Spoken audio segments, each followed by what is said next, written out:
Chapter 1278. Dragons are prideful by nature. This is a fact that every dragon cultivator and even ordinary people know. To put it bluntly, if it wasn't for the fact that dragons can't replenish their star essence and are facing extinction, humans wouldn't be able to get involved with the powerful dragons at all. And now, a human was yelling at a dragon, and the dragon was actually lying on the ground like a puppy, as if it was prostrating itself on the ground in a subservient posture. If this scene is reported to the higher-ups of the academy, it will probably be recorded in the history books and be treated as a legend. After all, even if the masters of dragons want their dragons to bow down like this, no one knows if there are any examples, but at the very least, they've never seen it before. Therefore, the first-year students of the advanced course class can only look at this scene dumbfoundedly, unable to react for a while. The blonde girl stared at Wu Yan standing in front of Bridget. Her cold blue eyes trembled, not knowing what to think. Of course, Wu Yan, as the person involved, doesn't know what others are thinking, neither does Bridget. To the others, Wu Yan just yelled at Bridget. However, Bridget could feel the pressure coming from Wu Yan's yell. Bridget's blood started trembling, and it felt like its heart was being crushed by Wu Yan's yell. That kind of oppressive feeling, Bridget had also felt it before. For example, in this Ansari Kingdom's Dragon Riding Academy, there were 5 holy dragons of the same race. That was the pressure that came from a higher level of life form. Moreover, the pressure that Bridget felt from this skinny human in front of him was the strongest he had ever felt in his life. It's stronger than the 5 holy dragons in the academy. Otherwise, Bridget wouldn't be in such a sorry state. For the dragon race, it was part of their prideful nature to pay their respects to a higher level of life. Therefore, the scene that others see as absurd is natural for the dragons who also feel the pressure from their life forms, so the students didn't notice. His own fall is also looking at Wu Yan with a respectful gaze. Of course, this is also because Wu Yan is the true ancestor, the king of vampires. That's why the dragons who follow the higher bloodlines are paying respect and fear to him. If the king of dragons came in person, it would bring pressure to the dragons. It's not just simple respect and fear. Ignoring the dumbfounded gazes of the people present, Wu Yan patted Bridget's thick back, then jumped on its back. He sat down on the riding gear. Roar. Bridget seemed to have received some kind of order. He no longer looked like a coward. Instead, he raised his head and roared. He exerted strength on his 4 limbs and stood up. He did not resist the rider on his back at all. No way, right? Raymond rubbed his eyes. After confirming that the scene in front of him was real, he cried out in shock. He's really got on it. The students who were awakened by Raymond's voice all burst into an uproar. Among them, Yashu the instructor and the blonde girl were still staring at Wu Yan, their hearts full of shock. The most special student after Ansari's Dragon Riding Academy, Yashu? After Blake, another genius dragon tamer, who could ride someone else's fall, had appeared. However, they didn't know that unlike Yashu, Wu Yan could only ride fall because of his physique, not because he's a genius dragon tamer. Instructor. Wu Yan finally smiled as if his prank had worked. He said to the instructor in a mocking tone, "Now I can fight too, right?" And the instructor nodded his head in a daze. When he regained his senses, he quickly opened his mouth and said something that shocked all the students. "But you're clearly a dragon knight. Why don't you ride your own holy dragon and engage in dragon riding combat?" Dragon rider? A dragon rider. All the students trembled. No way. Yashu and Raymond were shocked as well. A dragon rider. The blonde girl's eyes narrowed slightly, and the way she looked at Wu Yan gradually changed. She no longer disagreed with him, but a sense of competition. Apart from that, she couldn't help but be suspicious. There were only 5 holy dragons in the entire Ansari Dragon Riding Academy. In other words, among all the students in the academy, only 5 could be called dragon knights. If Wu Yan was a dragon rider, then it wasn't impossible for the academy to allow him to skip the basic classes and directly enter the advanced classes. At this thought, the students looked at Wu Yan with disdain and shock in their eyes. Now their gazes were filled with curiosity. Wu Yan was helpless when he saw this. To be honest, even the mother of dragons in this world might not be as strong as his dragon, let alone a holy dragon. After all, it was one of his trump cards. If he released it, all it would take was a full-powered attack to turn the entire Lorimon knighthood empire back to the Stone Age. Why would such an existence be released for actual combat training like dragon riding combat technique? It would be best if he didn't blow up the academy. Wu Yan pulled on Brigid's reins and said to the instructor, "Instructor, the higher the level of the dragon, the better the result of the battle. Although the dragon's strength is an important factor in the battle, the rider's ability is also a factor in the battle, isn't it?" The instructor was dumbfounded by Wu Yan's words. To put it bluntly, the so-called dragon riding skill was nothing more than a direct physical contact with the dragon, merging the rider's will with the dragon's will, and controlling the dragon one was riding to fight. Therefore, if a rider's ability is far superior to the other riders, then even if the dragon's level is disproportionate to the other riders, the rider will still be able to win. Wu Yan forced a smile when he saw the instructor's dumbfounded expression. Besides, isn't it unfair to ride a holy dragon against an earth dragon, a winged dragon, or a water dragon? You don't have to worry about that. However, the instructor gave such an answer after being startled for a moment. There are 5 holy dragons in our academy. The owner of one of them is in our class. In our class? This time, it was Wu Yan's turn to be stunned. Sylvia? Her Highness, Princess of Lorimon. The instructor tilted his body slightly and called out to the students. Yes. Following a cold response, a young girl holding the reins stepped forward and looked at Wu Yan. Seeing this young girl, Wu Yan was stunned again. His eyes flashed with astonishment. It was all because of this so-called Sylvia, who had walked forward. Her Highness, Princess of Lorimon, is the golden-haired girl who looked at him with a sharp gaze. Her Highness? Wu Yan looked at the golden-haired girl in astonishment and asked with uncertainty. Her Highness, is that what she means? What other highness could there be? Yashio couldn't help but ridicule. Raymond also softly explained the situation to Yashio. She's the 4th daughter of the current Night King of Lorea Knighthood. She's also the 4th Princess of Lorea Knighthood, Sylvia, Princess of Lorimon. Hearing this, Wu Yan was speechless.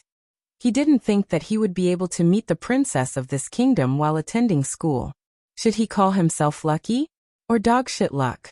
The master of the holy dragon mentioned by the instructor. Could it be this princess? Sylvia? Her Highness Princess Lorea is one of the few dragon knights in our school. As expected, the instructor's words solved the doubts in Wu Yan's heart. Her Highness is also a dragon knight, Roland? Randall, if you don't mind, let Her Highness be your sparring partner for the dragon riding combat skill training this time. What do you think? As soon as he finished speaking, the entire place fell silent. Every student's eyes lit up with excitement. A sparring match between 2 dragon knights? I can't not watch this. I have no problem. Under everyone's expectant gazes, Sylvia expressionlessly opened her mouth. She glanced at Wu Yan with cold eyes. Did I offend you? Wu Yan pursed his lips and he helplessly voiced out his thoughts. I have no problem as well. Chapter 1279. The first time she heard about someone transferring to the advanced class was the night before the start of the new semester.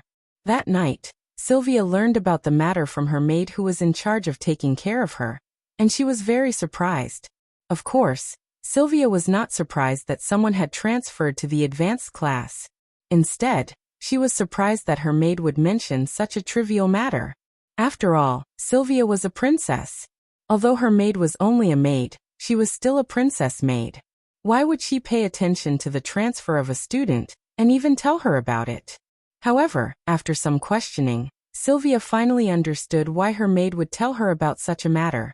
It was because the person who was about to transfer to the advanced class was not a student with good grades in the academy, but a person who had jumped to the advanced class without going through the basic class. Entering the advanced class without going through the basic class? Wasn't that going through the back door? Therefore, on that night, Sylvia's impression of this unknown new student dropped to the lowest point. Other than having a special identity as the 4th princess of the Night Kingdom of Lorimon, Sylvia's meticulous, straightforward, And tough style was also one of the reasons why she was famous in the Ansari Dragon Riding Academy. In order to obtain results that matched her status and behave in a manner that matched her status, Sylvia's training in the academy was extremely strict.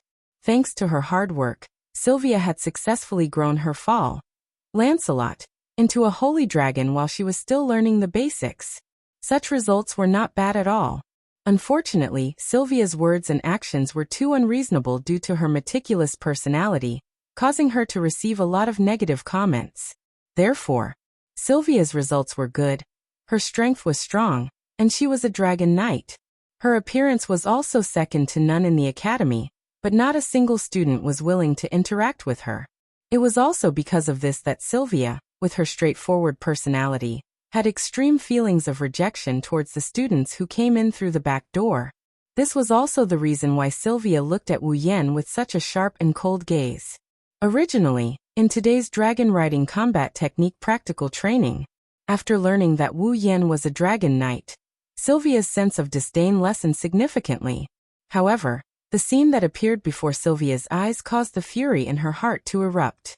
Looking at Wu Yan who was riding on Bridget, Sylvia suppressed the anger in her heart and spoke coldly. "Are you looking down on me?" Sylvia wasn't the only one who thought that way. That was what everyone thought. Knowing that his opponent was a dragon knight riding a holy dragon, he actually used an earth dragon that had yet to evolve to meet him. If this wasn't disdain, what else could it be? Listening to Sylvia's cold words and the whispers of the students around him, Wu Yan couldn't help but feel bitter inside. Should he release the black dragon, or the white dragon for actual combat training? The power of a familiar was no laughing matter, not to mention the familiars of a primogenitor. Even the slightest ripple could wipe out the entire academy. How could Wu Yan do that? But he couldn't just tell her that. "My dragon is too strong, I'll pass." That would make him a laughingstock. It had to be said that sometimes being too strong was also a sin. Not knowing whether to laugh or cry, Wu Yan shrugged. It's not necessarily the higher the level of the dragon, the more powerful the rider is. Didn't I just say that? Is that so? Not only did Sylvia not feel relieved, her expression became even colder. "You're saying that with your abilities, you can defeat me riding a holy dragon even if you're riding an earth dragon, right?" Wu Yan couldn't help but smile bitterly. "I also have my own reasons and difficulties, if you must think of it this way. If that's the case, I can't help it." Sylvia was silent for a moment before she looked up. The coldness on her face disappeared, replaced by an expressionless one. "I understand." With that said, Sylvia flipped over and jumped onto her foal. Lancelot immediately opened his eyes and soared into the sky. Roar with a dragon's roar, the holy dragon Lancelot, covered in white fur and as large as an elephant, looked down at Wu Yan with disdain. It was like a tiger staring at its prey. On his body, a clear flow of mana fluctuated in the air and rose up. "Yuwa!" At the side, Raymond let out an exaggerated shout among the students who had completely fallen into the crowd of onlookers. "It seems that the Blue Ice Princess has been infuriated. My Bridget, don't let anything happen to you. Riding an earth dragon and fighting a holy dragon." Yashur stared at Wu Yan and muttered, "Can he really win?" Under the watchful eyes of all the students, Sylvia looked down at Wu Yan with the bearing of a king. Her cold voice reverberated in the air. "Don't think I'll go easy on you." With that, Sylvia swung her reins and her expression turned serious. "Lancelot!" Roar! Lancelot's eyes flashed fiercely. He leaped into the air and opened his mouth. A blue magic formation that was 1/3 the size of his body rippled out and aimed downwards like a cannon. The next moment, countless beams of light pierced through the air and rained down on Wu Yan like meteors falling from the sky. They enveloped the top of his head and rained down on him without giving him a chance to explain himself. Sylvia didn't go easy on him. "Careful!" Yashio and Raymond couldn't help but shout out. The faces of all the students also became solemn, and their hearts also rose. Under everyone's gaze, Wu Yan raised his head and looked at the beams of light shooting towards him. He gently closed his eyes. "Wah!" The students widened their eyes in shock. Sylvia's eyes flashed fiercely. While the crowd was in an uproar because of Wu Yan's actions, Wu Yan connected his consciousness to Bridget's. The so-called dragon riding skill was to combine the rider's consciousness with the dragon's consciousness, so that the dragon would follow the rider's consciousness and fight. It wasn't difficult for the rider and the dragon to merge their consciousness. Usually, as long as the dragon was willing to open its heart to the rider and accept the rider, it could be easily done. Once this was done, Wu Yan, who had infinite martial arts, would he need any other combat skills? The dragon provided power. The rider provided skill. Even if the power wasn't enough, Wu Yan, who had the strongest skill, would not lose to any rider. At least, he wouldn't lose to a dragon knight, who could only control a dragon and didn't have a paladin armor. Under the astonished gazes of the audience, Bridget also closed his eyes and started to dance. Yes, Bridget began to dance. Like a stream of light with afterimages, Bridget seemed to be able to see the incoming beams with his own eyes. His powerful dragon legs kicked the ground, and his body flashed. Everyone could only see a dragon figure gliding in the field with ease, leaving afterimages behind as he dodged the beams one after another. Bang bang bang bang bang. The beam of light directly dispersed the afterimage left by Bridget in the field and landed on the ground, exploding a burst of dust and smoke, stirring up small waves of wind that enveloped the entire training ground. When the beam of light fell, small pits had already appeared in the field. As for Bridget, he flashed once again and appeared in the center of the field, undamaged. What? Sylvia's pupils shrunk to the size of a needle. Heavens! The students outside the training field murmured in a daze. What kind of dragon riding skill is that? Yashur's face was filled with disbelief. And my Bridget can still fight like that. Raymond was also stunned. While everyone was stunned by Bridget's miraculous dodging technique, Wu Yan opened his eyes and met Sylvia's gaze. The corner of his lips curled up. Dong! Bridget stomped on the ground and shot into the sky. In the blink of an eye, he arrived in front of Lancelot. Sylvia's expression finally changed. Chapter 1280. In everyone's eyes, Bridget rose to the sky like a rocket. With a sharp piercing sound, he shot up like an arrow and flashed in front of Lancelot, who was flying in midair. In Sylvia's eyes, she only felt her eyes on Wu Yan blur for a moment. Following a muffled stomp, Wu Yan appeared in front of her on Bridget. Sylvia's heart clenched and her expression changed when she met the wine-red eyes right in front of her and saw the cold glint flashing in them. No matter if it was an earth dragon, a pterosaur, or a water dragon, once a dragon that could fly or not, once it evolved into a holy dragon, it would definitely grow wings and soar in the sky. Thus, in the eyes of others, in a battle between an earth dragon rider and a pterosaur rider, the pterosaur that had the advantage in the air would definitely have the upper hand. Not to mention, the one in the battle was not a pterosaur, but a real holy dragon. An earth dragon jumping into the air in a battle with a flying opponent was undoubtedly a very foolish action. But such a foolish action brought Sylvia a frantic sense of danger. Sylvia's nerves immediately tensed up and she pulled the reins in her hand. Just as she wanted to control Lancelot to use a defensive spell, but before she could do so, a shadow of a whip appeared in front of Sylvia's eyes. That was Bridget's tail. Bang! Accompanied by a sonic boom, the powerful shadow of the whip struck Lancelot's body. The ferocious force poured into Lancelot's dragon body that was definitely tougher than an earth dragon's. With a muffled sound, Lancelot howled and fell to the ground like a meteor. Bang! The huge dragon body smashed into the ground. A thick cloud of dust was stirred up. Lancelot let out a painful howl. Clearly, it had suffered quite a bit of damage. Lancelot. Although Sylvia, who was riding Lancelot, did not suffer any direct damage, she still turned pale with fright.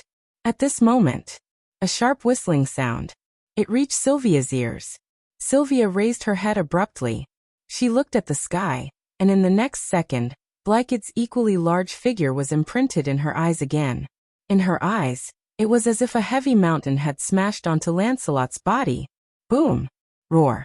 The violent impact caused Lancelot to howl in pain. His mind was in a mess, and he almost lost consciousness. Sylvia almost fell from the impact. She grabbed onto the reins with all her might and barely managed to survive. However, the outcome had already been decided. Bridget stepped on Lancelot's body and aimed his mouth at Lancelot's head, his eyes flashing with a dangerous light.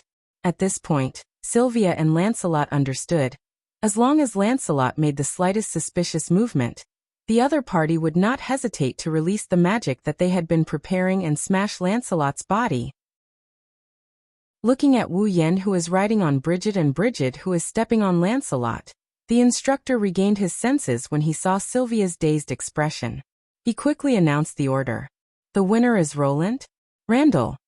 The instructor's sentence finally caused the stupefied students to come back to their senses. They looked at each other in dismay before a commotion broke out. He won. He really won.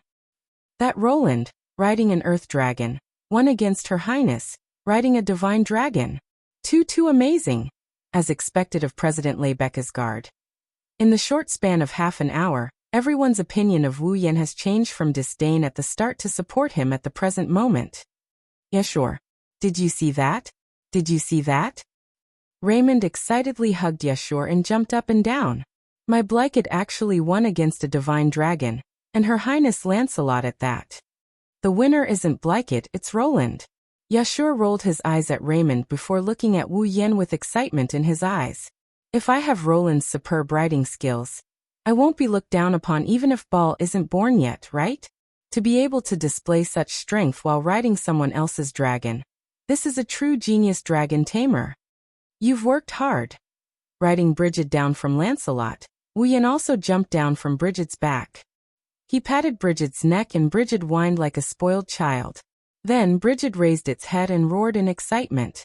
For a dragon, to be able to rely on one's strength to defeat an existence of a higher level is a kind of glory, isn't it? Sylvia snapped out of her daze and looked at Wu Yen, who was about to leave the arena with Blyket. She jumped down from Lancelot and shouted at Wu Yen. Wait. I haven't lost yet. You've already lost. Wu Yen frowned, causing Sylvia to become even more excited. If that's the case, let's fight again. Why? Wu Yen said casually. Do we have a reason to fight again? Why not? How could there not be? Sylvia clenched her fists, her blue eyes filled with despair. I can't let Lancelot lose against an earth dragon. I won't allow it. I won't allow it. You won't allow it. Wu Yan's eyes turned cold. What do you mean? Are you implying that I can't win against you, Your Highness? No, that's not that. Sylvia finally realized what she had said, and her pretty face turned pale. It's just. Tears welled up in her cold eyes, causing all the voices around her to disappear. How am I supposed to become a good knight? A good knight? Wu Yen raised his eyebrows. Looking at Sylvia, who was trying her best to hold back her tears, he sighed. Although I don't really understand what you're thinking, you're only concerned about me using an earth dragon to defeat your divine dragon, right? Sylvia's expression tensed up. Her thoughts were clearly exposed. Wu Yen closed his eyes, and when he opened them again, his wine-red eyes were filled with sharpness. Listen carefully, Sylvia. Sylvia was stunned. She didn't expect Wu Yen to call her by her name. It wasn't just her. Even the surrounding students were in an uproar, their voices filled with shock. However, Wu Yen ignored all of this. Looking straight into Sylvia's eyes, he spoke as if he was making a declaration. I can win against you, not because Lancelot is too weak, nor is it because you're too weak, but because I'm stronger than you. You're stronger than me? Sylvia's body trembled. Yes, it's that simple. Wu Yen let go of Bridget's reins and walked in front of Sylvia, the breeze blowing his dragon-riding robe, causing his body to emit an oppressive aura, instantly suppressing Sylvia's aura.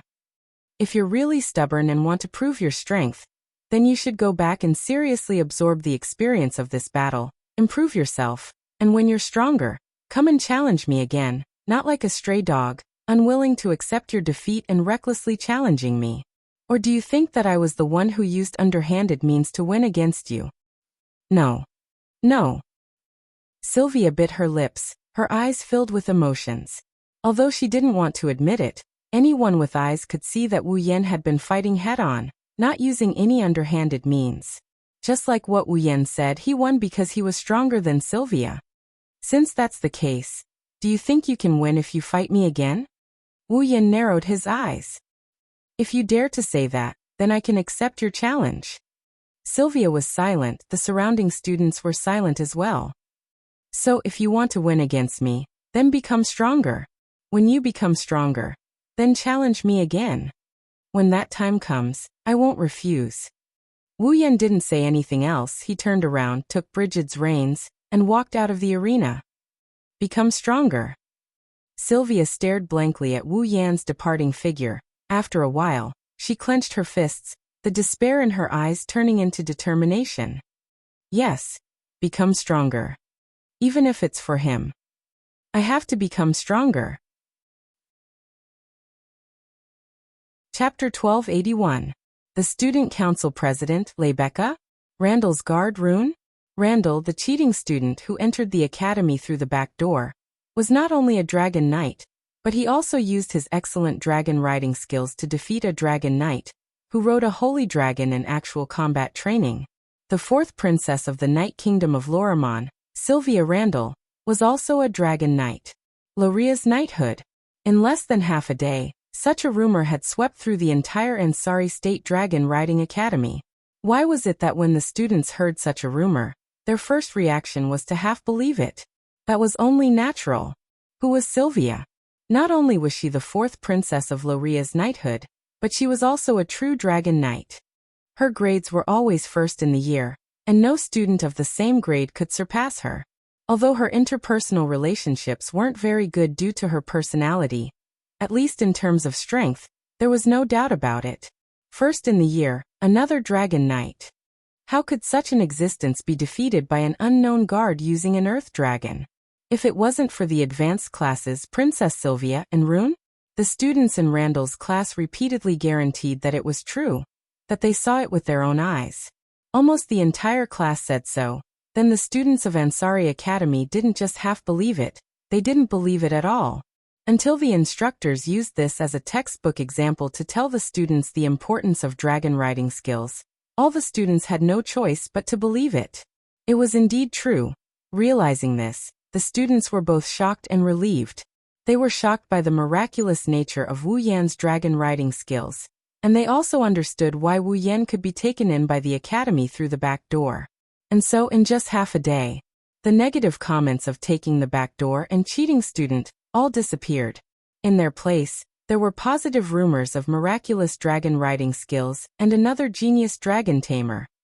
To the students, the fact that Wu Yan had the ability to ride someone else's fall wasn't as shocking as the fact that he rode an earth dragon and defeated Sylvia, who was a dragon knight.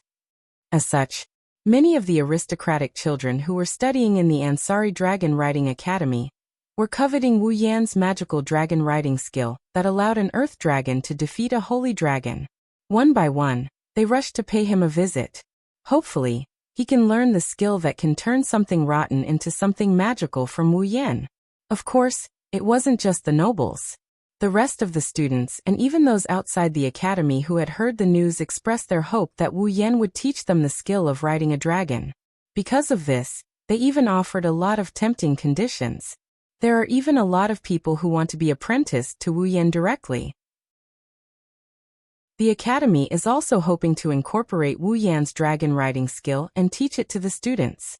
Unfortunately, when the entire Ansari State's Dragon Riding Academy was in an uproar in order to find Wu Yan himself had disappeared from the eyes of others and came to the academy's library. As the famous dragon breeding academy in the Lorraine Kingdom, the Ansari State's Dragon Riding Academy's library was quite valuable. Basically, as long as it was related to dragons and dragon breeding, one could find it in the library of the Ansari State's Dragon Riding Academy. That was why Wu Yan came here to look for books that were useful to him. Walking through a passage filled with bookshelves, he scanned the books on the shelves while opening up his system tab without batting an eyelid. Dungeon World. Star Carving's Dragon Rider Dungeon Mission. Acquire Mission 1. Enter Tokasaki Kurumi's Red Jade mode, and use the ability of his angel, Zafgil, to use the Bullet of 12 Yod Bet. Return to the infant ritual in Abayan Forest when the Mother of Dragons placed the last descendant of the Holy Dragon Royal Family in the Avalon Holy Dragon Royal Family. Obtain a drop of the first blood of the last descendant of the Holy Dragon Royal Family. before he was born. Mission reward: 10,000 equipment points, item points, ability points, summoning points. Mission 2. Yet to be activated. Mission 3. Yet to be activated. After confirming his dungeon mission, Wu Yan put away the system list and started looking for books related to the Holy Dragon royal family. The world of Star Carving's Dragon Rider was a world that Wu Yan had never seen before. Naturally, Wu Yan had no idea who the Holy Dragon royal family was. Because of this, he could enter Kurumi's Red Jade mode at any time and use the ultimate ability of his angel, Zafkiel. Bullet of 12, Yod Bet. Returning to the past and continuing his own dungeon mission, but because he did not know anything about the Holy Dragon royal family, the dungeon mission was stuck in a stalemate. If he did not have enough information about the Holy Dragon royal family, he would not be able to continue the dungeon mission. Wu Yan didn't know when the last descendant of Avalon's Holy Dragon royal family was entrusted to someone else. He also didn't know who the last descendant was entrusted to by the Dragon Matriarch. Even if he wanted to use the Bullet of 12 Yod Bet, he did not know how many years he would have to go back. In addition, using the Bullet of 12 Yod Bet would require a lot of time. Not only does it require a lot of time, it also requires a lot of spiritual power. With Kurumi's Red Jade mode's spiritual power, it's hard to say if Wu Yan can return to the time when the last of the Elvalin's Holy Dragon royal family was sent out. Even if he could, the amount of time he could stay in the past would depend on the amount of time he spent using the Bullet of 12 Yod Bet. It's not realistic for Wu Yan to stay in the past for a long period of time. Therefore, Wu Yan needs to have a good grasp of information, so that he can complete Quest 1 in the shortest amount of time possible. He had no choice but to come to the library to search for information. Wandering around the bookshelves, Wu Yan's wine-red eyes scanned the books on the shelves in an attempt to find the words Avalon, or Holy Dragon Royal Family. After 30 minutes, Wu Yan still did not find anything. This made Wu Yan vexed. Why is there not a single book related to this? Wu Yan frowned as he touched the thick covers of the books around him. Is there a secret behind this? Another voice came from behind Wu Yan without warning and echoed in his ears. What secret? The sudden voice woke Wu Yan from his thoughts. He turned around and saw Rebecca's breathtaking face 10 centimeters away from him. Wow! Seeing that pretty face so close to him, Wu Yan jumped in fright. He quickly jumped a distance away with a vigilant look on his face. Yua, what a hurtful reaction. Rebecca pretended to be sad and put on a tearful expression. Am I that scary? The normally majestic and gentle student council president had a unique style when she put on a tearful expression. It should be easy to attract a pack of wolves to fawn over her. However, Wu Yan, who was used to Shokuho Misaki and Kurumi's teasing, rolled his eyes in annoyance. Rebecca, you are doing this on purpose. How could I? Rebecca's tearful expression disappeared and was replaced with her usual elegant smile. The speed at which she changed her expression was astonishing. Instead, I would like to ask, why did the second famous genius dragon tamer of the academy come to the library? Wu Yan raised an eyebrow and smiled. Then, why would the famous Empress True Red appear here? Of course it's to find you. Rebecca narrowed her emerald eyes. Do you know that after you disappeared, everyone came here to ask about you? They even asked me to teach you how to ride a dragon. It's so annoying. Ugh. Wu Yan was speechless. Did you come here to take refuge? How could that be? Rebecca refuted without thinking. Although those people are annoying, it's not hard to brush them off. I came here to ask if you want to participate in the Ares Temple Dragon Ritual. Chapter 1282. Ares Temple Dragon Ritual? Wu Yan froze on the spot. In this world, although the time and year were still represented by year, month, and day, it wasn't purely using numbers as the prefix of year, month, and day to express the time and year. For example, the 12 months of the year were represented by 12 constellations. The Ares Temple, for example, was the month of this world. It was also known as the Ares Temple Month, the 4th month of the year. As for the Ares Temple Dragon Sacrifice, as the name suggested, it was an annual event held during the month of the Ares Temple. At the same time, it was also the spring activity of the Ansari Dragon Academy. During the Aries Dragon Rite, the students of the Ansari Dragon Academy would each ride their own fall and compete in a race similar to a marathon. Whoever could ride their own dragon first according to the route set by the Academy and reach the finish line first would be the winner of the Aries Dragon Rite and would be rewarded handsomely. Of course, the so-called handsomely rewarded was just the result being recorded in the record. It would be used as a reference for the students when they graduated. Therefore, even though Wu Yan learned about the Aries Temple Dragon ritual from Yashur and Raymond, he didn't give it much thought and tossed it to the back of his mind. After all, he didn't know if he could stay in this world until he graduated, or if he could stay in the academy until he graduated. That was still an unknown quantity. If Rebecca didn't mention it, Wu Yan might have forgotten about it. In other words, scratching his face, Wu Yan looked at Rebecca with uncertainty. You want me to participate in that sports meet? The Aries Temple Dragon Rite isn't just a sports meet. It's a fine tradition of the Ansari Dragon Riding Academy. The results of the competition will be recorded in the official records. Rebecca corrected him and sighed. Even so, it's not wrong to describe it as a sports meet. Since you have nothing to do for now and the matter of joining the student council is still being arranged, why don't you participate in the dragon ritual? Is that so? Wu Yan looked a little disinterested. Huh? Wu Yan looked a little disinterested. Forget it. He had the time. I might as well stay here and read a book. It's not a good thing to be so uninterested in the activities of the academy right after entering. Rebecca put on a serious expression. If it weren't for the fact that the members of the student council are the executive committee members of the Aries Temple Dragon Rider Ritual Competition, and can't participate in the competition as a contestant, I would also like to participate in the Dragon Rider Ritual Competition. In other words, Wu Yan had already turned around. Once again he began to search for books. You're not joining either? Although I'm not participating.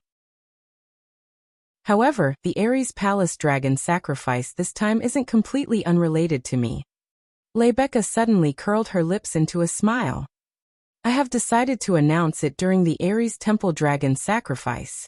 Whoever gets the final victory will get the right to have a date with me. The right to a one-day date? Wu Yan couldn't help but look at Rebecca in astonishment. Rebecca responded with a smile and an extremely seductive tone. How is it? Do you want to join? I feel like your invitation is filled with malice. Wu Yan faced Rebecca directly. He looked directly into her eyes, full of meaning. Is it because I didn't use my fall in the dragon riding combat training, and you didn't get any information about my fall? Is that why you want me to participate in the dragon riding ritual and show off your fall? The smile on Rebecca's face froze. I knew it. Wu Yan slapped his forehead as if he had a headache and laughed bitterly. Although I know most girls are curious, isn't your curiosity a bit too strong? Oh, is that so? Rebecca recovered her smile and closed her eyes. She crossed her arms in front of her chest. When she opened her eyes again, they were filled with a strange light. I can't help it. There are too many mysteries surrounding you. If I ask you personally, you'll definitely use the excuse of memory loss to brush me off. I can only find out myself. Excuse? Wu Yan froze. When he saw the seriousness hidden under her perfect smile, he smiled helplessly. I see. I can't hide it from you, huh? No, you just didn't want to hide it. Rebecca shook her head and looked at Wu Yan. If you really wanted to hide something, you wouldn't have acted so conspicuously. Well, let's just treat it that way. Wu Yan shrugged.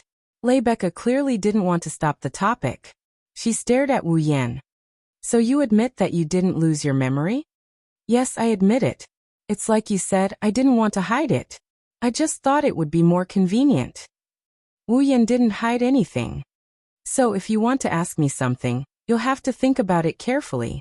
There are some things I don't want to reveal. How direct. Rebecca turned her head away. Then she turned back with a smile on her face. Since that's the case, you'll have to endure my excessive curiosity. I don't have a problem with that.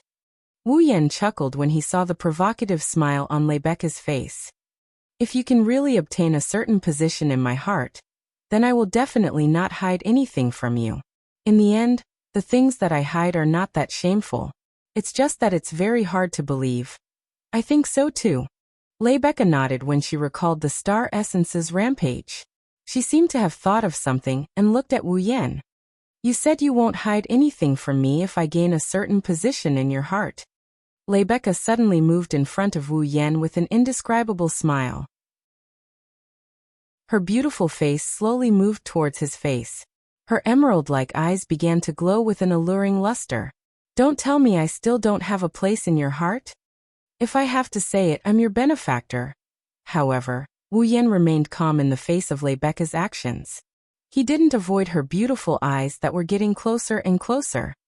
After all, not only did you save me, you even arranged for me to enter this academy and gain a temporary foothold. I can't thank you enough.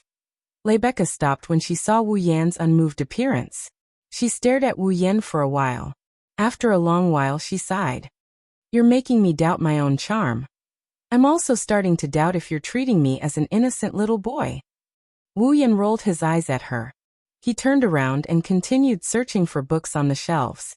Don't tell me you think you can gain a certain position in my heart by giving me some benefits? That's not what I was thinking. I just think your reaction is boring. Rebecca shrugged. And then? Are you going to participate in the Aries Dragon Festival? I'm not really interested, but it's not like I don't want to participate. Wu Yan replied without turning his head. It's just that my fall isn't suitable for that kind of occasion. If you can lend me your fall, I don't mind participating. What did you say? Rebecca was stunned. She looked at Wu Yan in shock. You want to borrow my fall? Such a big reaction. Wu Yan glanced at her. Is there a problem? There's a huge problem. Rebecca frowned. Do you know who my fall is? Well, I've more or less heard of it. Wu Yan pursed his lips and smiled. The strongest holy dragon in the academy. Then do you think my fall is as easy to ride as that earth dragon? Rebecca's expression turned serious when she saw Wu Yan smiling instead of backing down. My fall's temper isn't as good as those little dragons. It won't let you ride it as you please. Even if I'm present, it'll be dangerous if something goes wrong. Of course it'll be dangerous. After all, the opponent is a dragon. But how do you know if you don't try? Wu Yan waved his hand. It just depends on whether you're willing to lend it to me. Rebecca's frown deepened when she saw Wu Yan's nonchalant attitude. She shook her head. Looks like you won't give up. Fine, I'll let you try. Chapter 1283. In the Ansari Dragon Riding Academy, there was a special place for students to settle their own fall, Dragon House. In the Ansari Academy's Dragon House, not only were there dragon servants in charge of taking care of the dragons, even the treatment of the dragons far exceeded that of commoners. It was comparable to that of nobles. Even the treatment of the dragons was not as good as that of the Ansari Academy's Dragon House. Therefore, the Ansari Academy's Dragon House was almost filled with dragons. However, in the Dragon House filled with dragons, there was one dragon house that was an exception. It was much larger than normal dragon houses. Even the building itself was much more grand and luxurious than other dragon houses. In terms of appearance, it even gave people the feeling of a villa where nobles lived. But in this dragon house, there were only 5 dragons living there. 5 holy dragons. The 7th dragon house. That was a facility for holy dragons in the academy. It was just a place for dragons to live, but the 7th dragon house was like a villa. The place where nobles lived their holy dragons probably wasn't as luxurious as the 7th dragon house. This also indirectly proved how rare and precious holy dragons were in people's hearts. At this moment, in one of the rooms in the 7th dragon house, Sylvia was looking at the listless Lancelot lying on the ground. Her icy blue eyes were filled with sadness. I'm sorry, Lancelot. She stroked Lancelot's beautiful white fur. Her eyes were filled with emotions. Sylvia's voice was very depressed. It's all because I'm too weak. That's why you lost to an earth dragon. You. Lancelot turned his head and let out a comforting whimper, but his voice was also filled with depression. Clearly, the fact that he lost to an earth dragon made Lancelot feel rather bad. Dragons were all prideful by nature. As a holy dragon, losing to an earth dragon was indeed a huge blow to the dragon race. So much so that, even though Sylvia brought Lancelot's favorite food, Lancelot didn't eat anything. Strangely, Lancelot didn't eat even a little bit. This was the first time something like this had happened. However, compared to Lancelot, Sylvia seemed to have suffered a heavier blow. You clearly tried so hard to respond to me. It had grown into a holy dragon when it was still a baby dragon. In the end, it was me, a useless master, who dragged you down. Sylvia lowered her head. She bit her lip. Is it really because I don't have the talent of a dragon nurturer? If these words were heard by the students of the academy, their jaws would drop to the ground in shock. He was always first in the school year. Furthermore, she was one of the only 5 dragon knights in the academy. Who would believe that Sylvia did not have the talent to be a dragon nurturer? Besides, without the talent of being a dragon breeder, the mother of dragons wouldn't have entrusted her babies to Sylvia. At that time, Sylvia wasn't even a dragon breeder. However, Sylvia's words didn't sound like she was mocking herself at all. Instead, they sounded very real, which was really confusing. Sylvia could not help but reach out her hand and touch the star carving that was slightly above her chest through her clothes. She mumbled as if she was asking for help. Big brother, what should I do? How can I become stronger? Right at this moment, the door to the dragon house was suddenly opened, giving Sylvia a huge fright. Even Lancelot almost revealed an alarmed expression as he looked towards the door.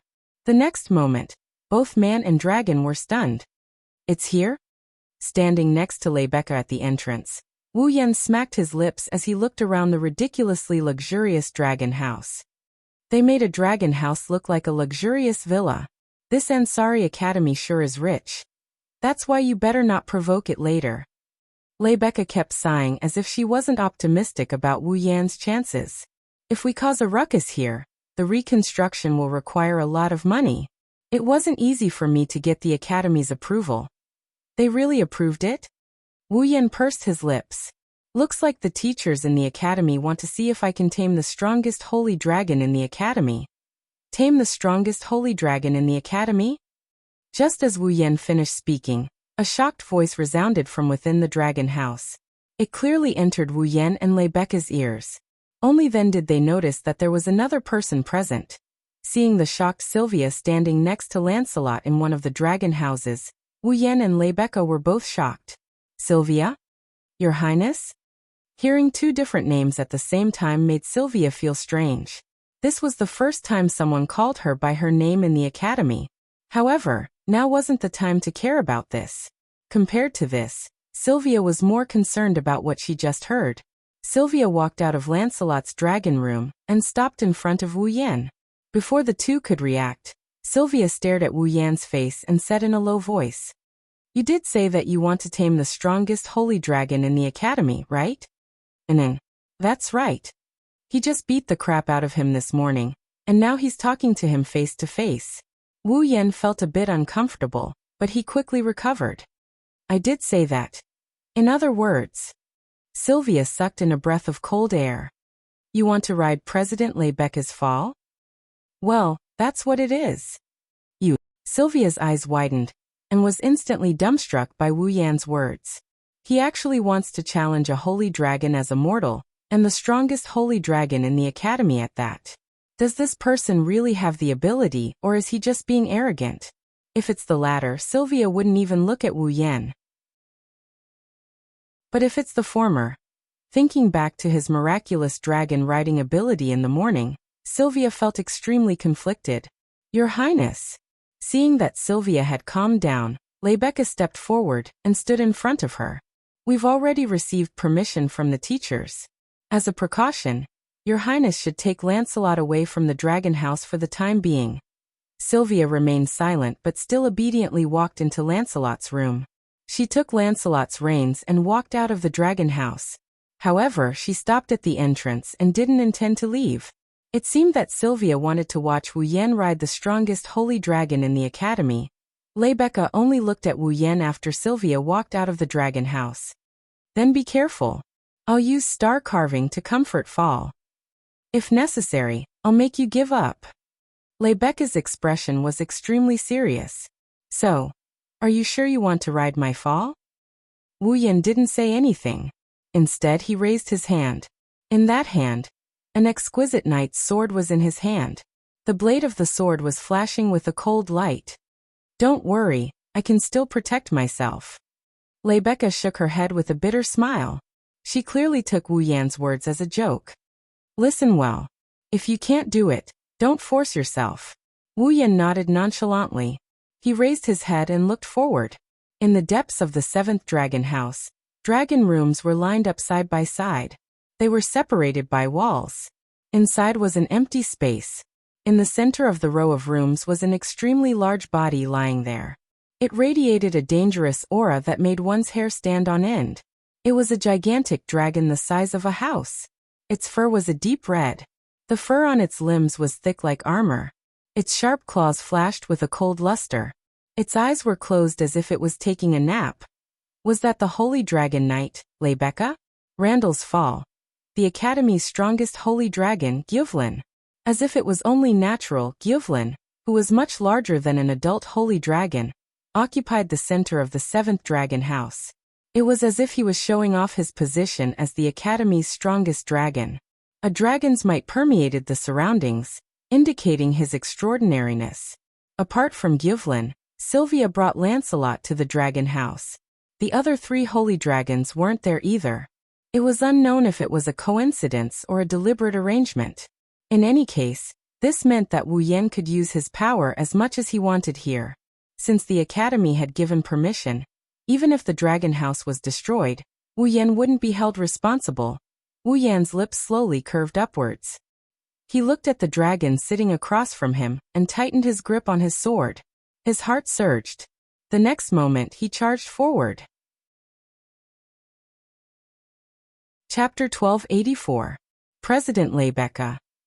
Outside the 7th dragon house, Rebecca had her eyes closed. She was focusing her consciousness on her star carving. She was releasing comforting emotions to the star carving in an attempt to get Gyuvlin to accept Wu Yan. However, Sylvia suddenly spoke. Do you think he can do it? The words sounded rather strange at first, but Rebecca knew what Sylvia was referring to. She didn't open her eyes, but continued to soothe star carving as she answered. To be honest, I don't know either. You don't know? Not only did Sylvia not show any confusion, she even became serious. President, do you mean? He has a chance of succeeding? He is a mysterious and unfathomable person. Rebecca did not answer Sylvia's question directly. Instead, she said this sentence. Fall isn't by his side and his identity is unknown. Yet he has Yashu. Blake also has the ability to ride other dragons, and can make a dragon kneel down in front of him with just a shout. Coupled with that incomparably magical dragon riding skill, and some mysterious phenomena surrounding him, no matter which point it is, it all indicates that he is not an ordinary person. As though she was talking to herself, Rebecca's red lips parted slightly as she conversed with Sylvia. She didn't know that she had already self-destructed. She had been paying close attention to Wu Yan's affairs. After all, the matter of making a dragon kneel down with just a shout hasn't been widely circulated in the Academy yet. Most of the students were so engrossed in his dragon riding skill that they forgot that Wu Yan once made a dragon kneel down with just a shout. This also proves that Rebecca has been keeping an eye on Wu Yan all this time. However, Sylvia clearly didn't notice this and looked at Rebecca with a puzzled expression. But isn't he President Rebecca's guard? Why does it sound like the president has just met him? I have indeed just met him. Sylvia was stunned. Well. Rebecca opened her eyes and smiled at Sylvia. Your Highness, just think of it as me taking a fancy to him and recruiting him as my guard. All of a sudden, Rebecca's face froze and her expression changed drastically. Not good. Sylvia was shocked. She didn't have time to react. A loud explosion came from the 7th dragon house ahead. Bang! The deafening explosion caused the ground to tremble slightly and set off a gust of wind. Rebecca and Sylvia abruptly raised their heads to look in the direction of the 7th dragon house. Then, they saw it. They didn't know when it happened. The top of the seventh dragon house was blasted open, revealing a rather large hole. In the dragon house, a red shadow shot up into the sky at an extremely fast speed. It shot into the air and stopped in midair, revealing the silhouette of the red silhouette. Red fur, a huge body, muscles as thick as a suit of armor. It was Guffrin. Above Guffrin's head, in the middle of the dragon horns, was Wu Yan with his sword in hand. He looked like a dragon-slaying knight. However, Rebecca and Sylvia didn't feel the slightest bit of fascination when they saw Wu Yan's majestic appearance. Instead, they looked anxious. Guffrin. Rebecca took a step forward and shouted. Calm down. Roland. Randall. What are you doing? Sylvia couldn't help but shout. Get out of Guffrin's way. Wu Yan looked at Rebecca and Sylvia when he heard the two girls. His lips curled into a grin that only he himself could see. He looked at Guffrin with lightning speed and he closed his eyes. He started connecting with Guffrin through his consciousness as a rider. However, if a rider wanted to connect with a dragon's consciousness, the dragon had to open its heart to the rider. Otherwise, it would be impossible. Last time, Bridget felt that Wu Yan was suppressing him in terms of life force. He was only an earth dragon, and a young one at that. He couldn't resist this suppression in the slightest, so he simply followed Wu Yan's wishes and accepted Wu Yan. This time, however, was different. Not only was Guffrin a holy dragon, but he was also a fully matured holy dragon. His growth rate was even higher than that of an adult holy dragon. He was also the strongest existence in the Ansari Kingdom's Dragon Riding Academy. Even if a primogenitor like Wu Yan could suppress him in terms of life force, he still had the ability to resist. Thus, Guffrin could accept Wu Yan. The condition was that Wu Yan had to gain Guffrin's approval. This was the respect Guffrin had for an existence that suppressed him in terms of life force. At the same time, it was the dignity of a holy dragon. Without gaining his approval, he wouldn't be able to lower his head. That was Guffrin's intention. Roar. Raising his head, Guffrin let out an earth-shattering roar. His voice turned into sound waves that swept through the area like a storm. Whistling sounds instantly enveloped the entire area. Not good. Rebecca's expression was completely unsightly. Guffrin is getting serious. So this is the strongest holy dragon in the academy? Sylvia raised her hands to block the incoming sound waves. She forcefully supported her body that was about to be blown away, and pulled on Lancelot's reins. She looked at Guffrin in shock. So strong. A young Lancelot can't compare to him at all. Sylvia looked at Wu Yan, who was still standing on Guffrin's head. His dragon robes fluttered in the wind, but his posture remained upright. She couldn't help but feel a bit nervous. Can he tame Guffrin? Roar! Roar! With another roar, Guffrin moved. The mountain-like body soared into the sky, accompanied by a loud sonic boom. It turned into a flash of red lightning, flashing back and forth in the sky, moving up and down and pacing back and forth. Whoosh! His extreme speed caused a sharp sound that reverberated through the air. On the ground, Rebecca and Sylvia couldn't even see Guffrin's true body. Their expressions changed again and again. Flying at such a terrifying speed, even if another dragon was holding on to him, he would still be flung away. However, the two of them didn't see Wu Yan being flung away by Guffrin. Instead, they saw him standing steadily on Guffrin's head, completely unaffected. This shocked both Rebecca and Sylvia greatly. As long as they could hear the sharp sound of air breaking, the two of them could tell what kind of speed Guffalin was flying at. Under such a powerful centrifugal force, let alone consciousness, even his organs might be flung out of his mouth. Under such circumstances, Wu Yan was still able to stand steadily on Guffrin's head. It was a miracle. On the other side, Wu Yan, who was riding on top of Gufflin's head, bitterly laughed as he listened to the incessant howling of the wind. Looking at the scene in front of him that has turned into a sea of white. You bastard, you're actually this serious. If it wasn't me, which human would be able to endure your torment? Roar! Roar! Guffrin roared in response. His roar carried a faint ripple of mana. Clearly, it was using its own magic power to strengthen its speed. Wu Yan could even feel a powerful repulsive force from Guffrin's body. He couldn't help but tighten his grip on Guffrin's horn. Even breathing became difficult. Guffrin could only roar. but Wu Yan understood what it meant. He would definitely not show any mercy. This meant that Guffrin was already going all out. When Guffrin went all out, he was already at the 8th rank. Coupled with the fact that he was a dragon with a noble bloodline, Guffrin's strength was already close to the 8th rank. He was only a hair's breadth away from reaching that rank.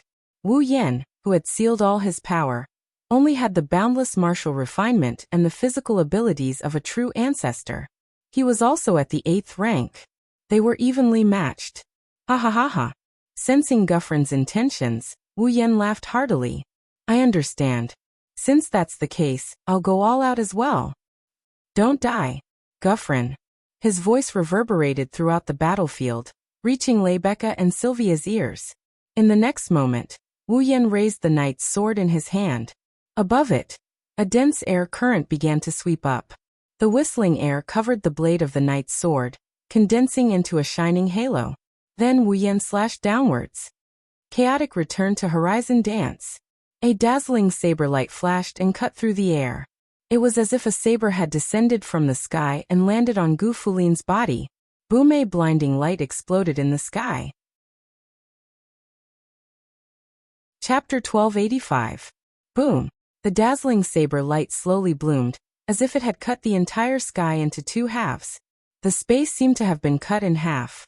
The dazzling light carried the aurora-like saber halo, and expanded in this part of the world. It then gradually reverberated, stirring up a gust of wind that swept in all directions. What? What is that? It's a lie, right? Lebecca and Sylvia's expressions constantly changed as they witnessed this scene. In the end, they were stunned as waves of shock surged through their hearts. However, they were quickly drowned out by the fierce winds. They raised their hands in front of themselves and closed their eyes to block the dazzling blade light in the sky. It wasn't until about a minute later that the wind and waves weakened, and the strong light gradually dimmed. The 2 beautiful girls on the scene opened their eyes and looked up. Then, a huge body fell from the sky at the same time, smashing heavily on the ground. Bang!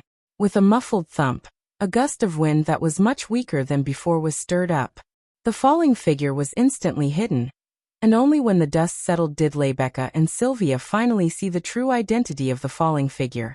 It was Gyvlin, who had been soaring through the sky like a god. However, at this very moment, Gu Fulin no longer had his previous awe-inspiring posture. He was like a heavily injured ferocious beast, lying on the ground with traces of pain in his eyes. On his back, there was a hideous wound that stretched from his shoulder to his ribs. Blood seeped out of it. His scales and fur were already in tatters. Gyvlin! Lebecca paled in fright and hurriedly ran towards Gyvlin. Sylvia also reacted and quickly followed after her while holding on to Lancelot's reins. Just as the 2 girls were about to jump in front of Gu Fulin, a voice stopped them.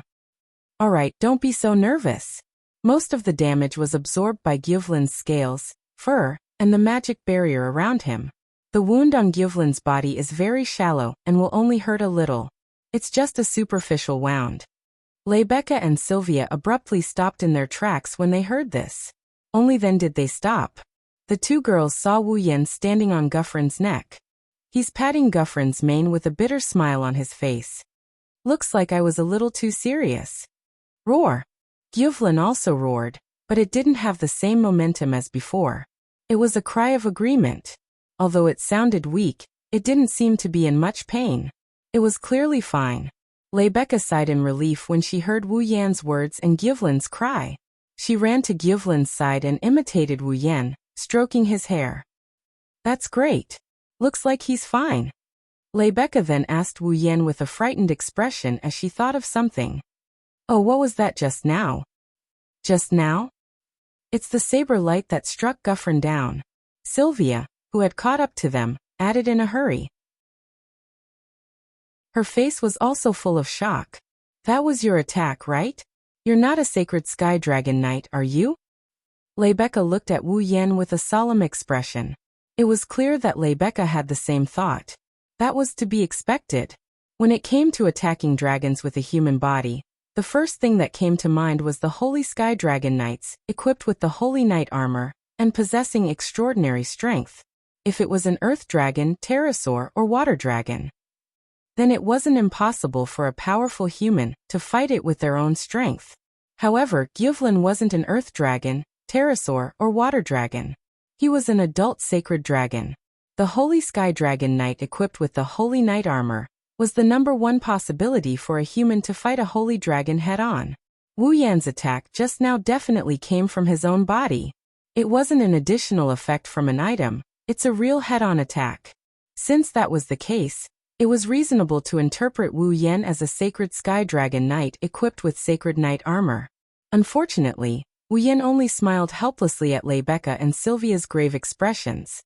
You're thinking too much. Putting aside whether or not I'm a Saint Sky Dragon Knight, the attack just now wasn't launched because I'm wearing the Holy Knight armor. Besides, did you see me summon my fall? If I didn't summon my fall, how would I get it to offer up sacred knight armor? The Holy Knight armor was a piece of equipment made by the Holy Dragon level dragons with their own magic power. Every time a Holy Dragon Knight equipped the Holy Knight armor, they had to summon their own Holy Dragon and use their magic power to create a piece of equipment for the owner to equip.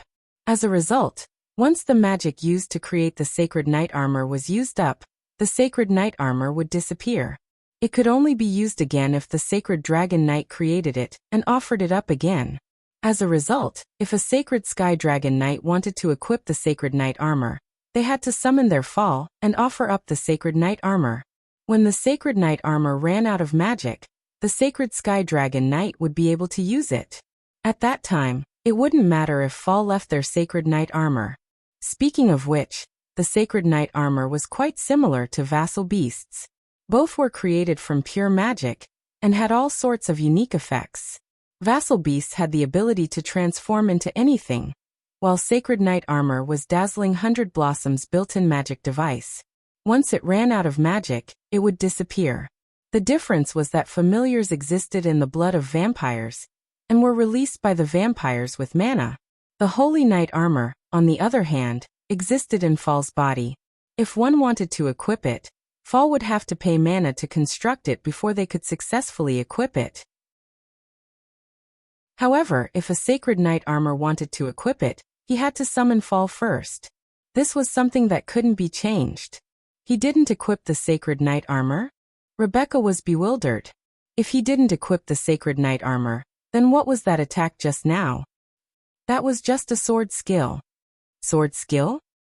Rebecca and Sylvia were stunned. Vibrate the sword at a certain frequency and cause the surrounding air to vibrate. Then, use the vibrating air to form a shockwave and compress it into a slash. That's how it works. As he spoke, Wu Yan shook the sword in his hand. Instantly, strands of dense air swirled around the sword and enveloped it, forming a halo around it that made the sword shine brightly. It's called Chaotic Return to Horizon Dance. It's a pure sword skill that focuses on destructive and offensive power. Wu Yan looked at the stunned Rebecca and Sylvia and laughed. If you want to learn, I can teach you too. Rebecca and Sylvia immediately looked at each other, and then Rebecca laughed bitterly. After the miraculous dragon ride skill, you showed off such a terrifying sword skill. Are you even human? So strong. Sylvia's face was filled with shock. Can I still win against him? Ma, let's put that aside for now. Wu Yan felt like he overdid it when he saw the two girls' expressions. He rubbed his nose and patted Gyuvlin's neck, as if he was trying to change the topic. Let me tell you some good news. Gyuvlin has acknowledged me. I can ride Gyuvlin from now on. Rebecca and Sylvia recalled that Wu Yan came here to tame Gyuvlin. Acknowledged? Rebecca looked at her fall in shock. Really? Wu Yu. Gyuvlin whimpered. It rubbed its head against Wu Yan's body in a very obedient manner, proving Wu Yan's words to be true. He really did tame it. Sylvia's expression was complicated. Well, I've finally achieved my goal. Wu Yan looked at Rebecca, Sylvia, Gyuvlin, and Lancelot with a smile. Thank you for accompanying me. How about this? I'll cook a meal for everyone. Cook. Rebecca and Sylvia were stunned again. Chapter 1286. The Ansari Dragon Riding Academy took up a vast amount of land. In this dragon riding academy where humans and dragons coexisted, There were already several school buildings. Other than the school buildings, there was also a church, a lecture hall, a library, and a student cafeteria. In addition to that, there were also 7 dragon houses and 4 student dormitories, as well as various training grounds, sports grounds, and arenas for activities. It would not be an exaggeration to call the entire Ansari Dragon Riding Academy a small city. Compared to the Ansari Dragon Riding Academy, the Ansari city seemed to exist just for the sake of the academy. The scale of the inside and outside of the academy couldn't be compared at all. It was like comparing a bustling area to a residential area. The difference was obvious. Because of this, the Ansari city was also known as the Academy City. One could see the importance of the Ansari Dragon Riding Academy with a single glance. However, due to the vast land, the male dormitory and female dormitory were very far apart. It would take up to 30 minutes to walk from one dormitory to the other. At this time, Wu Yan, Rebecca, and Sylvia were in another dormitory building extremely far away from the male dormitory of the advanced course class, Apollo Dormitory. The female dormitory of the advanced course class, Epona Dormitory. To be precise, it should be the top floor of Epona Dormitory, the royal room. This was a royal room specifically for Sylvia, the 4th princess of the Lorraine Kingdom of Knights.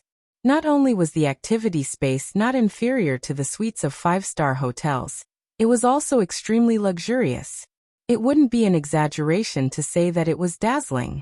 Other than that, there were also facilities that normal dormitories didn't have.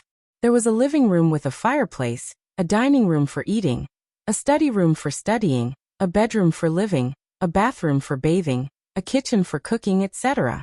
There were all sorts of room facilities. It couldn't be compared to the dormitories of normal students. It was more like a high-class dormitory. It didn't have the feel of a dormitory at all. Wu Yan didn't know if the room of the principal of the Ansari Dragon Riding Academy was as luxurious as this. But this was the first time he saw a dormitory that could be called wasteful. Even the girls' dormitories of Tokuwadai Middle School weren't as luxurious as this. Of course, Wu Yan wouldn't be surprised if it was just a luxurious room. After all, Sylvia was still a princess. Living in a better place wasn't a big deal. Most importantly, the moment Wu Yan entered the room, he saw something truly luxurious. She was wearing a dark blue pleated dress with lace, and a white scarf-like floral ornament started from her shoulders and went through her chest. It was pulled all the way down to her abdomen and wrapped around it like an apron. Paired with the blue dress, it was monotonous yet irresistible. There was also a headdress on her head, and the color was also monotonous white. It was a maid outfit, and the one wearing the maid's uniform. It was a young girl with short purple hair and purple pupils. She was extremely cute and playful. Wu Yan blinked and looked at the cute little maid standing in front of him with a smile on her face. Then he turned his head and looked at Sylvia. "She's not your maid, is she?" "She's a maid, not a maid." Sylvia frowned. She glared at Wu Yan. "Is there something you're not happy about?" No, of course not." Wu Yan shook his head. He looked at the little maid who was standing there like a doll and he laughed. "She's not like you, she's quite cute." "What did you say?" Sylvia's eyes widened. She couldn't believe Wu Yan would say something like that. Rebecca covered her mouth and snickered. The little maid who had been pretending to be a doll also snickered and lifted the corner of her skirt. She bowed to Wu Yan. "Thank you for the compliment. I am Cosette Shirley." "Shirley." The maid who called herself Cosette tilted her head and pursed her lips into a smile. "You must be Lord Lune, right? I've heard so much about you." "My name." Wu Yan stroked his chin and glanced at Sylvia. "Don't tell me you got this name, because I defeated your mistress and she badmouthed me in front of you?" "I'm not that despicable." Sylvia was furious. "Also, Cosette isn't my maid, she's my maid." Well. Wu Yan waved his hand nonchalantly. "It's all the same, all the same." "It's not the same." Cosette's gaze wandered between Wu Yan and Sylvia. Her smile turned frivolous. "Lord Lune and Her Highness are showing off their affection?" "Showing off their affection?" Wu Yan was dumbfounded. And of course not." Sylvia's face turned red. She looked flustered and exasperated. Wu Yan was even more surprised. "It can't be? So you're shy too?" This time not only did Sylvia's face turn red, even her ears turned red. Cosette, who was just joking, showed a surprised expression and smiled meaningfully. It seems like something happened between the two of you that I don't know about. I'm very curious. Nothing happened. Sylvia's rebuttal was so weak that even Rebecca was too embarrassed to continue watching. She stepped forward with a smile. Lune, Cosette isn't an ordinary maid. You'll slowly understand. Not an ordinary maid? Wu Yan couldn't help but look at Cosette. Cosette smiled modestly and he couldn't help but laugh. Well, I'll wait and see. Wu Yan walked past Sylvia and entered her room. Sylvia panicked for no reason as she chased after Wu Yan with a red face. As a knight? How dare you be so rude as to wander around someone else's room? Can't I wander around? Wu Yan looked back at Sylvia innocently and shrugged helplessly. Then, Cosette, please take me to the kitchen. Kitchen? Cosette was confused. She didn't understand why Wu Yan went to the kitchen, but she quickly put on a smile. Understood, Lord Lune. This way, please. Thank you, Cosette. You're welcome. Don't order other people's maids around.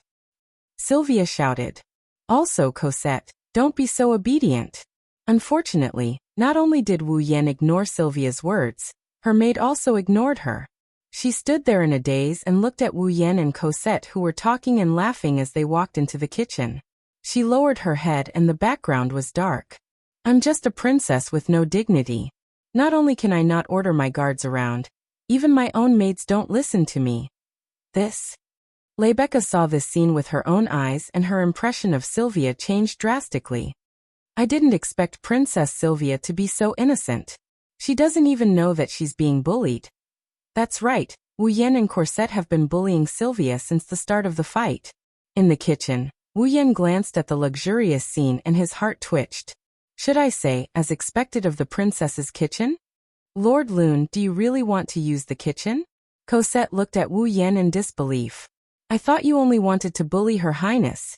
I didn't expect Sylvia to have such a side to her, so I played around a little. Wu Yan smiled awkwardly at Cosette's incredulous expression. In any case, lend me the kitchen for a while. Do you want to cook? Cosette smiled kindly. If that's the case, let me do it. Well, it's a thank you gift, so I can't let you do it. Wu Yan said without turning his head. He walked into the kitchen and picked up a kitchen knife. He skillfully twirled it around the handle. Don't look at me like this. I haven't met anyone who can match me in cooking yet. Is that so? Cosette maintained a smile on his face, but his eyes were filled with distrust. Wu Yan shrugged when he saw this. Anyway, just wait and see. Wu Yan's lips curled up. Cosette suddenly had a feeling when she saw that smile. The boy in front of her seemed different from the ones she met before. Chapter 1287. Ansari Dragon Riding Academy, Epona Lodge, Royal Family Room. Rebecca, Sylvia, and Cosette sat on both sides of the table and looked at the steaming and fragrant dishes on the table. Their eyes were filled with astonishment. Sylvia swallowed her saliva with difficulty as she looked at the dishes on the table that looked like works of art. She looked at Wu Yan, who was standing at the side with plates of food in his hands, and asked with uncertainty, You made all of this yourself? This. Rebecca was also surprised. Isn't this a little too beautiful? That's right. Beautiful. The dishes on the table were all cut into inconceivable shapes by some kind of extreme knife skill. Then they were arranged into exquisite patterns. It wouldn't be an exaggeration to say that they were works of art. In terms of appearance alone, they were more exquisite than ordinary works of art or famous paintings. If these works of art were dishes, then Rebecca and Sylvia wouldn't be willing to eat them, even if they almost lost their composure and salivated profusely. President, Your Highness, these were indeed made by Lord Rohan. Cosette, who stood behind Sylvia, explained to the two girls with an admiring tone. I've been watching Lord Rohan from the side. There's no mistake. After saying that, Cosette looked at Wu Yan with curiosity. Even though Cosette hasn't met Wu Yan before, just like when she introduced him, she's been looking forward to meeting him for a long time. In fact, it was Cosette who told Sylvia that Wu Yan entered the advanced course through the back door. She originally thought that Wu Yan was just a special person. However, Corsette's impression of Wu Yan had changed from special to special now. The mysterious dragon riding skill. The unknown dragon rider. The genius dragon tamer.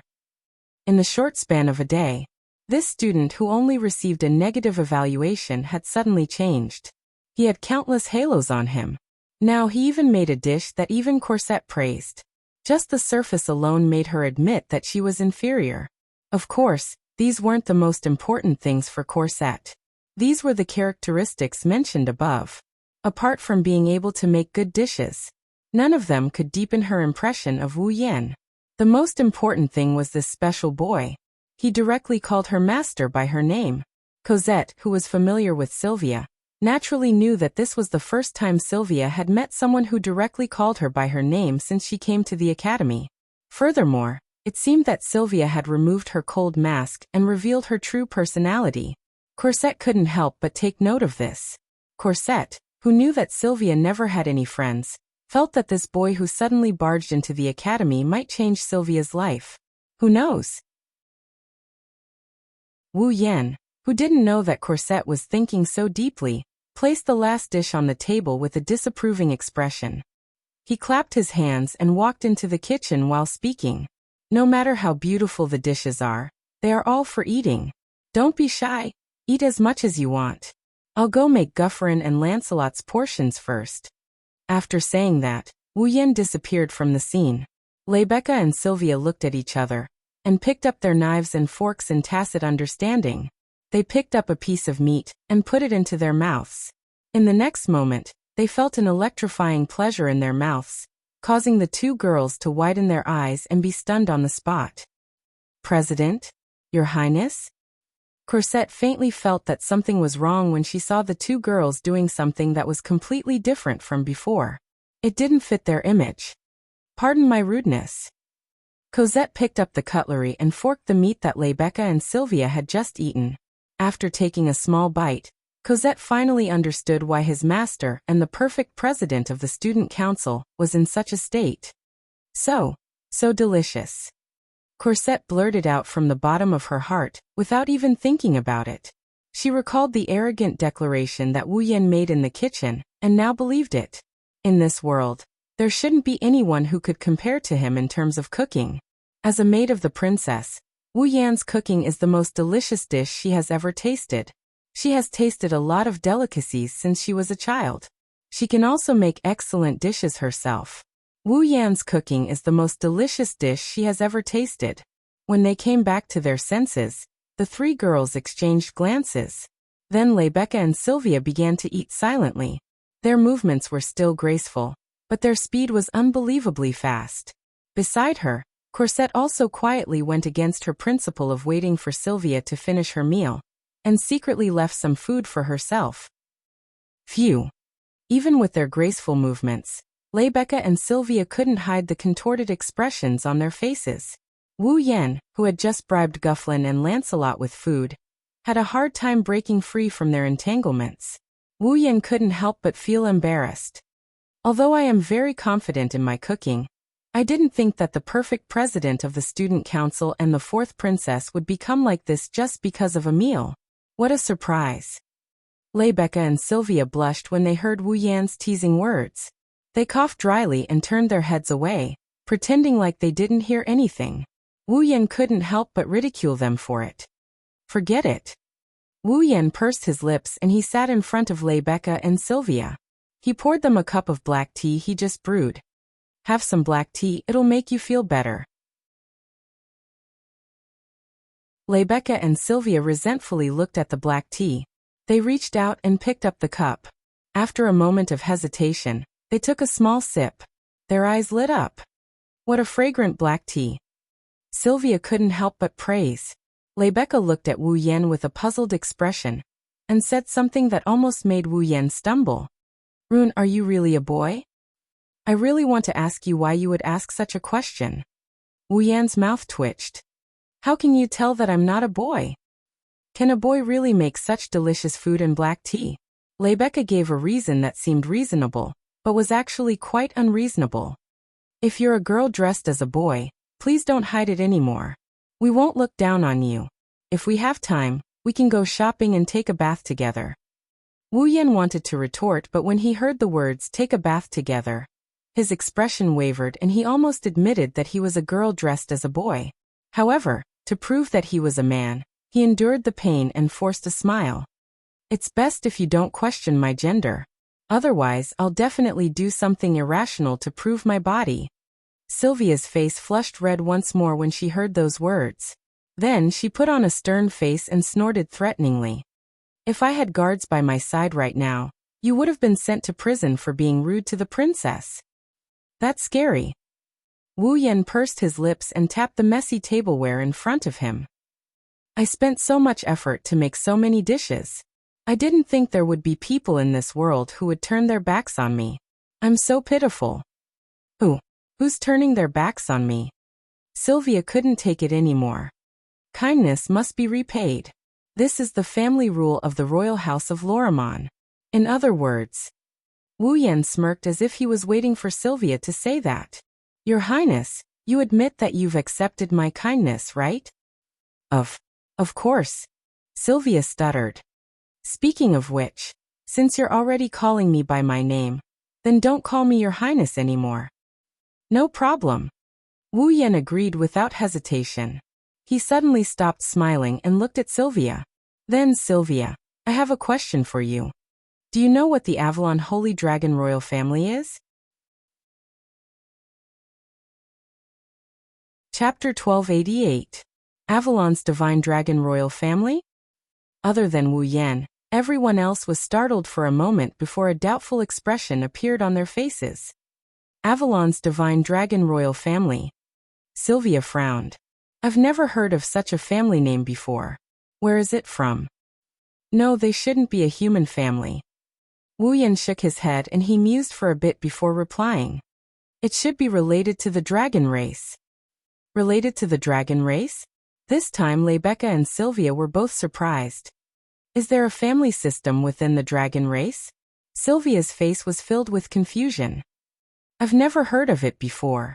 Could it be the Earth Dragon, Water Dragon, Winged Dragon, or Divine Dragon royal family? If that's the case, Roland wouldn't be asking this question. Rebecca closed her eyes with a solemn expression. Avalon's Divine Dragon royal family. Divine Dragon Emperor. Since it's related to the Dragon Emperor, it's definitely not an ordinary dragon race. Rebecca turned to Wu Yan and asked, Roland, where did you hear about this family name? It's troublesome to explain it to you. Wu Yan scratched his face and shrugged. To put it simply, I'm currently looking for information related to the Avalon's Divine Dragon royal family. I've searched the Academy's library, but I couldn't find anything. Although the Academy's library contains many books related to the Dragon Clan and the Dragon Cultivators, the truly confidential parts will not be open to the public. Rebecca crossed her arms and shook her head. Furthermore, if it's something that can be found in the Academy's library, Princess Sylvia and I would definitely know about it. Therefore, I can be sure that the Academy's library doesn't have any records of this. Then, does the Loriamon's royal family and the Randall family have any records of this? Wu Yan stared at the two girls in front of him. The Randall family is a noble family with a fief. They should have some secrets that aren't on the surface, right? As for the Loriamon's royal family, I'm sorry. Although I don't know if the Loria monarch family has any records of this, the Randall family doesn't have any. Rebecca said calmly. If I don't know about it, then even if I go to the Randall family to ask, no one in the family will know about it. When she said this, her tone was firm. As a Saint Dragon Knight, Rebecca was equivalent to a nobleman without a title. Although the Randall family was a famous family, there weren't many Holy Sky Dragon Knights in the history of the family. Thus, it was easy to imagine Rebecca's status in the family. Naturally, she had access to all the secrets of the Randall family. Therefore, Rebecca could say with absolute certainty that this was the case. As long as she didn't know, then no one in the Randall family would know. As for me, I don't have much confidence either.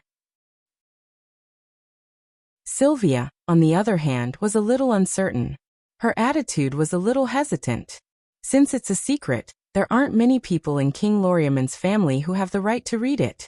After all, it's related to the country. Even if I'm the princess, reading these state secrets is against the law. In other words, even if King Loriaman's family has records of the Avalon Saint Dragon royal family, not many people know about it. Wu Yan frowned deeply and rhythmically tapped the table. This is a little troublesome. Rebecca looked up and stared at Wu Yan for a while before asking, "Is it important to you to know about the Avalon Saint Dragon royal family?" Important? Is it important? Wu Yan nodded after a brief moment of silence. That's right. It's very important. Is that so? Rebecca stared at Wu Yan's wine-red eyes.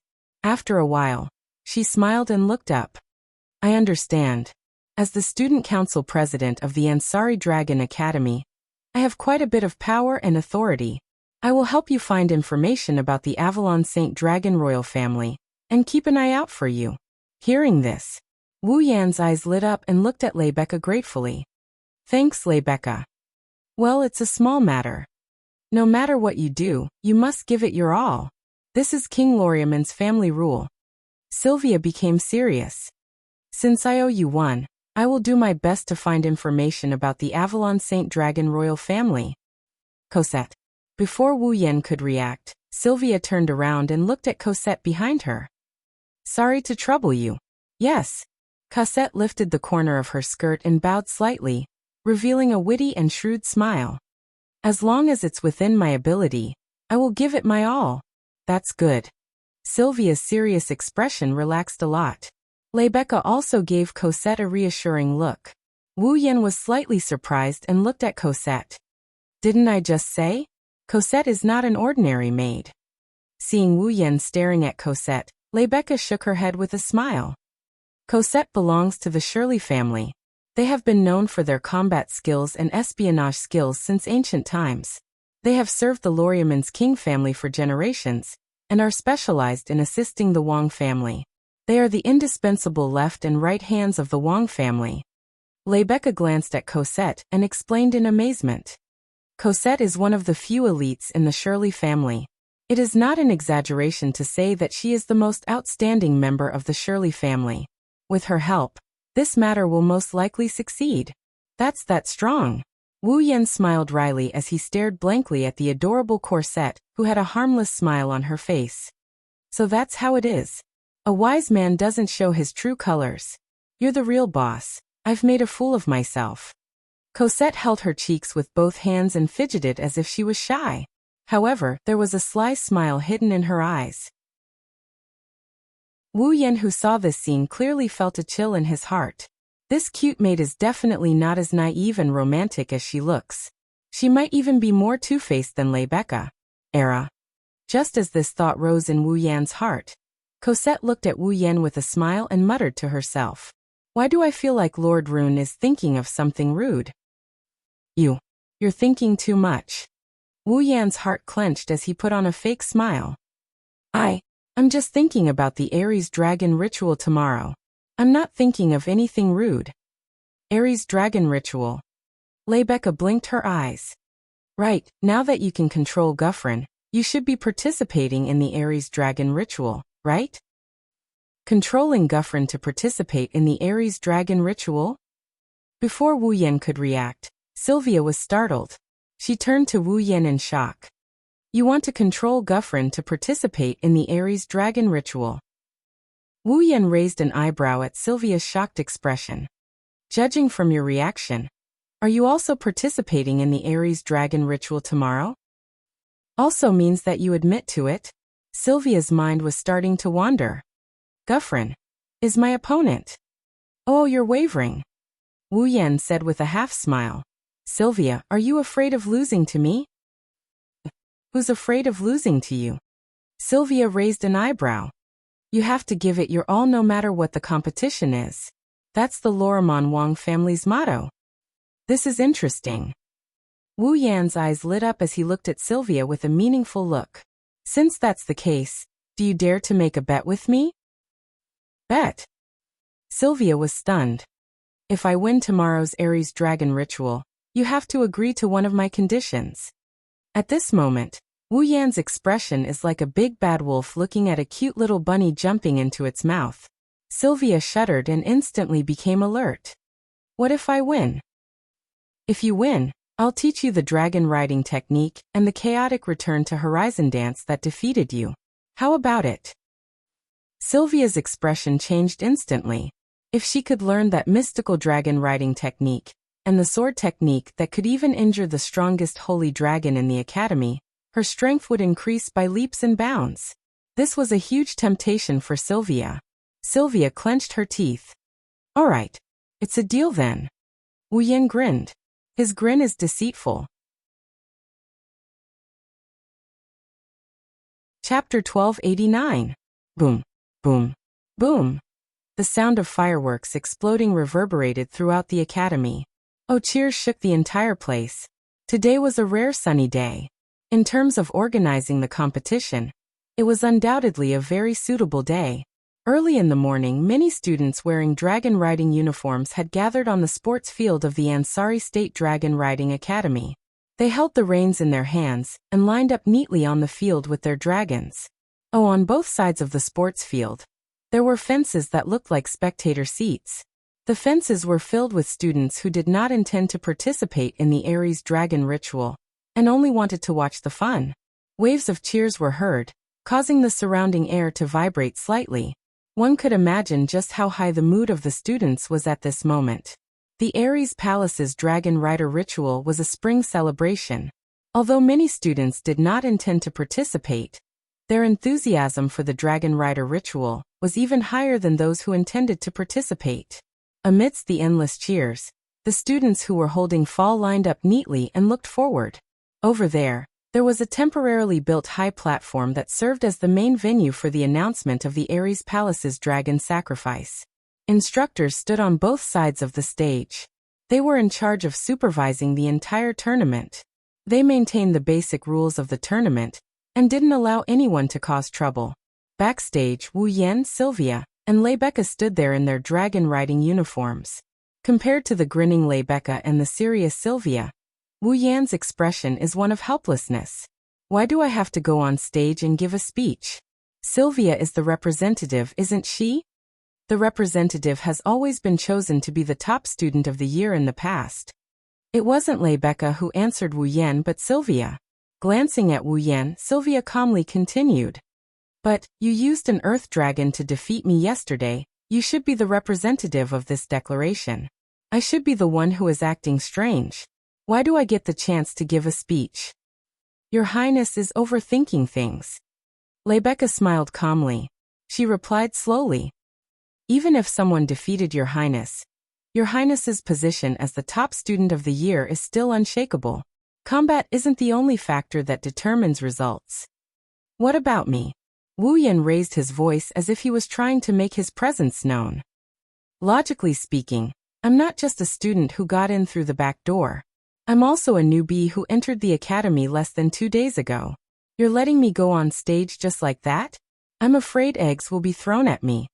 Don't belittle yourself. Your reputation in the academy is no less than Her Highness Princess Sylvia's. Lebecca said calmly with a hint of a smile on her face. Although it was my idea to let you be the representative. So it was you. Oh. It's about time. She ignored Wu Yan's resistance. Lebecca slowly walked to the center of the stage. President Lebecca. Madam Lebecca. As Lebecca walked onto the platform, the students became more and more excited. Their cheers reverberated throughout the entire stadium, drowning out all the other noises. For a moment, the entire stadium was filled with crazed cheers from fans. Good morning, everyone. Like an unperturbed king, Lebecca appeared at the center of the stage, full of heroic spirit. Her voice wasn't very loud, but it pierced through the entire stadium, instantly silencing the noisy stadium. However, the students still looked at her with fanaticism in their eyes. After all, the person standing on the stage was the undefeatable idol of the entire academy. Seeing this, Lebecca revealed a satisfied expression. Her voice gradually reverberated through the air, reaching the ears of everyone present. Today, it's the day of the long-awaited Ares Palace Dragon Sacrifice of the Ansari Dragon Riding Academy. As an activity initiated by the Student Union, As the president of the student union, I feel honored to be able to stand on the stage and give a speech.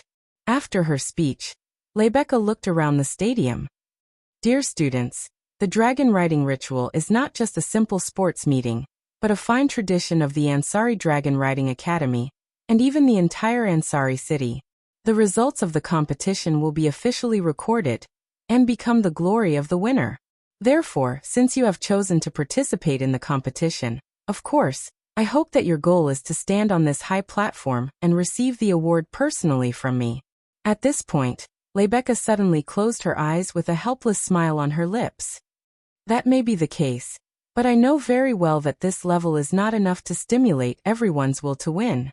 Therefore, I will give a special reward to the winner this time. Special reward. The students who had been in a frenzy earlier were all stunned by this sudden speech. Seeing this, a trace of craftiness appeared in Rebecca's eyes as she spoke in a clear voice. I will give the winner of the Ares Palace Dragon Sacrifice the right to date for a day as a reward. The person of the date will naturally be me, Rebecca Randall.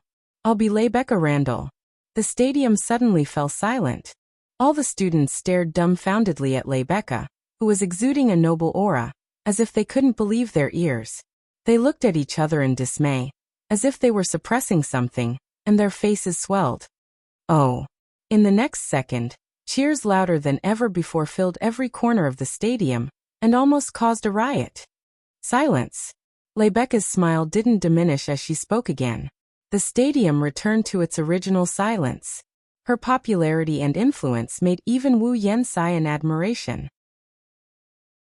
Next, the representative will give a speech. Year 1 of the advanced course class, Sylvia Lamia. Her Highness Princess Loriaman. Sylvia's figure appeared at the bottom of the platform as soon as she finished speaking. She slowly walked to the center of the platform with clear footsteps. Below the stage, Wu Yan frowned. When Sylvia went up to the stage, Wu Yan clearly felt. Unlike the previous high-spirited atmosphere, there was a strange heaviness in the air. However, Sylvia seemed to have not noticed at all. She looked straight ahead with a taut face, and her cold voice shook the atmosphere as it gradually reverberated in the field. You must give it your all in any competition. This is the family rule of the Loriaman family. Above.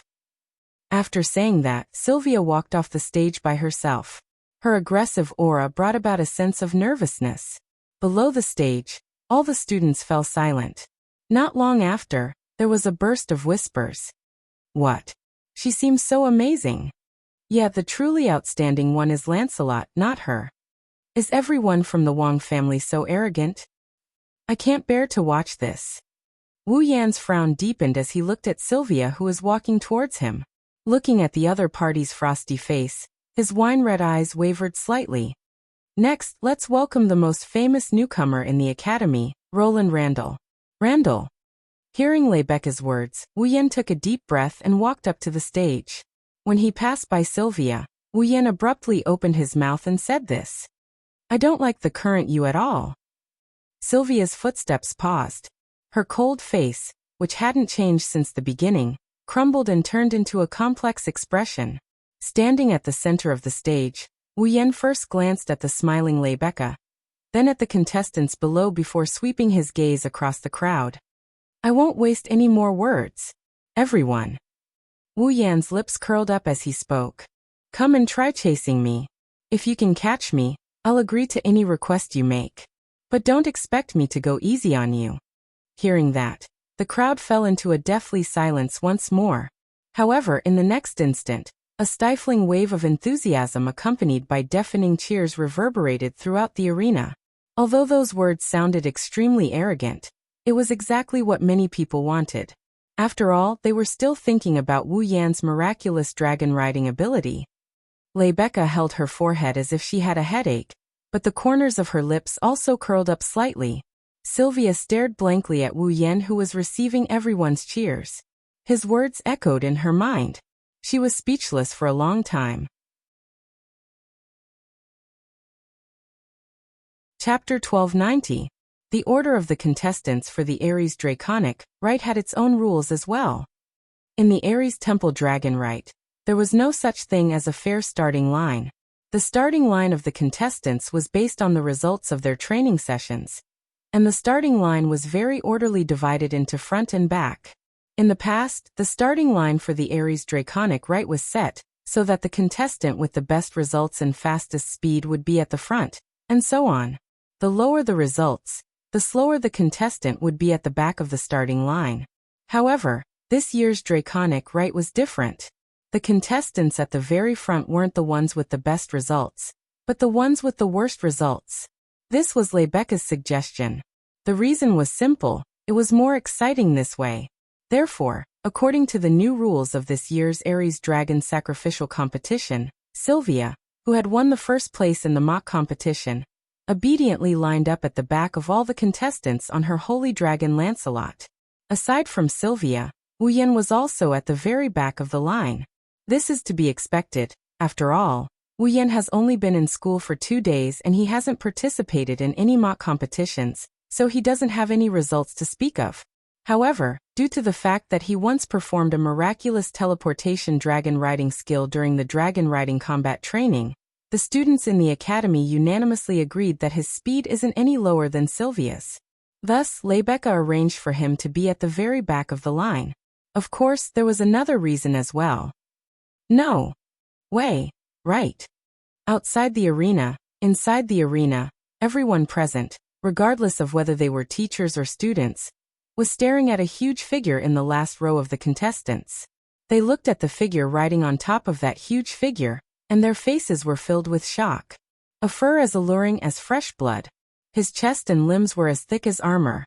His wings were completely disproportionate to his body, supporting his enormous body that seemed to be able to blot out the sun. He stood above all the dragons present, emitting a chilling sense of oppression. The strongest holy dragon in the academy, Gufflin. This was a holy dragon that everyone in the Ansari Academy, and even the entire Ansari city, didn't know about. It was quite famous. After all, it was the one who made Rebecca Randall famous. The most fundamental reason why the name Rebecca Randall became so famous. However, this was the Academy's strongest holy dragon. However, the one riding on it was not the most powerful person in the Academy who was full of heroic spirit, but the new student who had become a hot topic after entering the Academy for less than 2 days. Rune Randall. The entire place was silent. Obviously, the strongest holy dragon in the Academy, the perfect mount of the Student Council president, was being ridden by someone else. Everyone's hearts were shaken. Among them, the person who was the most shocked was undoubtedly Yashio, who was also in the last row, riding Bridget, which he borrowed from Raymond. Yashio looked at Guffrin floating above everyone, and Wu Yan riding on Guffrin's head. Yashio's heart was in a state of shock and didn't calm down for a long time. Yashur was also known as a genius dragon tamer. But Yashio asked himself honestly, there was no way he could be like Wu Yan. Tame Guffrin. Not to mention Gyuvlin, Yashur didn't even have the confidence to ride an immature holy dragon like Lancelot. Until now he had only ridden an earth dragon, a winged dragon, and a water dragon. All of a sudden, Wu Yan's image in Yashur's heart grew. Compared to Yashur, Sylvia, who already knew about this matter, was calm and collected. She restrained her emotions and slowly suppressed the complicated emotions in her heart. She began to concentrate. Sylvia didn't know if she could win. But in order to prove herself and fulfill her promise with Wu Yan, Sylvia would give it her all. Contestants in position. Rebecca's voice came from the stage, waking up the audience from their stupor. She held the short gun in her hand and raised it high into the sky. The audience began to hold their breaths. A strange tension pervaded the air. A suffocating silence enveloped the entire place. Only the agitation of the hearts and the breathing of the dragons could be heard. The surroundings were silent. Ready. Rebecca wore a calm smile and closed her eyes. Then she abruptly opened them. Bang. A dazzling flash lit up the sky and a dull gunshot echoed. Charge. In the next moment, every contestant's expression froze and they began to run at the same time. Bringing with them a thick cloud of dust and a bugle horn, they charged forward. Roar. The earth dragons roared and charged forward. The ground shook under their stomps. Roar. The pterosaurs flapped their wings and flew into the sky. Walala. One by one, the water dragons rushed into the waterway not far away, raising waves of water as they disappeared from everyone's sight. The sight of nearly 100 dragons fighting to be the first to enter the arena shook the hearts of everyone present. Oh! Amidst the loud cheers, every dragon passed through the gates of the Ansari Dragon Riding Academy and entered the city center of Ansari. Due to the differences in the dragon race, the earth dragons, pterosaurs, and water dragons had different runways. The student council made a very detailed rule about the runways. Otherwise, the pterosaurs, who had the advantage of flying, would have a much better chance of victory than the earth dragons that could only run on the ground and the water dragons that could only swim in the waterways. Thus, for the sake of balance, the pterosaurs, earth dragons, and water dragons had different runways. They would only overlap when they reached a certain path or a section of the path before the final destination. However, the conditions were not unfair. Thus, every contestant's conditions were basically the same. It was just that it depended on their individual circumstances. In this Ares dragon sacrifice, the only two holy dragons were naturally on the pterosaurs' runways. The most basic ability of holy dragons was flight. No matter if they were pterosaurs, earth dragons, or water dragons before they evolved, they would all have wings and could fly after evolving into holy dragons. However, compared to the pterosaurs that could also fly, Gyvlin and Lancelot's speed was undoubtedly astonishing. Not only were they fast and powerful, even their stamina was superior to other dragons. If there was something unfair about this Ares dragon sacrifice, it would be these two holy dragons that were out of the norm. Or rather, Gyvlin, who far surpassed Lancelot in size, growth, and combat strength, was the real cheat. Moreover, the one riding it was Wu Yan. In the blink of an eye, Gyvlin overtook all the other contestants. They could only stare blankly at Gyvlin, who had turned into a streak of red lightning and was speeding along the runways. Lancelot was the only one who could barely keep up. Roar! Perhaps it was because he hadn't participated in this kind of competition for a long time. Gyvlin let out an excited roar. His speed once again increased by a few notches, and he fiercely left Lancelot, who was following behind him, in the dust. Wu Yan bitterly laughed when he saw this. You're this excited just by participating in a competition? How did Lebeka torture you? Roar? Roar! Gyvlin let out another roar, but the meaning was unclear. However, its speed increased again. It was clearly fully immersed in the competition. Well, go ahead and do your best. Wu Yan patted Gyvlin's dragon horn and turned to look behind him. About 20 meters away in the sky, Lancelot is also trying his best to increase his speed. Wu Yan could see Sylvia's sweaty expression. Perhaps she felt Wu Yan's gaze. Sylvia lifted her head and met his gaze. Then, she saw Wu Yan's half-smile, which made her angry. Lancelot. Sylvia immediately cried out. Don't lose to him. I can lose to anyone but not to him. Roar! Lancelot seemed to be able to sense its master's anger. With a roar, it channeled all its magic into its wings and flapped them hard. Oh? You still haven't given up? Wu Yan let Gufeline do his thing. Wu Yan raised an eyebrow and he laughed out loud. Lancelot, if you lose, I'll make the best dish for you. Lancelot's roar seemed to be stuck in its throat. It couldn't come out. Lancelot had just eaten Wu Yan's dishes yesterday, so this sentence caused its heart to waver. It couldn't help but slow down. Wah! Sylvia's eyes widened as she shouted in exasperation. You despicable person! Ha ha ha ha! In the sky, a man and a woman, one large and one small, two holy dragons streaked across the sky like meteors, bringing with them Wu Yan's laughter and Sylvia's angry roar as they flew towards the finish line. Chapter 1291. Ansari Dragon Riding Academy, Sports Field. On the high platform, Lebeka revealed a breathtakingly beautiful smile, her heroic voice reverberating through the entire arena. The winner of this year's Ares Dragon Riding Festival, first year of the advanced class, Roland Randall. Oh. The group of students looked at Wu Yan standing beside Lebeka and cheered enthusiastically. Of course, there were also many voices of envy and jealousy mixed in. After all, The winner of this year's Aries Dragon Riding Festival would be able to get a date with the Student Council President Lebeka. How could the male students who viewed Lebeka as their goddess and the female students who looked up to her not be envious and jealous? Thus, the cheers that resounded throughout the field had a hint of jealousy that everyone could clearly sense. In the beginning, there was even a hint of powerlessness that made people smile bitterly. Under everyone's intense gaze, Wu Yan faintly sighed. Just how many times had he encountered such a situation? Wu Yan had already lost count and didn't have the energy to count. After all, being glared at a few times wouldn't cause him to lose a piece of flesh. On the other hand, a gaze filled with resentment from below the stage made Wu Yan's lips curl into a smile. He glanced down and saw Sylvia clenching her fists and gnashing her teeth as she looked at him. Despicable fellow. Despicable fellow. Shameless fellow.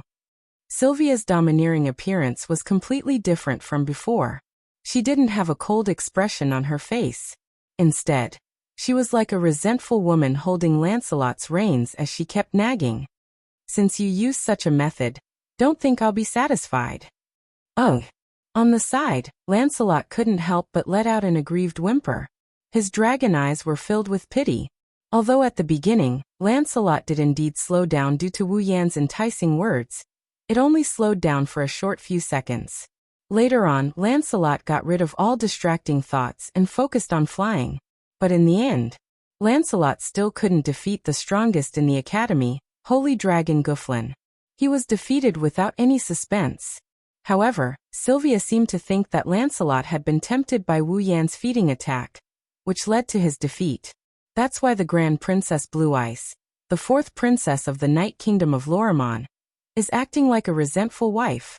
Regarding this, not only did Wu Yan not avoid the edge of the spear, he did the exact opposite. A provocative smile appeared on her face as she looked down at Sylvia, her mouth twitching a few times. He didn't say anything, but Sylvia read his lips. Don't forget our promise. Sylvia was instantly enraged, but there was nothing she could do. She could only glare hatefully at Wu Yan, who was smiling proudly on the high platform. She closed her eyes and turned her head away. Out of sight, out of mind. You're angry just like that? Wu Yan sighed as if he expected better from him. What a child. You're the only one who dares to treat Her Highness Princess Sylvia like that in the entire Raymond knighthood. Lebeka rolled her eyes and said in annoyance. If Her Highness Princess Sylvia really wants to cause trouble for you, you're in big trouble. I can't see the trouble. I can only see the benefits. Wu Yan muttered as he stroked his chin. Even though I've already thought of what I'll get Sylvia to do for me, it's a bit of a loss. Should I think of something else? Something else. Lebeka blinked and revealed a meaningful expression. Sylvia isn't the only one who can benefit from winning the competition. Wu Yan was stunned. When he saw Lebeka's meaningful expression, he remembered that as the winner, he could go on a date with her. Wu Yan's lips twitched at the thought. What? Lebeka put on a seductive look in front of everyone. She whispered into Wu Yan's ear and she blew at him. Could it be? You're not happy about going on a date with me? I'm just having a headache. Wu Yan suppressed his heartbeat and coughed as he felt the ticklish sensation in his ear. He looked away awkwardly. I'm not familiar with Ansari City at all. I don't know where to take you on a date. You don't have to worry about that. Lebeka's eyes revealed a hint of a smile. I like to take the initiative, so let me guide you. Initiative? Guide? Which aspect? This time, Wu Yan was no longer trying to suppress his heartbeat. Instead, his imagination was running wild. At this moment, Lebeka. Below the high platform, an instructor panted heavily as he ran over while shouting with an anxious expression on his face. There's one more participant who hasn't returned. There's one more participant who hasn't returned? Wu Yan, Lebeka, and even Sylvia were stunned. Lebeka frowned. What's the meaning of this? It's been an hour since the end of the competition, but there's still one participant who hasn't returned. The instructor panted and said. In the forest, a security officer found the contestant's Earth Dragon, but the rider was not there. It's very likely that an accident happened. Rebecca's expression changed slightly as she spoke. Form a rescue team, and head to the forest immediately. Yes, sir. He was clearly an instructor, but at this moment he was following the orders of his student, Rebecca. It was very strange. I'll go too. Rebecca turned her gaze to the instructor. What's the name of the missing rider? It's the problematic student who rode someone else's fall in the competition. His name is Yashur Blake. It's Yashur Blake. It's him. Rebecca and Sylvia were shocked. Yashur? Wu Yan's expression froze before darkening. Yashur had only been in the academy for 2 days, but he was the only person in Wu Yan's class other than Sylvia and Raymond. He could be considered half a friend. Wu Yan was also concerned about Yashur's belongings. He didn't want anything to happen to Yashur. Rebecca. Wu Yan turned around to look at Rebecca. Let me join the rescue team as well. All right. Rebecca hesitated for a moment before nodding in agreement. Come with me on Guffrin and we'll search the forest. I'll go too. Sylvia stood up and glanced at Wu Yan with a solemn expression. It's the duty of the royal family to help citizens in trouble. It's also the teachings of the royal family. President Rebecca, please let me join. I understand. Seeing Sylvia's solemn expression, Rebecca found it hard to refuse. Then, Your Highness, please ride Lancelot. We'll split up and search the forest. Sylvia nodded solemnly. Above Fianna Forest, kneeling on one knee above Gufflin's head, Wu Yan and Rebecca held the dragon horn in one hand and his hair in the other. Gufflin used a magic formation as a foothold for them to stand on as they soared above the forest. Sylvia rode Lancelot to the other side of the forest, while Wu Yan and Rebecca searched the other side of the forest. They searched the entire Fianna Forest with the other rescue teams. How is it? Rebecca didn't shy away from Wu Yan. She asked Wu Yan, did you find anything? No. Wu Yan shook his head. He tried to divert his attention away from Rebecca's soft body, and the sweet scent wafting into his nose. I didn't find anything. This is troublesome. Rebecca frowned. Yashur? Blake, did something happen to him? I don't know. Wu Yan smiled bitterly. Even if something happened, we have to find him. If he's alive, we have to see him. If he's dead, we have to see his corpse. That's true. Rebecca smiled bitterly as well. Gufflin. Wu Yan lowered his head and he shouted at Gufflin. Did you find anything? Roar. Wu Yan just wanted to give it a try. Who knew that Gufflin would suddenly stop in midair? He turned around and flew forward as if he was being pulled by some kind of force. Seeing this, Rebecca was surprised. Looks like Gufflin found something. Wu Yan didn't answer.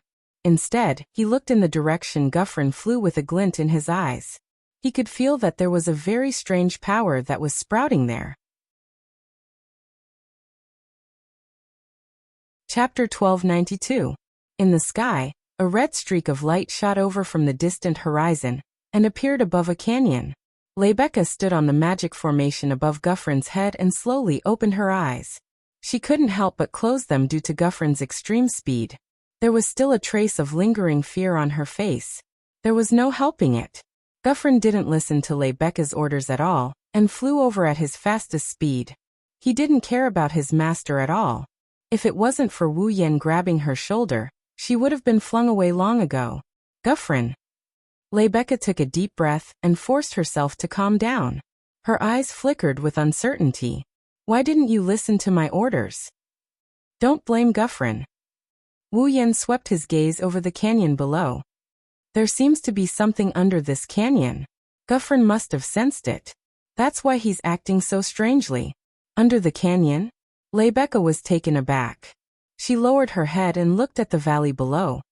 This is the outskirts of Fianna Forest? Who knows? Well, who knows? Wu Yan shrugged and narrowed his wine-red eyes. However, I am a bit concerned about the thing inside. Me too. Rebecca nodded solemnly. This is the first time Gufflin didn't listen to my orders. There must be something else under the canyon. Finished.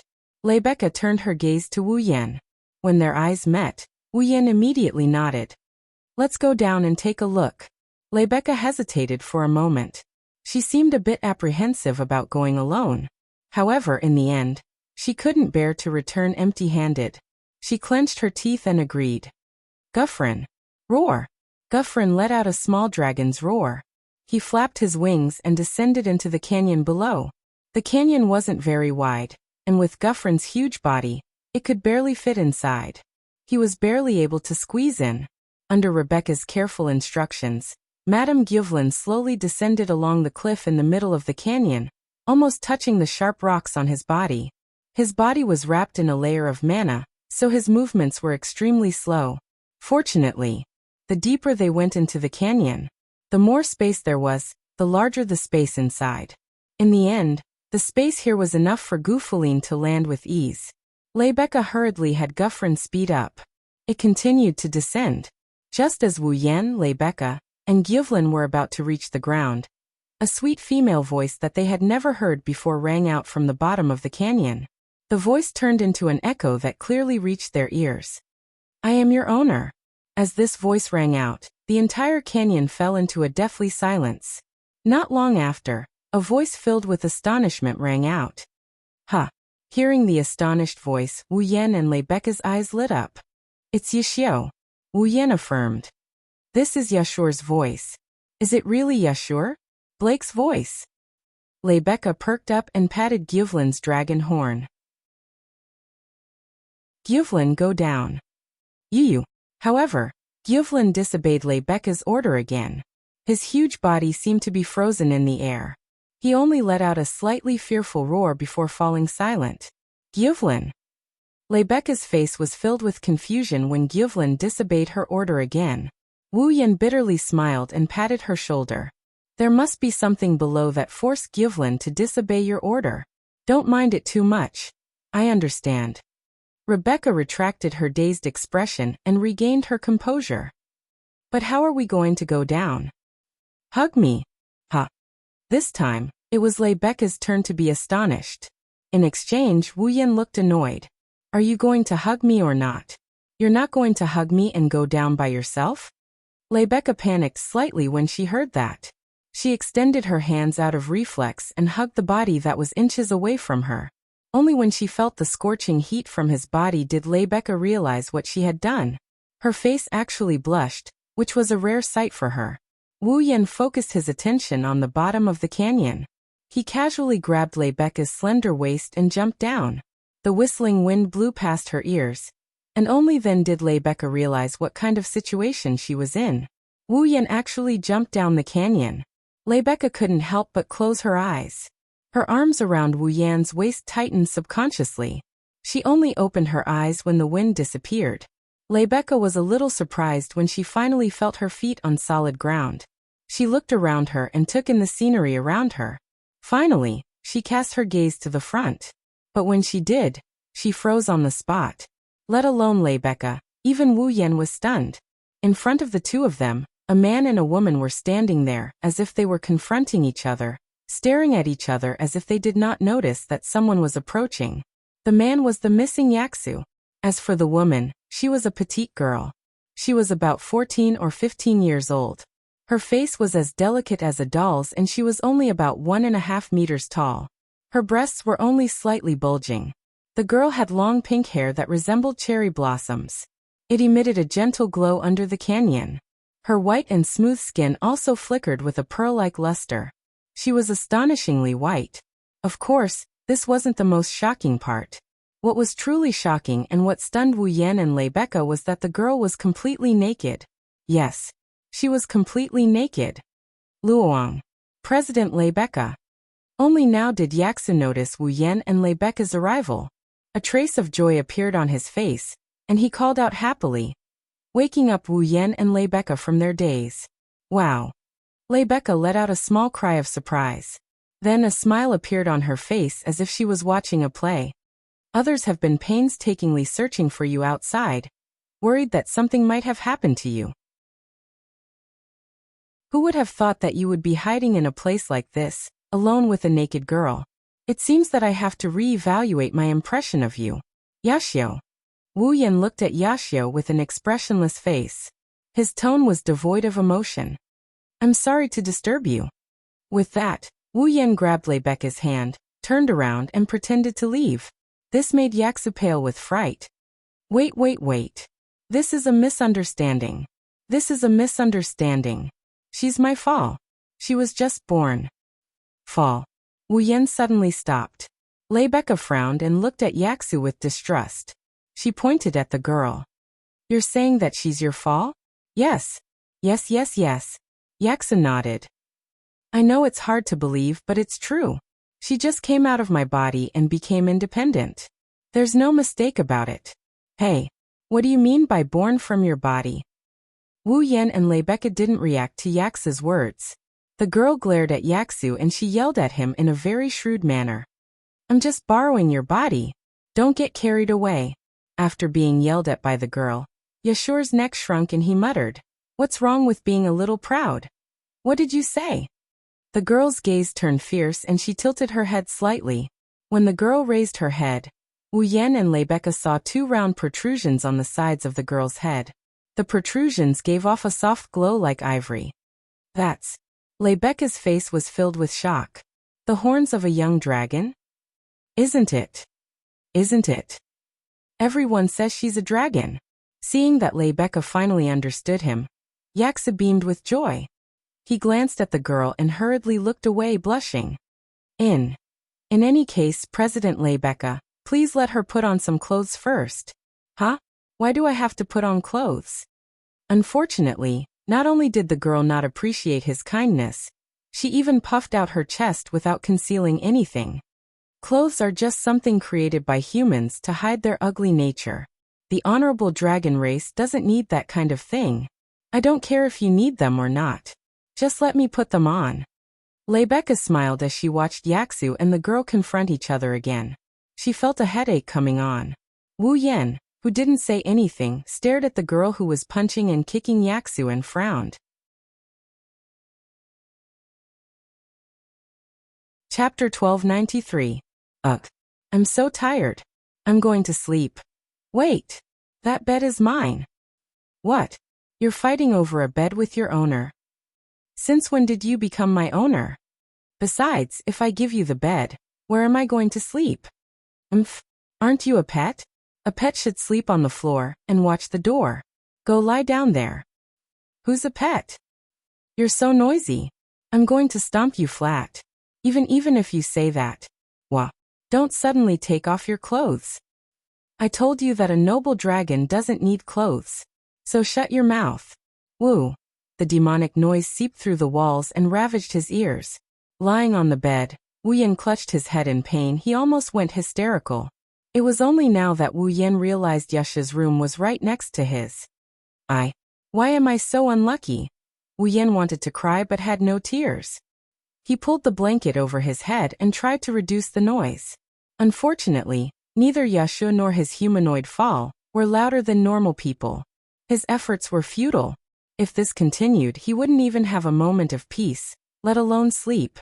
He rudely kicked away the blanket covering his body. He resisted the urge to go next door and throw the guy and the girl out of the dormitory. He gnashed his teeth and spat out a resentful voice. I'm starting to hate this academy's board of directors.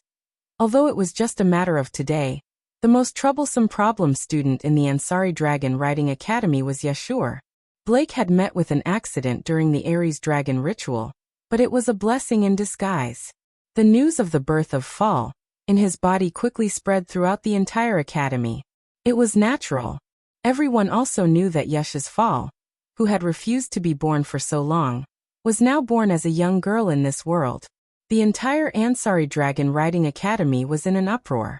Let's not talk about what the students of the academy thought about this matter, but the higher-ups of the academy almost quarreled over this matter. The reason was naturally the problem of how to deal with Yaksabuer. After all, Yaha's Fall wasn't just a dragon. Moreover, she was a young girl. Should he let her live in a dormitory like an ordinary young girl and live a human life? Or should he let her be sent to the dragon house and be managed like the other dragons? This problem was truly a headache. The entire staff of the Ansari Dragon Riding Academy was divided into two factions during the meeting. They argued for an entire day, and in the end, the Academy Council made the decision to temporarily allow Pulav Yashur to live in the dormitory like a normal person. But Ashur himself had to take care of her. Because of this, Yashur's fall moved into Apollo's abode and lived in the same room as Yashur. At the same time, Wu Yan's nightmare began. Looking at the ceiling, Wu Yan's eyes were lifeless. After a long time, he sighed faintly. It's rare for a nocturnal creature like me to feel sleepy tonight.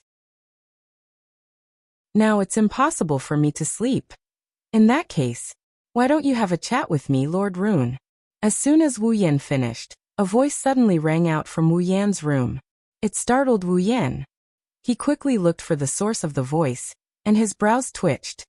Lord Rune, he saw, on the ceiling of the room. A cute maid with short purple hair wearing a not-so-plain maid uniform was hanging upside down like a ninja. She had a polite smile on her face. When Wu Yan looked at her, she jumped down from the ceiling, patted her skirt, and bowed. Her movements were extremely elegant. Good evening. No matter how I look at it, no one would think that I'm having a good evening, right? The corner of Wu Yan's mouth twitched a few times, and he said weakly, compared to that, I'm more curious about when you arrived, Corset. I just arrived. Corset raised a finger and winked playfully. So Lord Rune, you don't have to worry about me finding out that you're doing something shameful in bed. Compared to me, you're doing something shameful, aren't you? Wu Yan put on a fake smile. Breaking into the boys' dormitory in the middle of the night, and being alone with a man like me. Aren't you afraid of being taken advantage of? Corset's eyes widened when she heard Wu Yan's words. She seemed to be surprised. I'm just a maid. Why would Lord Rune fall for me? It seems that you're unaware of your charm. Wu Yan was a little speechless. Putting aside her status, Corset was indeed a very cute person. Although she wasn't as perfect as Rebecca or as elegant as Sylvia, no one would think that she was weaker than Rebecca or Sylvia in terms of appearance. However, judging from Corset's behavior just now, she probably didn't even notice it herself. Forget it. Getting up from the bed, Wu Yan patted his cheeks and looked at Corset. You must have something important to tell me so late at night, right? It's nothing important. I'm just reporting something that Lord Rune asked me to investigate. Investigate? Wu Yan's eyes lit up, and his expression became excited. Is it about Avalon's Holy Dragon royal family? Yes, Corset nodded, but her expression wasn't very happy. Even her smile was gone. Unfortunately, Lord Rune, there isn't much progress on the matter you requested. There aren't even many words related to it. There are only a few records of a dragon similar to the Holy Dragon Emperor, in some ancient legends, but Avalon didn't mention a single word about it. I think it would be difficult to find any information related to Avalon's Holy Dragon royal family in Loriaman's knighthood. Perhaps Loriaman's royal family has important secrets, but investigating this information is against the law. Even I can't do anything about it. At this point, Corset's expression became a little apathetic. She was probably apologetic that she wasn't useful. Although her behavior was somewhat helpless, Corset was indeed a very kind-hearted little maid. All right, it's fine if you can't find anything. Don't take it to heart. Even though he was a little disappointed, Wu Yan still spoke softly. You managed to find some clues in just one day. Even if it's just a legend, it's already very impressive. Before this, I didn't even find a single word related to it. Shirley's family is good at spying, and this is why I came to Lord Rune. Corset shook her head, then her expression turned serious. Since even I can't find any clues related to the Avalon Holy Dragon royal family, it proves that this Avalon Holy Dragon royal family is definitely not ordinary. Their involvement might even exceed the level of what the Knight's Kingdom can bear. Corset, please be bold enough to say that if Sir Laurent still wants to continue investigating the Avalon Holy Dragon royal family, please reconsider. If something goes wrong, Loriaman's knighthood might be involved. When that happens, both Lord Rune and Corset will be guilty. Looking at the serious expression on Corset's face, Wu Yan became silent. At first glance, Corset's words sounded like she was exaggerating. After all, she said something like, even I don't have it. Clearly, Corset was very confident in her ability. In this case, It was not unreasonable for Corset to come here and give him a reminder. Avalon's Holy Dragon royal family might be involved in many aspects, but Wu Yan wasn't going to give up. After all, this was his dungeon mission, wasn't it? I understand. Wu Yan smiled at Corset. I'll proceed with caution. Thank you very much. Corset smiled again. She lifted her skirt and bowed to Wu Yan. Then I'll take my leave first. If Lord Rune needs my help, please don't hesitate. I will. Wu Yan shrugged and he teased her. Then, I'll have to trouble you to come to me in the middle of the night. Remember to bring me some benefits. I'll think about it. Corset smiled mischievously. Then her body turned into a shadow and disappeared. A cheating maid. Wu Yan didn't know whether to laugh or cry. Chapter 1294. In the following days, Wu Yan began to live a leisurely and busy life. The end of the Ares dragon sacrificial rite caused the academy life of the Ansari State Dragon Riding Academy to start moving forward. Under such circumstances, Wu Yan began to live the same life as every other student in the academy. Every day he would go to the classroom to attend theoretical classes related to dragon breeding, or participate in actual combat exercises with a group of students. He would learn all kinds of dragon riding skills, and enrich his experience and knowledge of riding dragons. He lived a very peaceful life. With perfect memory, Wu Yan would be able to get full marks in every theory class he attended. With endless martial training, Wu Yan's dragon riding skills were unmatched in the entire academy. With these two aspects added together, Wu Yan's grades gradually climbed up, and he quickly became the first in the school year. At this point, the negative evaluation of Wu Yan completely disappeared from the Ansari Dragon Academy. Now what Wu Yan left behind in the Ansari Dragon Academy could not be considered a legend nor a miracle. However, his reputation was no longer below the famous True Red Empress Lebecca and Blue Ice Princess Sylvia. The skyrocketing theoretical results and miraculous dragon riding skills gradually raised Wu Yan's reputation. In the Ansari Dragon Academy, he was basically the same as Lebecca and Sylvia. No one didn't mention him. Furthermore, he was far superior to the genius dragon tamer, Yeshu, who was known as the problematic student. Above Blake. Now even the people in the Ansari city had more or less heard of Wu Yan's deeds. Now in the Ansari Dragon Riding Academy, if someone were to ask who the strongest person in the academy was, there would definitely be someone who would answer Lebecca. If someone were to ask who the person with the highest status in the academy was, it would definitely be Sylvia. But if someone were to ask who the most talented person in the academy was, it would definitely be the genius dragon tamer Yashu. It would be Wu Yan. Therefore, Wu Yan also got a nickname in the Ansari University's Dragon Riding Academy. He was known as the Rider of the God Race. It meant that the talent of the rider was no longer in the category of humans, but a performance that could only be possessed by a true god. Of course, it would be an exaggeration to say that he was comparable to a god. However, to be able to rise from a cheating student to the top of the school year in less than a month, he even had such a miraculous dragon riding skill. Even the academy's strongest holy dragon Guflin had been tamed by him. These feats shocked the students more than just a little bit. Naturally, even the evaluation of the students was upgraded exaggeratedly. But it was undeniable. Wu Yan had indeed received everyone's approval, and no longer had any negative comments. What was worth mentioning was that under Wu Yan's stimulation, Sylvia had also been frantically learning and improving her dragon riding skills. Under such hard work, Lancelot had also grown a lot, and his strength had improved significantly. As for Wu Yan, while he was doing his duty as a student, he was observing Yak from a close distance. This Yak was referring to Yaha's Fall, who maintained her human form. She was also the petite pink-haired girl at the bottom of the canyon that day. The reason for observing Yak was simple. Because Wu Yan suspected that this dragon girl who defied common sense and maintained her human form was very likely related to the Holy Dragon Imperial family of Avalon that he was looking for. Wu Yan had the bloodline of the true ancestor, and had a bloodline level far above humans and dragons. It was also because of this that normal dragons would accept his control, and even the Holy Dragon would show him respect.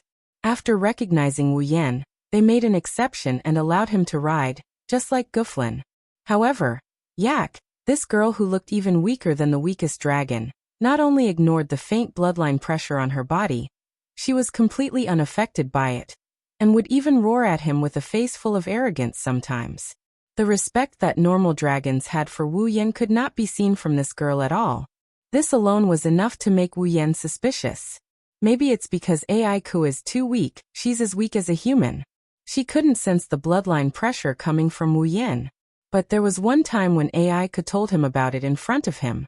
It feels like you're a little different from normal ignorant and stupid humans. The moment he heard this, Wu Yan immediately had this thought in his mind. While ignoring her own bloodline pressure, she could more or less feel something different about him. This Yak was definitely not normal. With this in mind, Wu Yan began to observe Yak, and conveniently asked Yahoo about his participation in the youth ritual. If he could prove that Yak was the last descendant of the Holy Dragon Imperial family of Avalon, then Wu Yan could basically use the bullet of 12, you'd bet. When he went to Yahoo's youth ritual, he could carry out his own dungeon mission. Of course, this was a story for later. Today, the weather was clear. Wu Yan and Yahoo had just finished their classes. They walked together and headed to the office of the student council. This was because Rebecca had come directly to the first grade classroom of the advanced class in the morning and made a declaration amidst the uproar. Rune, Randall, Yahoo, Blake, come to the student council office after school. I have something to talk to you about. And so, under the envious and jealous gazes of their good friend Ramon, Wu Yan and Yaksu left everyone else and went to the student council office. The student council office was located at the top of the central tower of the Ansari Dragon Riding Academy. Although it was not very big, the layout was more luxurious than the dean's office. Just the door alone gave off the feeling of a famous museum or conference room. Standing in front of the magnificent door, Yashu fidgeted around nervously. He glanced at Wu Yan, who didn't seem to care about anything, and he couldn't help but feel sad. Ever since the establishment of the Ansari Dragon Riding Academy, the student council had great power. Not only could they interfere with the matters of the Academy Council, they could also obtain a seat in the Ansari City Council. The authority of the student council president was above the mayor. Moreover, the student council president was the famous Empress Zhenhong. To a commoner like Yahoo, it was natural for him to feel restrained. At this moment, Yahoo was surprised by Wu Yan's casual attitude. After all, Randall was Rebecca? Everyone in the academy knew about Randall's guard. Didn't he need to be more respectful? You're already here? Then come in. While Yashio was still thinking about this, an extremely elegant and beautiful voice reverberated in his ears from within the door, causing Yashio to be completely startled. Even his body trembled. You. Seeing Yaha's reaction, Wu Yan shook his head with a smile. Be more casual. Don't look at Rebecca. She's very friendly. If you're too restrained, she'll be unhappy. After speaking, Wu Yan opened the door and walked into the student council office. Yahoo was stunned and quickly followed. Walking into the office, the first thing Wu Yan and Yahoo saw was the owner of this place. Rebecca stood in the center of the office with her hands crossed in front of her ample chest. She looked at the two people who walked in with a smile on her face. Her beauty and fiery red hair complemented each other, creating a terrifying aura. Her voluptuous body was full of curves, emitting an unconcealable temptation. Even if it wasn't the first time Yahoo saw this breathtaking beauty, he still felt his heart tighten. Rebecca was a legend. Not only did she have extraordinary beauty, she was also a famous Holy Sky Dragon Knight. She was a powerhouse respected by everyone in the entire Ansari state. Her fame spread throughout every territory of the Night Kingdom of Loria. Even the most famous and honorable Lorraine Kingdom's Sacred Sky Dragon Knights only had 10% of their members who were Sacred Sky Dragon Knights. Rebecca was able to achieve such fame at such a young age. One could imagine what kind of position she had in the hearts of ordinary students. Yahoo was definitely not an ordinary student. His title of Genius Dragon Tamer was spread to every corner of the academy. However, he was only a commoner. Even if he had the title of Genius Dragon Tamer, he was only an ordinary student. In front of Rebecca, he couldn't help but feel uncomfortable. Noticing this, Rebecca chuckled and lowered her voice. You're welcome. Take a seat. Yes. Yashu hesitated for a bit before walking over. Wu Yan couldn't help but bitterly chuckle. He's even more bashful than a girl.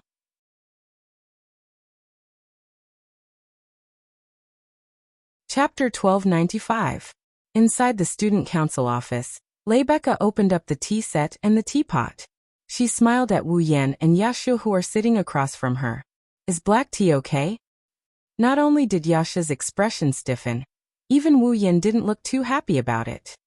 Rebecca, if I remember correctly, this is the student council office. What are you trying to do by making it look like a restaurant? Isn't it great? Rebecca smiled mockingly. There was once a restaurant that wanted me to be their waiter for a day. Unfortunately, I rejected them. Now that I think about it, I missed the chance to experience being a waiter. The famous True Red Empress went to be a waiter? Wu Yan blinked. He couldn't help but picture Rebecca wearing a waitress uniform and her cute face. He replied without hesitation. Of course.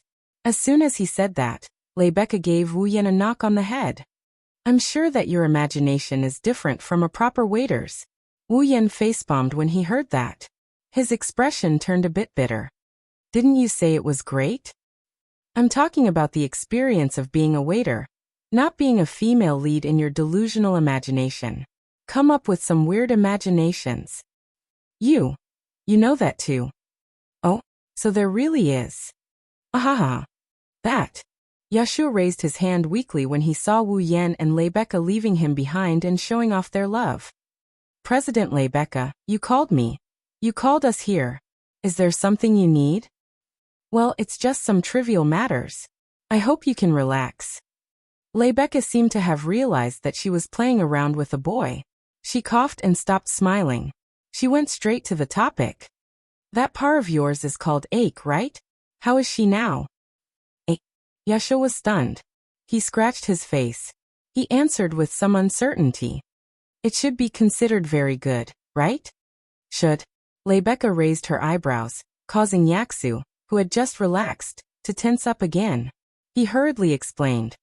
Because I can't bring Yak to class, and I can't leave her alone in the boys' dormitory. In the end, Rune said he would help me. He wanted to see if he could find someone to take care of her. I don't know how Yak is doing. Find someone to take care of her? Rebecca looked at Wu Yan, and received a nod from Wu Yan. I asked Cosette to take care of Yak. She has nothing to do during Sylvia's classes anyway. Cosette? Rebecca nodded in relief. So that's how it is. Then I can be at ease. Despite saying that, Rebecca's gaze turned sharp. She glared at Wu Yan, who was about to grab the tea. Wu Yan froze in midair. He froze in midair and his body stiffened. Rebecca narrowed her eyes and stared at Wu Yan's face. When she saw Wu Yan's unnatural expression, she revealed a meaningful expression. Your relationship with Cosette seems to have improved by quite a bit. Why would you think that? Rebecca clearly didn't have any special relationship with him, and he didn't develop any unspeakable feelings with Cosette. However, when Rebecca asked that question, Wu Yan felt an inexplicable sense of guilt, causing a trace of a smile to appear in Rebecca's eyes. It seems that when I didn't know as a guard, you seem to have hidden something from me. Seeing Rebecca's sudden display of aggression, Wu Yan couldn't sit still and turned his head away. He kept recalling in his mind, what did I do to anger Rebecca to make her like this? Rebecca lightly snorted when she saw Wu Yan remaining silent. She sat back down and cast her gaze at Yashu. She coldly asked, do you want to join the student council? The sudden invitation stunned Yashu, who had stayed out of the matter.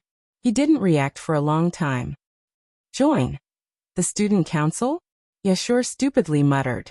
When Rebecca nodded in confirmation, Yashu panicked. As president, you're not joking, right? No. Rebecca's emerald eyes rippled with seriousness. I'm very serious. But. Yashu was completely flustered. My theoretical results aren't that good. My actual combat results were obtained by riding someone else's fall. Is it all right for someone like me to join the student council? You're underestimating yourself too much. Rebecca shook her head slightly. Just being able to ride someone else's fall is already an amazing ability. Even I can't do that, but you've done it. It proves that you're capable.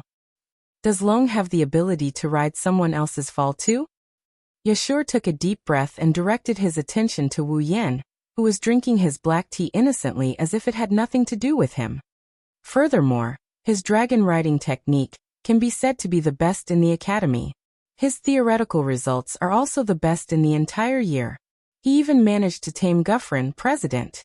He is much more outstanding than me. So Ron also needs to join the student council, and he has already agreed. Rebecca said slowly. I feel that your ability is also extraordinary. Therefore, if possible, I hope that the student union can also recruit you. President Rebecca.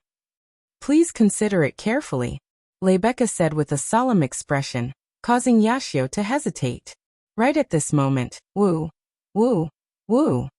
A long rhythmic cry suddenly rang out above the academy, startling all the students. Rebecca and Yashur stood up abruptly and looked out the window. That's a second-level emergency alert. Rebecca went to the window and opened it. She looked out the window and Yashur did the same. Wu Yan didn't know what's going on, and he kept asking questions. A second-level emergency alert? What's that? As the land of dragon breeding, Ansari will always encounter emergency situations. Based on the danger caused by these emergencies, the Academy has divided them into several levels of alerts. Rebecca continued to look out the window as she explained without turning her head. A second-level emergency alert means that the dragons in the Academy have suddenly lost control for some reason and left the dragon house. With that, Rebecca and Yashur turned their gazes to a certain corner below. There, a small pterosaur was wantonly running back and forth on the ground like an earth dragon, crashing into one tree after another. A few dragon servants from the dragon house rushed over in a panic and surrounded the pterosaur with weapons that didn't deal much damage. Then, under the watchful eyes of everyone present, a figure charged straight towards the frenzied pterosaur and jumped onto its back. It was Sylvia. What is Her Highness doing? Yashur couldn't help but jump in fright when he saw this with his own eyes. That was to be expected. After all, apart from their master, dragons wouldn't allow anyone else to ride on their back. Only Wu Yan and Yashur were exceptions due to different reasons. As for Sylvia, she didn't have the ability to do so. Thus, the moment Sylvia jumped onto the pterosaur's back and hugged its neck, the pterosaur began to shake its body even more violently. Sylvia could only hold on with all her might, but she wouldn't be able to hold on for much longer. And because of Sylvia's actions, Long Ding was at a loss for what to do and panicked. That idiot! Wu Yan didn't care about Sylvia's identity as he cursed out loud. He jumped out of the window and charged towards pterosaur and Sylvia. Roan. Yashur was shocked to see Wu Yan jump out of the window. Rebecca watched closely as Wu Yan charged out, a strange look of anticipation in her eyes. Let me see more of your talents. Calm down. On the other side, Sylvia hugged the pterosaur's neck with all her might while suppressing the fear in her heart. The strength in her body was gradually dissipating. Competing with a dragon in terms of physical strength was undoubtedly a foolish thing to do. But Sylvia had done it. Even if she didn't regret it, she couldn't help but feel fear. It was a mistake, and the pterosaur had flung Sylvia out of the window. Chapter 1296. The scene of the sky and earth spinning was imprinted into Sylvia's eyes. When her body was also spinning in the air, Sylvia's screams also resounded through the sky. It was clearly a young pterosaur that hadn't even grown its wings yet and couldn't fly. However, Sylvia's voluptuous body was thrown high into the sky by the other party's fling, and she flew out fiercely like trash. In such a position, if she were to land on the ground uncontrollably, then Sylvia's slender body would definitely be severely injured from the impact of the landing. It might even endanger her life. Understanding this, the draconic guards were all shocked. They also let out sharp screams that echoed through the sky along with Sylvia's screams. Just as Sylvia was about to fall to the ground and become the victim of this accident, a figure suddenly charged down from the sky, leaving behind afterimages as it streaked across the sky. It was extremely fast and arrived at a certain location in the blink of an eye.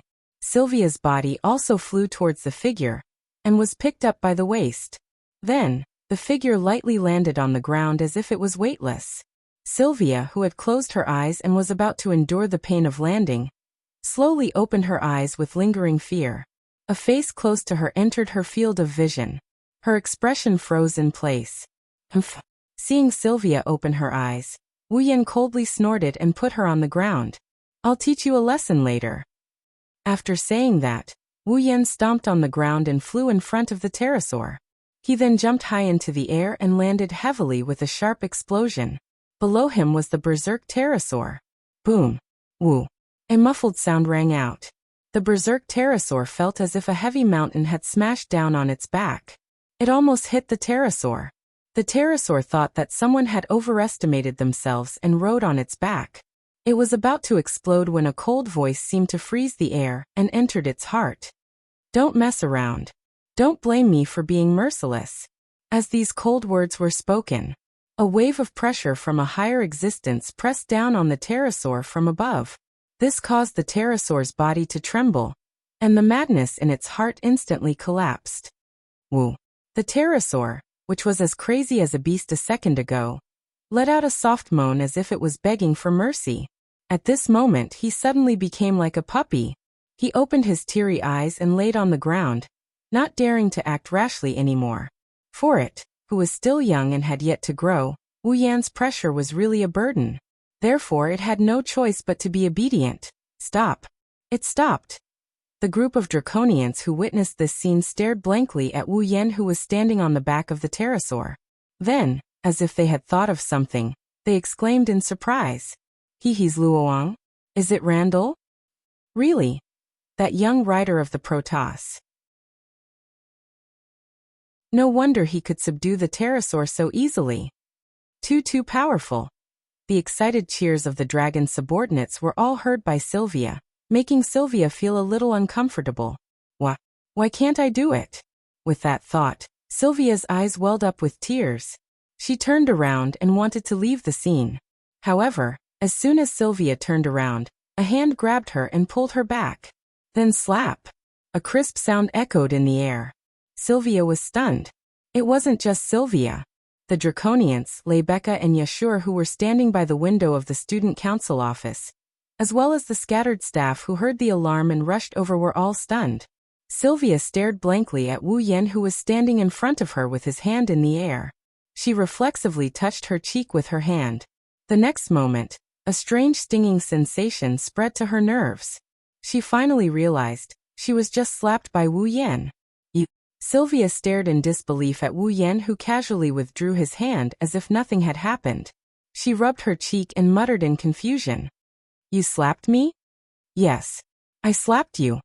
Wu Yan admitted frankly and looked at Sylvia with a smile. However, there was no trace of a smile in his eyes. It was chilling. What? Your Highness, are you going to punish me? Sylvia yelled at Wu Yan in a fit of rage when she heard that. What right do you have to hit me? Just because you have a disgusting head. Wu Yan didn't care about Sylvia's identity as princess at all. He didn't care about the crowd's stunned expressions. Do you know that you almost died just now? What does my death have to do with you? Sylvia's anger, resentment, and all other emotions exploded with Wu Yan's slap. What is your relationship with me? Do I need to be slapped because I'm an eyesore to you? That's right, you have nothing to do with me. So, if you want to die, please find a place with no one around and die on your own. Wu Yan laughed coldly. Let's see if the fourth princess of the Night Kingdom of Lorea overestimated herself and fell to her death while riding another dragon sounds better, or the fourth princess of the Night Kingdom of Lorea committed suicide because she lost to someone else and couldn't get first place sounds better. You. Sylvia's face turned ghastly pale. What? Not saying anything? Wu Yan didn't show any mercy as he looked at Sylvia's pale face. Risking your life to challenge another dragon, isn't it because you don't have the ability that others have, so you feel indignant, unwilling to admit defeat, and unwilling to see it happen? That's why your IQ dropped. You thought that if others could do it, you could also do it, so you jumped over. Isn't that right? You You don't understand how I feel at all." With a pale face, Sylvia tried her best to hold back her tears as she shouted at Wu Yan. However, Wu Yan responded coldly. "Indeed, I don't understand how you feel, nor do I understand what kind of obsession you have in your heart. However, I can't be like you and watch my friend die with a cold face." Friend. Friend. Sylvia was stunned. Riding another dragon won't bring you any pleasure, nor will it make you stronger. Wu Yan pointed at the pterosaur that just went berserk. "If riding that little fellow can satisfy you, then I definitely won't stop you." Sylvia was speechless at Wu Yan. No matter what kind of dragon you ride, it won't bring you as much joy as watching your own dragon grow. Don't you understand? Wu Yan glanced at Sylvia before turning around. "If you really want to become stronger, then Lancelot is the only dragon in your eyes. He is the one that you can rely on to become stronger. On the other hand, if what you mean by becoming stronger is nothing more than neglecting the essentials and focusing on trifles to prove that you have the talent that others have that you can have as well, then I advise you to give up early and obediently be a princess." With that, Wu Yan didn't look at Sylvia anymore and left the scene. Sylvia still stood there, covering her face as she looked at Wu Yan's back. She didn't say anything for a long time. In the student council office, Yashur looked at Wu Yan dumbly as he left, full of admiration. "He's really strong." Rebecca couldn't help but smile. Her smile was strangely beautiful. After leaving everyone's sight, Wu Yan stopped inside. "I know you're here, Corset.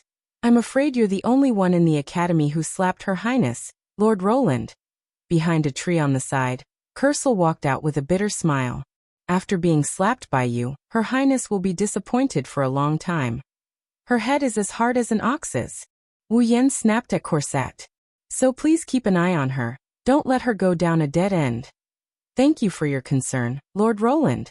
I'll accept it on behalf of Her Royal Highness." Corset smiled, lifted her skirt and bowed. "Please continue to teach Her Highness from now on, Lord Roland." With that, Cosette turned around and ran in the direction of Sylvia, causing Wu Yan to shout in ridicule. "Remember to give her benefits next time. Being a maid is a benefit in itself." With these words, Cosette disappeared from the scene. Chapter 1297. Ansari Dragon Riding Academy, 7th Dragon House. In the dragon room that belonged to Lancelot, Lancelot, covered in silver-white fur, was lying on the floor with his mouth wide open as he munched on an extra-large portion of beef placed in front of him. Judging from the speed at which he ate and the faint pleasant dragon roar, it was obvious that he was in a good mood. Sylvia, in her uniform, stood beside Lancelot, wiping its body as she watched it happily eat, but her heart was filled with bitterness. Lancelot wasn't a particularly gluttonous dragon. He rarely displayed a particularly good mood because he was able to eat good food. As Lancelot's master, Sylvia couldn't be more clear about this. However, recently, Lancelot had been in a particularly good mood every time he ate. When it was time to eat, he seemed particularly eager and impatient. When it was time to eat, he was in a very good mood. Due to his joyful mood, his performance was much better than usual when he practiced his dragon riding skills with Sylvia. All of this was due to the food that Lancelot loved so much. And this food was personally prepared by Wu Yan. Ever since he tasted Wu Yan's food, Lancelot completely fell in love with Wu Yan's cooking, and displayed an unprecedented desire to pursue it. Now, Lancelot would leave the 7th Dragon's house almost every day when it was time to eat. When he returned, there would be an extra portion of delicious food in his mouth. After returning to his own dragon room, he would happily eat. Long Ding of the 7th Dragon House didn't know where Lancelot went after leaving the 7th Dragon House without permission, or where the food came from. However, Lancelot didn't cause any trouble when he left. They were happy to be idle and let it go. Only Sylvia knew that ever since Lancelot tasted Wu Yan's food for the first time, every time he left the dragon house without permission, it was to look for Wu Yan. The food he brought back was also made by Wu Yan. It wasn't just Lancelot. Even Guffrin, who was tamed by Wu Yan, was the same. When it was time to eat, he would leave the dragon house without permission and look for Wu Yan to ask for food. In other words, Almost 50% of Lancelot's growth during this period was due to Wu Yan's food. Sylvia's mood darkened when she thought of this. Herself. I lost to him again in another aspect. On top of that, even his fall had received his care. He had contributed to his growth as well. He was truly outstanding. Compared to him, she really was like a child. She recalled how she recklessly challenged a berserk dragon to prove that she had the ability to ride another fall, and was slapped by Wu Yan. Sylvia subconsciously touched her face. It was as if it was still aching. Sylvia knew that she didn't have any talent. It wasn't that she didn't have the talent to ride another fall. It was that she didn't even have the talent to become a dragon nurturer. Loriaman had a rule that all citizens of 7 years old must go to a Bayan forest to undergo the youngling ritual, and have the dragon mother appraise them to see if they had the talent to become a dragon nurturer. If they did, they would receive the dragon mother's nursery and receive the star carving. They would become a dragon nurturer. If they didn't, the dragon mother wouldn't even appear in front of them, and they could only leave dejectedly. Logically speaking, Sylvia, who obtained Lancelot, should have the talent to become a dragon nurturer. However, only Sylvia knew that during the youngling ritual when she was 7 years old, she didn't get the chance to become a dragon nurturer. In fact, she didn't get chosen. The only reason she was able to obtain Lancelot and become a dragon nurturer was because someone had given her a hand. Sylvia couldn't help but recall the conversation she had with him when she was 7 years old. Why do you want to become a dragon nurturer so badly? Woo. Because I must have my own fall. Why? Because I want to become a great knight. But I didn't get chosen. The dragon mother didn't give me her nursery. I failed to live up to my royal father and royal sister's expectations. I can't become a great knight. Sigh. Alright, stop crying. Woo. Alright. Stop crying. Didn't you want a fall?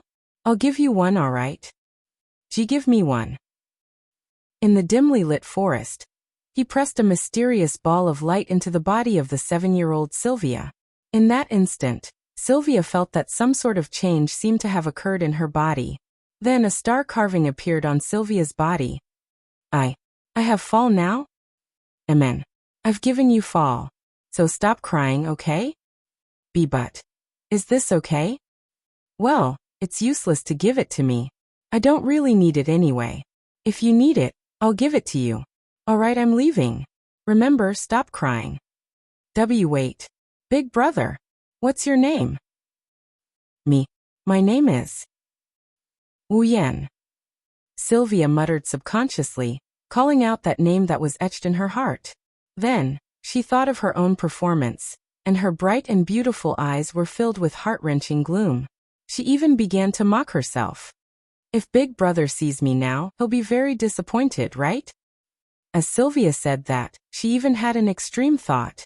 If he had entrusted Lancelot to someone else, then Lancelot would be better than staying by her side, right? Perhaps he might even be stronger than when he was by my side. That might not necessarily be the case. After all, she didn't have the talent to be a dragon nurturer, did she? Just as that thought rose in her mind, a familiar voice that was also etched in her heart coldly echoed in Sylvia's heart. No matter what kind of dragon you ride, it won't be as joyful as watching your own dragon grow. Don't you understand? If you really want to become stronger, then Lancelot is the only dragon in your eyes. He's the one you need to become stronger. And if what you mean by becoming stronger is nothing more than neglecting the essentials and focusing on trifles to prove that you have the talent that others have that you can have as well, then I advise you to give up early and just be a princess obediently. The cold voice was like a bucket of cold water that poured over Sylvia's heart. She, who had almost gone to the extreme, suddenly came back to her senses. No, I can't think that way. Sylvia hurriedly shook her head and took a deep breath to get rid of the distracting thoughts in her mind. He's right. I only need Lancelot. I only need Lancelot in my eyes. He's the one I need to become stronger, not to prove that I have the talent to be a dragon nurturer. Become stronger. I have to become stronger. Sylvia's dim eyes lit up as she clenched her fists tightly. To not let down Big Brother who entrusted Lancelot to me. I have to become stronger. I have to become stronger. Kaboom. Just as Sylvia's fighting spirit was reignited, a thunderous boom came from the sky outside. Of a sudden sound of thunder caused Sylvia's face to turn pale with fright. Her awe-inspiring image was shattered, and she covered her ears like a timid little girl, trembling as she squatted down. Although it was hard to imagine, the famous Princess Blue Ice was indeed afraid of thunder. Roar! While Sylvia crouched down in fear, Lancelot stood up abruptly and let out a huge roar filled with enmity towards the window. It was as if he had seen a parasite. It was only then that Sylvia, who was trembling as she lifted her head to look outside the window, realized that the clear sky outside was now covered in a thick layer of ominous dark clouds. It was pitch black and hard to imagine. What is that? Looking at the sky covered by ominous dark clouds and the sticky feeling of discomfort that permeated the air like a rotten swamp, Sylvia's icy blue eyes trembled violently, and a trace of unease surfaced in her heart. Chapter 1298. The originally clear sky was instantly covered by a thick layer of dark clouds like a lake that had been filled with dirty water. The dark clouds stirred into a black whirlpool that slowly rotated. Inside, traces of red lightning surged back and forth, bringing with them frequent rumbles of thunder. In Apollo's abode, Wu Yan was reading a few scattered legends about dragons similar to the sacred dragon emperor that Cosette brought him. His hand that was flipping through the books suddenly paused, and he looked out the window. Looking at the whirlpool of dark clouds and flashing red lightning, Wu Yan's frown deepened, and he stood up from his bed. Something's not right. Wu Yan wasn't the only one with such thoughts. The strongest student council president of the Ansari Academy also had the same thought. The proof was Guffrin's enormous body suddenly soared into the sky under Wu Yan's gaze and stopped above the academy. Rebecca in her uniform was standing on a rotating magic formation. Her emerald eyes first glanced at the ominous clouds in the sky before looking in Wu Yan's direction. Roland. Rebecca raised her voice and shouted at Wu Yan as if she already knew that he would be standing by the window in his room. You feel it too? Rebecca. Wu Yan narrowed his eyes. He nodded and he replied. That's definitely not natural. Someone is messing with us. I think so too. Rebecca raised her head, her beautiful face suddenly becoming serious. She closed her eyes. Rebecca opened her red lips and slowly spoke. Her solemn voice echoed in the sky. In Rebecca's name? I command in the name of Randall. Present the holy knight armor, you forged to me. Roar as Rebecca's solemn voice echoed. A red light flashed in Guffrin's eyes. He opened his mouth and roared. Two magic arrays less than 10 centimeters apart rippled out from Guffrin's body and enveloped Rebecca, as if they were rising into the sky. The magic formations gradually slid over Rebecca's voluptuous body, causing her to emit an intense light. Within the light, two ripples appeared. The magic formation slid over Rebecca's body and had the opposite effect. The other dissolved all of Rebecca's clothes into light. The other condensed into a set of armor that looked like a tight suit and covered her body. By the time the light dissipated, a set of sacred and alluring skin-tight armor had replaced Rebecca's original clothes, becoming her strongest weapon. Rebecca. Randall. Level 70. Guffrin. Level 70. Rebecca, who had instantly transformed into a Valkyrie. He could clearly feel the sharp aura and surging mana fluctuations coming from her body. She was just an ordinary person a second ago. Wu Yan's lips slowly curled up. I see.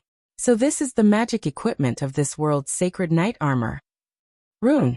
Rebecca, who had no idea Wu Yan was observing her sacred knight armor, crouched down and grabbed Guffrin's fur. She called out without turning her head. I'll go over first. If you want to come over, go to the dragon house and borrow a dragon. I have a feeling things aren't as simple as they seem. After saying that, Rebecca rode Guffrin and turned into a red blur. She flew toward the center of the whirlpool of dark clouds. Borrow a dragon? Wu Yan scratched his cheeks. He had a helpless expression on his face. Looks like Rebecca has subconsciously forgotten about my own fall. But that's fine too. A black and white dragon isn't suitable for an appearance here. After saying that, Wu Yan jumped out of the window and landed on the ground. He charged forward. The strongest sacred dragon in the academy was Guffrin. No one could find an existence comparable to Guffrin. However, Guffrin wasn't the only sacred dragon in the academy. There were 4 other sacred dragons. Wu Yan didn't plan on using his familiar to impersonate Fall in a situation like this. But if he wants to borrow a dragon, he's going to borrow as strong a dragon as he can. So he set his sights on the other sacred dragons. The 7th Dragon House was a place provided by the Ansari Academy for sacred dragons to rest. Wu Yan's target was the 7th Dragon House. When Wu Yan arrived at the 7th Dragon House, there was already someone there. Sylvia. Wu Yan called out in surprise when he saw Sylvia holding Lancelot's reins at the entrance of the 7th Dragon House. Rorun. Sylvia, who was observing the sky with a serious expression, followed the sound. And when she saw Wu Yan standing there with an astonished expression, her serious expression crumbled and turned into an unnatural one. Wu Yan had just taught her a lesson and slapped her in the face. Now that she saw Wu Yan, she felt awkward. Not just Sylvia. Even Wu Yan's expression became a bit resentful. He opened his mouth and was about to say something when his expression changed. He abruptly lifted his head and looked at the horizon. Under Wu Yan and Sylvia's watchful eyes, a magic formation of the same size as the dark cloud vortex appeared without any warning and covered the dark clouds. Shortly after, a gigantic dragon twice the size of Guffrin, with dark gray fur and bulging muscles, with a decaying aura, emerged from the magic circle and descended from the sky. Roar! A frightening roar that shook one's heart echoed through the pitch-black sky like a demon. It turned into sound waves that reverberated in the air. It even reached the ears of Wu Yan and Sylvia, who were looking up from the academy. That's... Sylvia looked at the naked giant dragon in disbelief. She couldn't help but take 2 steps back. Her delicate body trembled and her eyes were filled with fear. What is that? Teeth. Wu Yan curled his lips and turned to look at Sylvia. Sylvia, ride Lancelot and bring me there. Wah. Sylvia's panic turned into fear when she heard Wu Yan's words. She shook her head with all her might without thinking. No. I don't want to. Ha. Wu Yan didn't expect to receive such an answer. He paused and became angry. Why? That kind of monster. Sylvia's shoulders trembled, the fear in her heart written all over her face. I don't want to go near it. Wu Yan clenched his fists. His eyes flashed with a cold light. I thought you were just a little stubborn. I didn't expect you to be a coward who doesn't even dare to face the enemy. It's a sin for the Lorium royal family to have a princess like you. Wow, what did you say?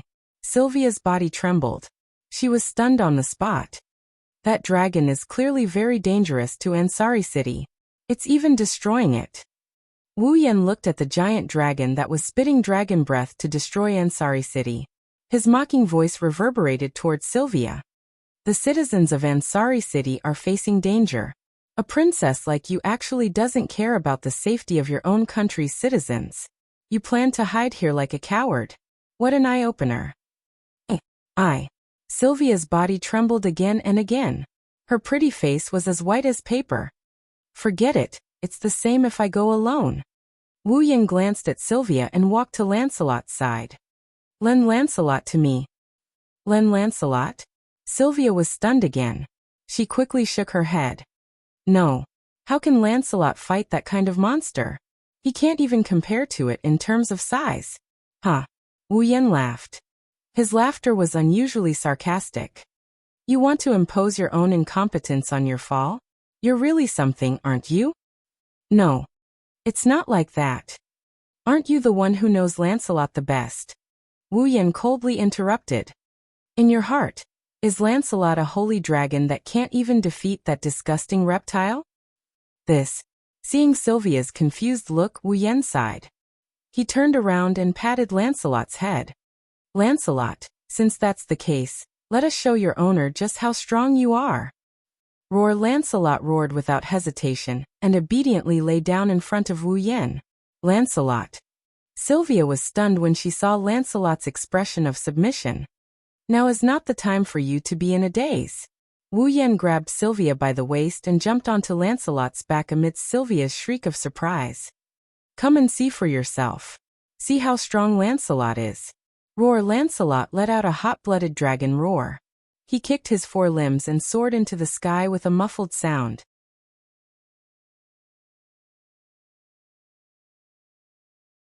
Chapter 1299. Roar.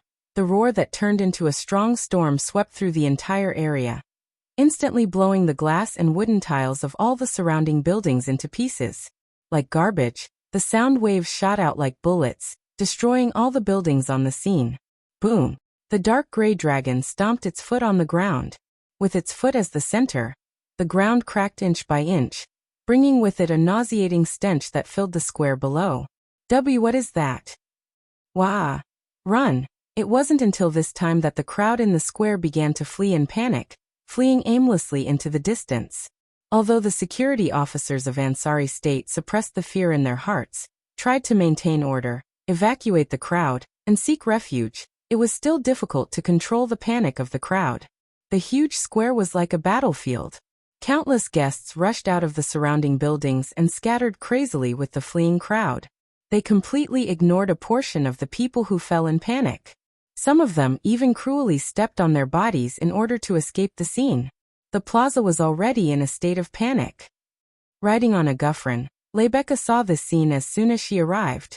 She couldn't help but grit her teeth and look forward. Her beautiful emerald-like eyes emitted a rarely seen sharpness. A ferocious flow of magic reverberated from her body and filled the entire plaza. Then a golden magic array flashed above Rebecca's head, emitting a dense golden light. Appear! A magic spear that can kill in one hit. With a stern shout, Rebecca extended one of her hands and grabbed at the magic array above her head. She clenched her fist, and the next moment Rebecca clenched her fist.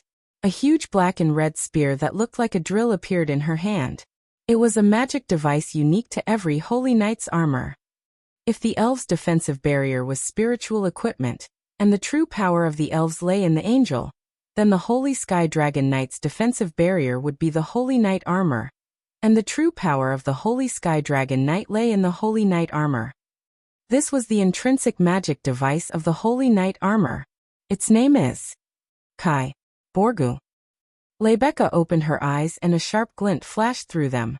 She grabbed the drill-like spear and tensed her body, forcefully projecting her intrinsic magic device. His name was Kai. Borgu's magic spear turned into a flash of light, accompanied by a sharp piercing sound that made people's ears hurt.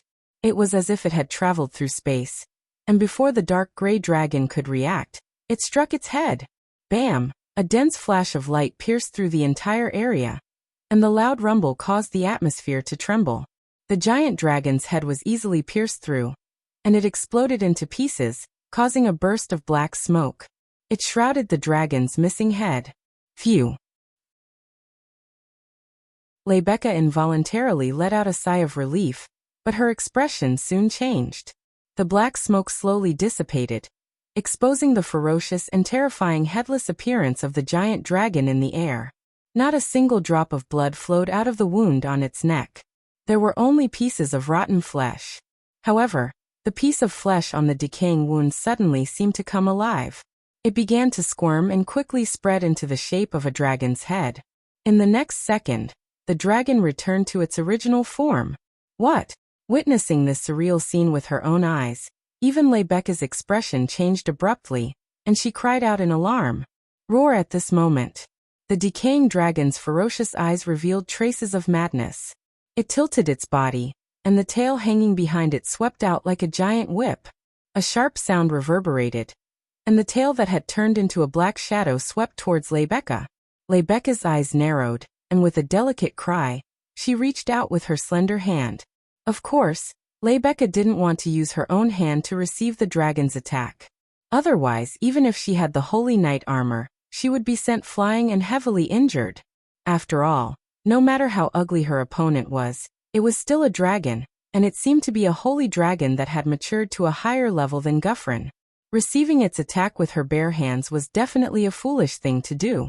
Thus, Rebecca mobilized the magic power of the Holy Knight armor, and through the rider's consciousness, it fused with Guffrin's magic power and instantly superimposed. Roar! Guffrin let out a roar that wasn't any weaker than the decaying dragon's roar from before. His forelimbs stretched out like Lebeka's, and the magic power in his body and Lebeka's combined turned into billowing waves. Soon after, a magic formation that was as large as Guffrin's body shook, and it blocked in front of Lebeka and Guffrin. Boom! With a loud muffled sound, the decaying dragon's tail slammed heavily into the magic array. The shockwave immediately exploded violently with the dragon's tail, and the magic array as the center, causing the surrounding buildings to fall down like building blocks with irresistible force. The most fundamental difference between a Holy Sky Dragon Knight and a Dragon Knight was that the dragon's master didn't have the Holy Knight armor. It wasn't just because the Holy Knight's armor could increase the owner's combat strength. It could also increase the owner's own fall's strength.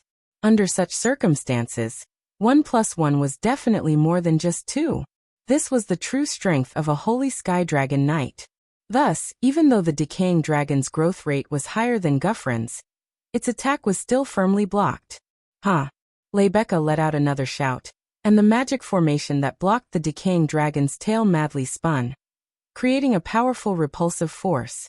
Bang!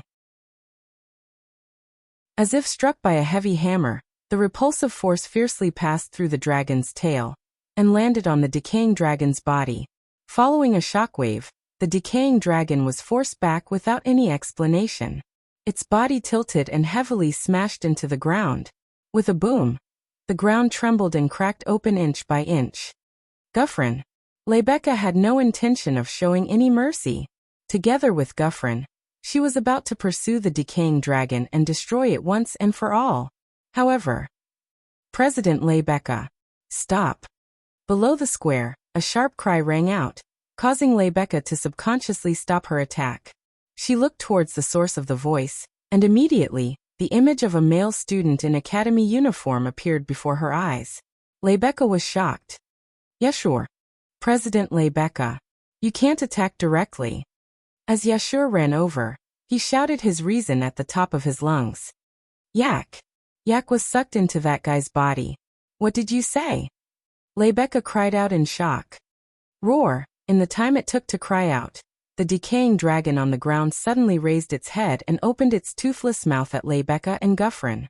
Magic formations filled with boundless magic power shot out and rippled upward. Danger! Yashur's expression changed greatly. Damn it! Lebeka's expression changed as well. In the next instant, layers of magic formations shot out. The ripples in the air condensed into a destructive shockwave and shot toward Lebeka, who was standing above Guffrin's head like a jet of fire. It was an offensive magic unique to the dragon race. It could also be said to be their strongest offensive magic, dragon breath. Lebeka clenched her teeth and extended her paladin armored hand. Strands of magic power surged from her hand as she planned to meet the incoming dragon breath head-on. However, just as the breath of the decaying dragon was about to strike Lebeka, a searing torrent of mana of similar attributes descended from the sky without warning. Shockingly, it was also a dragon's breath. Bang! At the critical moment, the dragon breath descending from the sky clashed with the dragon breath of the decaying dragon in front of Lebeka. It was as if two waves were crashing into each other, causing the atmosphere to reverberate and mana ripples to cancel each other out. Lebeka, who was about to take the attack from the decaying dragon, and Yashur, who was running over, were startled. They looked up at the source of the descending dragon breath. A holy dragon with silvery white fur and a small but familiar body appeared in their field of vision. Two figures were standing on the back of the sacred dragon. Lebeka and Yashur were delighted. Rune. Your Highness. They were Wu Yen and Sylvia, who had arrived on Lancelot the Holy Dragon.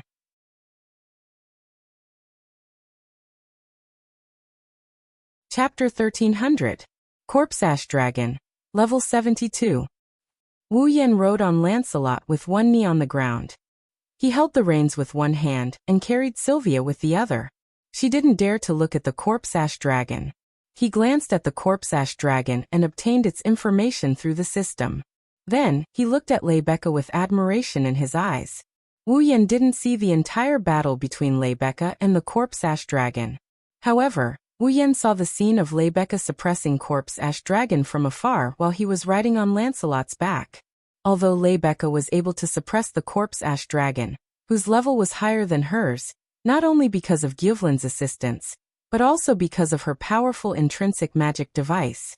The Corpse Ash Dragon's body had completely decayed, so it definitely wasn't as powerful as a level 72 Holy Dragon of the dragon race.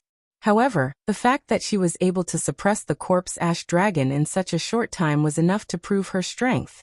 If Yashur hadn't shouted something at Lebecca, causing her to stop her attack, Corpse Ash Dragon would have been annihilated by now, wouldn't it? As expected of the strongest existence in the Ansari Kingdom's Dragon Riding Academy, sighing, Wu Yen glanced at Sylvia, who still has her eyes closed. She still has a faint trace of fear on her face. He sighed. Compared to Empress Truard, Princess Blueice wasn't as popular, but her reputation was on par with Empress Truard. Yet, there was an absolute difference in strength between the two. Even her mental fortitude was a level lower than Princess Blueice. This is truly shocking. However, no matter what, Sylvia's strength as a Dragon Knight was unquestionable, and she had just been promoted to the first year of the advanced class. She was only 16 years old, and had grown up in a greenhouse. Her actual combat experience was all training. She had never fought a real battle before, so he couldn't ask for too much from Sylvia. After all, not every princess is as outstanding as Sylph. Of course, if possible, Wu Yen wouldn't mind helping Sylvia out. Now the timing isn't bad. Open your eyes. The cold words caused Sylvia's shoulders to tremble. She opened her eyes in fear, and she looked at Wu Yen with a bit of fear in her eyes. She didn't even care about her shyness. She hugged Wu Yan's neck tightly and stuck to his body. Her voluptuous breasts pressed against Wu Yan's body until they were flat. However, Wu Yan didn't lose his composure. At the very least, he can't afford to be distracted. Take a good look at how weak the person you fear is, and how strong Lancelot will become, because of his master's strength. Wu Yan slowly closed his eyes and inserted his consciousness into Lancelot's body like the roots of a tree. It entered Lancelot's body and merged with Lancelot's consciousness, transmitting to each other. Lancelot is a divine dragon, but he's only a young divine dragon. Therefore, not only was his physique inferior to Goufaline's, even his strength was inferior. Of course, his level. Lancelot, level 64. Just like the information from the system, Lancelot is only around the middle of the 7th rank. Even if Lancelot relied on the dragon race's powerful physical strength and dragonblood magic to unleash the power of a peak mid-7th order powerhouse, which was very close to a high 7th order powerhouse, he was still not a match for the 8th order Corpse Grey Dragon. Although the Corpse Grey Dragon can't unleash its full power due to the decay of its body, it's still not something a middle of the 7th rank dragon can deal with. However, the dragon riders in this world are a very special existence. They were able to combine their consciousness with the consciousness of the contracted dragon, thus causing the power that the dragon could exert to fluctuate. Excellent riders can make use of the dragon's power reasonably, and send out commands through their consciousness to greatly increase the dragon's power, even surpassing the level it should be at. Like Rebecca and Gyvlin. That's it. It's the same the other way around. Weak riders can also use their weak dragon riding skills to affect the dragon's power, causing them to give the wrong command and use the wrong battle method, thus lowering the dragon's power. Wu Yen is the former, possessing the infinite martial refinement, and having personally battled with experts on more than one occasion. If he were to fuse his consciousness with Lancelot, he would definitely be able to greatly increase Lancelot's power. He can even challenge someone of a higher rank. At this time, Wu Yen connected his consciousness with Lancelot's and conveyed his battle techniques and methods. The best way to unleash power. The fastest flight path. The most complete battle experience. And the strongest battle technique. At this moment, Wu Yen seems to have become Lancelot, controlling Lancelot's body and using endless martial refinement as the foundation to unleash extraordinary power. He opened his eyes and his lips curled into a grin. Hold on tight, don't get thrown out. Sylvia flinched when she heard this. She didn't quite understand what Wu Yen meant. But in the next second, Sylvia understood why Wu Yen said that. Roar like a war horn. Lancelot roared at the sky. The magic in his body surged out and wrapped around his body. In a way invisible to the naked eye, the magic surrounding his body condensed into the shape of a bullet with a sharp front and a cylindrical back. Whoosh, accompanied by a sharp sound, Lancelot broke through the air, and his speed increased by more than 10 times as he shot out. Sylvia only felt that the blood in her body was about to be flung out. The powerful centrifugal force made her want to scream, but the moment she opened her mouth, a stream of air rushed into her mouth, causing her voice to be stuck in her throat. Her face was full of shock. Is this really Lancelot flying? This speed, isn't it a little too scary? Don't talk, you'll bite your tongue. Tightening his arms and hugging Sylvia even tighter, Wu Yan lowered his head and glanced at the corpse-gray dragon below. A cold light flashed in his wine-red eyes. Go, Lancelot. Roar, as if he had been waiting for Wu Yan to say this, Lancelot roared. His body spun in the air and shot toward the corpse-gray dragon like an arrow. An ice-blue magic array flashed in front of him, and a scorching dragon's breath burned the air and descended violently. Roar! The corpse-gray dragon did not want to be outdone and roared as well. Magic arrays of different sizes popped out from the front of the dragon's mouth and gradually overlapped. A dragon's breath with a decaying aura shot out from it and met the scorching dragon's breath head-on. Boom! The two surging dragon breaths were like two erupting volcanoes. They collided fiercely in the air, creating a loud explosion. The collision brought about a violent shockwave and sparks, bursting into the entire arena. On the ground, rocks were cracking and buildings were collapsing. Thick smoke and dust were stirred up and spread in all directions. Roar! The corpse-gray dragon's ferocious eyes shone with a crazy light. The magic in its body flowed like water into the magic array in front of its mouth. The decaying dragon's breath was like adding oil to a fire. Its scale expanded instantly and overpowered Lancelot's dragon's breath. In terms of dragon's breath and magic, Lancelot, a holy dragon who had yet to mature, could not compete with the corpse-gray dragon, which had matured even more than Gyvlin. However, the lack of dragon's breath and magic did not mean that its strength was the same. Whoosh! With a sharp sound, a black shadow like a drill swept up the surrounding airflow and shot out from the flame-like dragon's breath like a tornado. It split the dragon's breath in half, broke through the dragon's breath and the atmosphere, and hit the corpse-gray dragon's decaying body heavily. Boom! Roar! A thunderous explosion resounded through the clouds and created a sound wave. The corpse-gray dragon roared again, but its roar was mournful. Instead of sounding mighty, it was filled with pain. Its huge body turned into an afterimage and shot backward like a marble. It smashed into a mountain not far from Ansari City.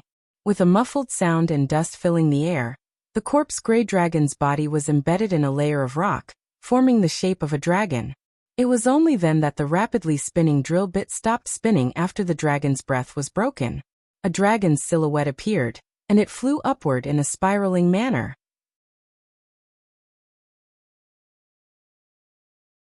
That dragon image was Lancelot. Rebecca was stunned. Yashur was also stunned. The drill bit just now was actually formed by Lancelot's rapid rotation.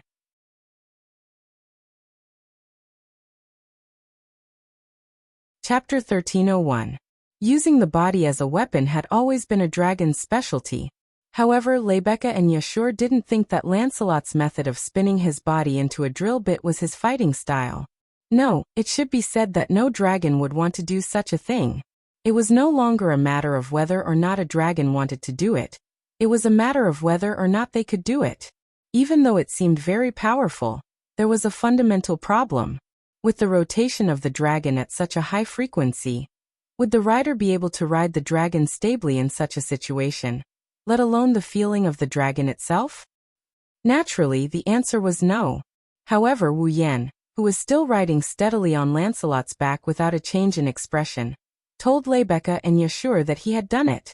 This was no longer something that could be described as a miraculous dragon riding skill. It was a terrifying dragon riding skill that could explain Rebecca and Yashur's current state of mind. If even Rebecca and Yashur were like this, there was no need to even mention Sylvia, who was riding on Lancelot's back. Sylvia's head was still dizzy from the extreme spinning just now, and a faint feeling of wanting to vomit continuously assaulted her mind. Sylvia resisted the urge to vomit, her heart completely enveloped by a feeling of disbelief. Was this what true power was like? Was this the level that Lancelot could reach? Was this the miracle that a writer could achieve? Was this what she was lacking in? So there was an excellent writer. Lancelot could be this strong.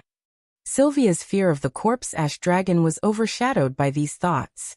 At this moment, Sylvia finally understood that the reason she was afraid of the corpse-ash dragon was not because it was too powerful, but because its appearance was too ferocious. She was just like an ordinary girl who was afraid of it. Saying that Lancelot wasn't a match for this monster was just a cover for her cowardice. Understanding this, Sylvia's heart, she was immediately filled with disappointment and sadness. Herself, she was still a coward in the end. Humans have to constantly look forward. Just as Sylvia's heart was filled with disappointment and gloom, a familiar voice suddenly echoed in her heart, causing Sylvia's entire body to tremble. It's precisely because you're too weak that you want to become stronger. It was also because of his own weakness. That's why I want to be strong. So, if you want to become strong, you must first admit that you are too weak and want to become strong.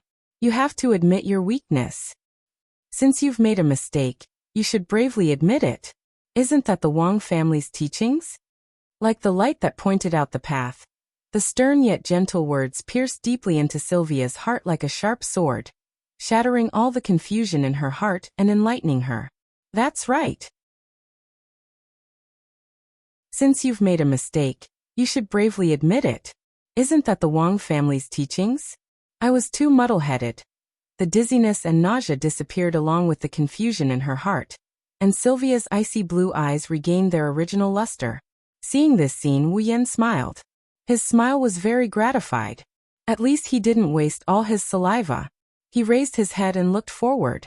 Seeing the corpse dragon shatter the surrounding rock layer and climb out of the mountain, Wu Yan revealed a bloodthirsty smile. Since the matter with the princess was settled, there was no point in keeping this disgusting dragon alive.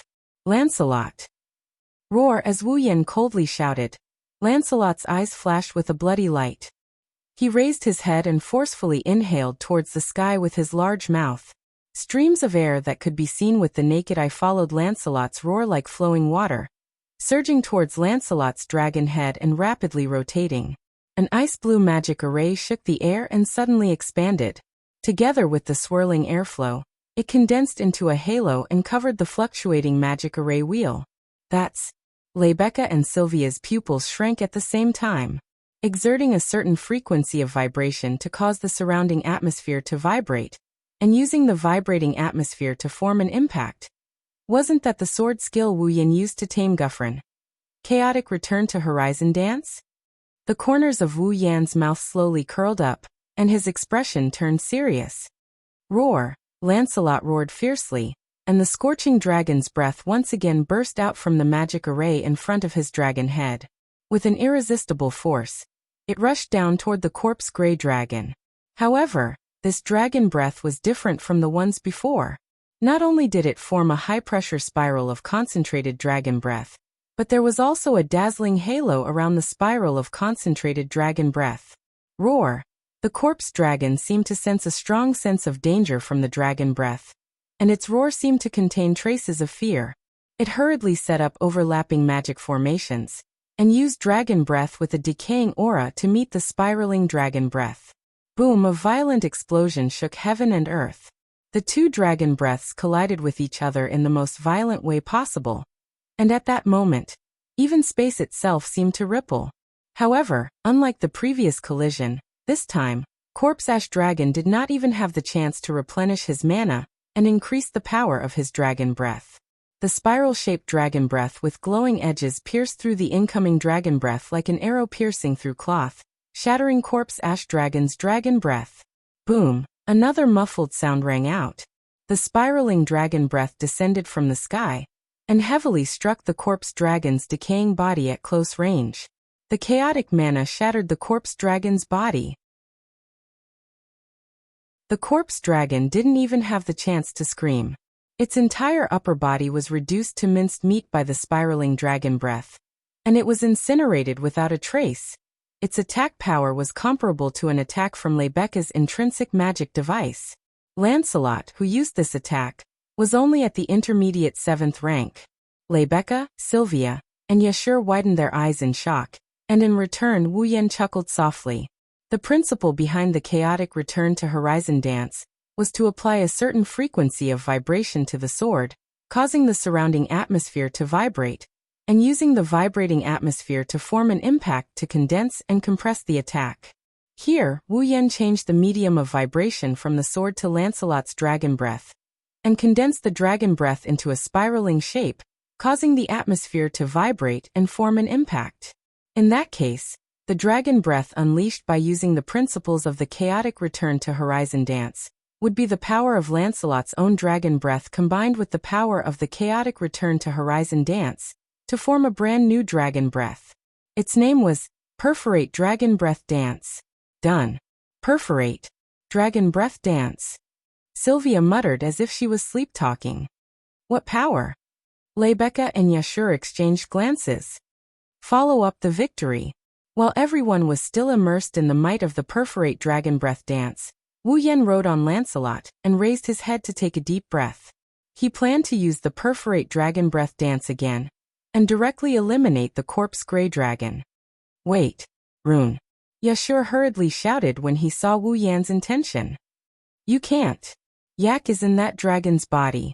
You'll hurt her if you do that. Wu Yan and Sylvia were slightly shocked when they heard that. They immediately pulled on the reins to stop Lancelot's attack. Roar.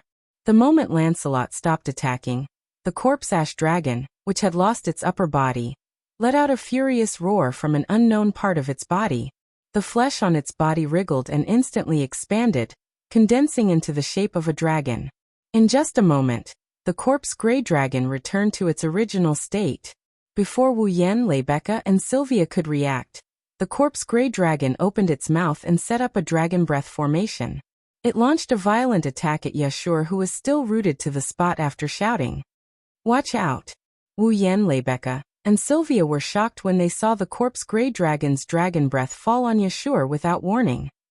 Bzzz. Suddenly, a dazzling halo flashed from Yashur's body.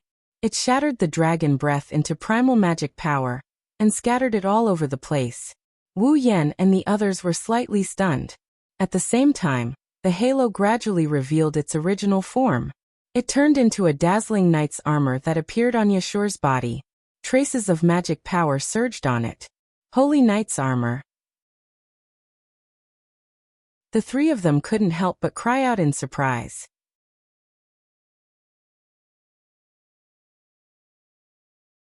Chapter 1302. The sudden change caused everyone present to have a dazed expression on their faces, including Yashur, who was equipped with the Saint Knight armor. This is... Yashur raised his hands and looked at the cold armor covering them. He clenched his fists and a strange power filled his body. Although Yashio had never felt such power before, he instantly understood the essence of this power. It was the magic of the Dragon Clan. In other words, the armor on his body was the genuine Holy Knight armor. I have the Holy Knight armor? I've become a Holy Dragon Knight? Less than a month ago, Yashu, who had been a dragon nurturer who hadn't even been born, was at a loss. Yashu seemed to have heard someone's voice and his eyes widened. When he reacted, confidence appeared on his face and he shouted in the direction of the corpse dragon. Thanks. Yak. Yak. Rebecca was surprised. Could it be that the Holy Knight armor was given to Yashu by Yak? How is that possible? Sylvia cried out in shock. To create the Holy Knight armor, one must first become a holy dragon. Is Yak a holy dragon? But she was just born. Even if she becomes a holy dragon without a certain amount of magic, she can't create the Holy Knight armor. Yak, on the other hand, is only a baby dragon less than a month old, yet she has enough magic to create the Holy Knight armor. Wu Yan's eyes flickered. Yak, you are indeed not an ordinary dragon. Suddenly, Wu Yan felt an intense gaze on him. He narrowed his eyes. Wu Yan pulled on the reins and turned to look in the direction of the gaze. He saw the tallest clock tower in Ansari city. It was so tall that he could see the entire city. At the top of the clock tower, in front of the balcony, a tall, thin, silver-haired man wearing a mask stood there. His hair was silver, and his bangs were crimson in color. Next to the man, there was another woman with long black hair tied into a ponytail behind her head. She was a petite girl wearing revealing clothes. The source of the gaze was the silver-haired masked man. Wu Yan frowned when he saw the man and woman. A thoughtful look appeared in his eyes. Rune. Your Highness. Below him, Yashu suddenly stomped on the ground and activated the magic power of the Holy Knight armor. He shot up into the sky and turned into a blur. In the blink of an eye, he landed behind Wu Yan and Sylvia and stood on Lancelot's back. You. She looked at the person who could only shout helplessly on the ground a second ago, but at this moment he was wearing the Holy Knight armor that even Sylvia dreamed of. Sylvia's eyes were filled with complicated emotions as she looked at Yashu, who was emitting a mighty aura. Yashu didn't notice the complicated look in Sylvia's eyes as he stared at the corpse-gray dragon below. His first sentence was shocking. I want to ride that dragon. Wah. Sylvia was the first to gasp. Ride that dragon? Are you crazy? No. I'm serious. Yashu's face under the helmet revealed a solemn expression. I can ride any dragon, and with the help of the Holy Knight armor, I might be able to make that dragon listen to me obediently. That way, not only will I be able to stop it from attacking, I might even be able to save Yak inside its body. This. Sylvia was at a loss for words for Wu Yan. Although it sounded ridiculous, it was undoubtedly the most feasible method at this stage. Moreover, Yashu had the Holy Knight armor. Even if he wasn't careful and took the risk to ride the corpse dragon and failed, he would at least be able to save his own life. Let's give it a try. While Sylvia's face was still filled with uncertainty, below, a strange scene unfolded. Rebecca, who was riding Guffrin and facing off against the corpse dragon, shouted, even if we can't ride the dragon, as long as we can merge the rider's consciousness with the dragon's, we might be able to find a way to make it stop. Rebecca has a point. Wu Yan nodded and turned around. Before Sylvia could react, he stuffed the reins in her hands. Sylvia, why don't you ride on Lancelot and send Yashu over to the dragon? Me. Sylvia panicked and became uneasy. What are you afraid of? Wu Yan pressed down on Sylvia's shoulder. Didn't you see it just now? Lancelot beat it to a pulp. But you were the one riding Lancelot. Sylvia tightened her grip on the reins and said in a low voice. I don't have such excellent dragon riding skills like you. I can't display such power. I'm not asking you to fight, I'm just asking you to send Yashu over. Wu Yan gripped Sylvia's shoulder and looked her in the eye. Don't tell me that you're afraid of sending someone over? No. Calm down. Wu Yan tightened his grip again. I'm sure Lancelot would love for you to ride on it and settle this matter personally. Roar! Lancelot immediately let out a long howl and echoed Wu Yan's words. Sylvia was stunned for a moment before her expression settled down, and she took a deep breath. I understand. Taking Wu Yan's place and sitting on Lancelot's back, Sylvia's expression returned to her usual calm and collected self. Although I can't do what you did, I swear in the name of the Loriaman royal family that I will abandon fear and send Yashu to Blake. Blake, send him to that dragon and face it head-on. That's more like it. Wu Yan and Yashu laughed. Sylvia blushed and looked at Wu Yan suspiciously. What about you? Look over there. Wu Yan didn't waste time and turned to look at the clock tower.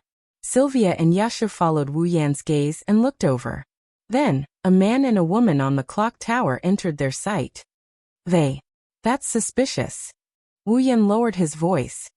I suspect that they are the culprits behind the dragon's attack on Ansari City, so I want to take a look. You alone? Sylvia and Yashu had grave expressions on their faces. Will it work? Ha. Wu Yan chuckled. Who do you think I am? Wu Yan jumped down from Lancelot's back, and he landed firmly on the ground against the howling winds. He then dashed towards the clock tower. He's fine after jumping down from such a high place. And he's not even wearing a paladin armor. Yasha was speechless. Rune, who is he? I don't know. I don't know. Sylvia pulled on the reins in her hand and revealed a beautiful smile. But I'm sure he's a good person. If Wu Yen finds out that Sylvia gave him a card, he would probably reconsider pulling Sylvia in, right? On the other side, at the top of the clock tower, Lord Mikaos. The dark-skinned, petite girl stared at Lancelot, who was flying toward the corpse ash dragon in the sky. Her tone turned solemn. Beside him, the masked man called Mikaos looked at the sky without any change in his expression.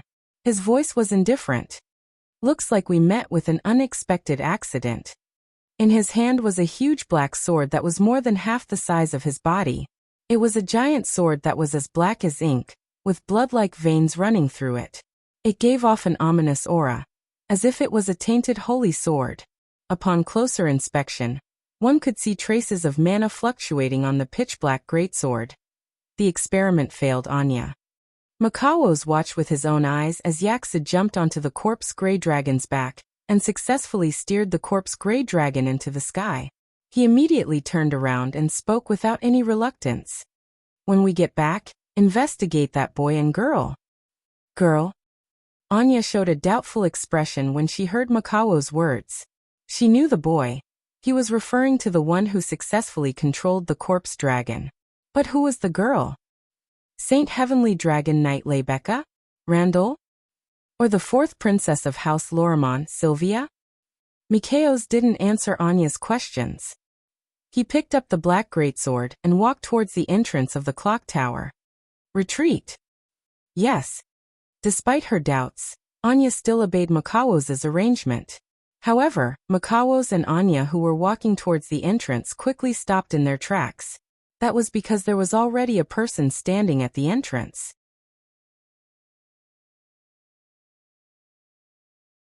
Chapter 1303. Who is it? Looking at the figure that appeared at the entrance without the slightest warning, the pupils hidden under the mask narrowed slightly. Anya was also startled. She scuttled in front of Mikados like a guard, grabbing a whip and fiercely lashing it out. A sharp sound of the whip breaking through the air was heard as it lashed forward. Just by the sound, one could tell that its lethality was not low. However, it was a pity that such a powerful attack was caught by a hand in an extremely straightforward manner. That hand forcefully grabbed the whip shadow. Wah! Anya was shocked. She tried to pull her whip back, but it didn't come back at all. She couldn't believe it. Don't look at Anya's extremely petite build. She was born from a rare fighting race, Roast, Scion? Although her fighting ability could not be compared to the dragon race, it was not something that could be easily dealt with by a dragon. That was why Anya had become Mikaos's bodyguard, to ensure his safety. If this happened to a sacred sky dragon knight equipped with paladin armor, Annie would not be surprised at all. However, she did not see any trace of paladin armor on the other party, not even an ordinary armor. The other party took her attack with a pure human body. Moreover, it was done very easily. This also proved that the other party's fighting ability was at least not below Annie's. We just met and I'm already being treated so rudely. He ignored the whip that was constantly twitching as it tried to break free from his control. Wu Yen first glanced at Annie, and then looked at Mikovi's with a smile. It seems that the attack of the corpse ash dragon is most likely related to you. Hearing this, Annie's heart tightened as she realized that she had done something stupid. If she had not attacked just now, the other party would not have any evidence to prove that they were suspicious, even if their clothes were a bit special. Thinking of this, Annie clenched her teeth as killing intent appeared in her eyes. Since you've discovered so many things, then please obediently accept your fate. So many things. Wu Yen shook his head. No. At most, I only know that you guys are the culprits behind the corpse ash dragon's actions. I don't know anything else. If possible, I hope you can try your best to answer my questions, and let me know more. Don't even think about it. Anya's free hand reached behind her back, and pulled out a sharp dagger with a crisp sound. I won't let you get close to Mikaos. Oh, so it's called Wu Yen. Wu Yen nodded in realization, once again making Anya realize that she had done something wrong. She clenched her teeth fiercely, her eyes filled with vigilance. How loyal. Seeing Anya standing in front of Makawo's with a vigilant expression, Lin Sanjia thought to herself. Wu Yan shrugged. You remind me of Elaine. Both of you are equally loyal. I wonder if the Mikaos you mentioned is as disgusting as Will Scott. You. Anya. Although she didn't know who the Elaine and Will Scott that Wu Yan mentioned were. When she heard Wu Yan calling Mikaos disgusting, she was about to explode but was stopped by Mikaos. Looking past Anya's frail body, Mikaos raised his face that was covered with a cold mask and looked at Wu Yan. You, who are you? Me. Wu Yan raised an eyebrow and looked at his Ansari Dragon Riding Academy uniform. He pretended to sigh. As you can see, I'm just an ordinary student. Ordinary student? Yes. Wu Yan smiled meaningfully. At least for now. For now. Mikaos lowered his head and remained silent. Then, since you asked me a question, I'll ask you a question too. His gaze swept towards the pitch-black greatsword in Mikaos' hand. Wu Yan narrowed his eyes when he felt the magical energy and ominous aura fluctuating from it. That greatsword in your hand isn't ordinary, right? This is the product of mechanical engineering that the Empire is proud of and the magical engineering that the dragons have been developing for a long time. In other words, it's the product of magical engineering. Miko Wise didn't hide anything and he didn't mince his words. Wu Yan frowned and his eyes flashed with apathy. Magical engineering, an academic that combines the magic of the dragons and mechanical engineering. This is the pride of the Cypheros Empire. You're from the Empire. The two strongest countries on the Eruxtran continent, the Shepron Kingdom and the Cypheros Empire, once fought a great war. Now, although the war had stopped, the Cold War between the two countries was still going on, and it had lasted for a full 50 years. Therefore, the relationship between the Shepron Kingdom and the Cypheros Empire, not to mention good, it wouldn't be an exaggeration to say that it was bad. Under such circumstances, no one would believe that someone from the Cypheros Empire would appear in the knighthood of Lorimon without any ulterior motives. After all, although the Lorea Kingdom occupied the heart of the Eruxtran continent, it was only a small country and a vassal state. It was a vassal state that belonged to the Shepron Kingdom. In other words, the relationship between the Lorea Kingdom and the Cypheros Empire was close to being hostile. If that was the case, it would explain why the other party had sent a corpse-ash dragon to attack Ansari City. To the people of the Cypheros Empire, the Lorea Kingdom was also hostile. No matter how many people died, they wouldn't feel any heartache. Naturally, no matter how many people were killed, it would be taken as a matter of course. That dragon doesn't look like an ordinary dragon. Wu Yan said as he swept his gaze towards the corpse-ash dragon that was being taken away by Yashu. Not only is its body decaying, its fighting strength is weaker than a dragon of the same level. It also knows how to regenerate. It can't be killed no matter what. It can't be that it has something to do with that sword, right? This sword can use the ashes of dead dragons as a medium to allow dragons to return to this world and be controlled by the wielder to become a fighting force. Mikvis was silent for a moment before answering. You even guessed that, as expected.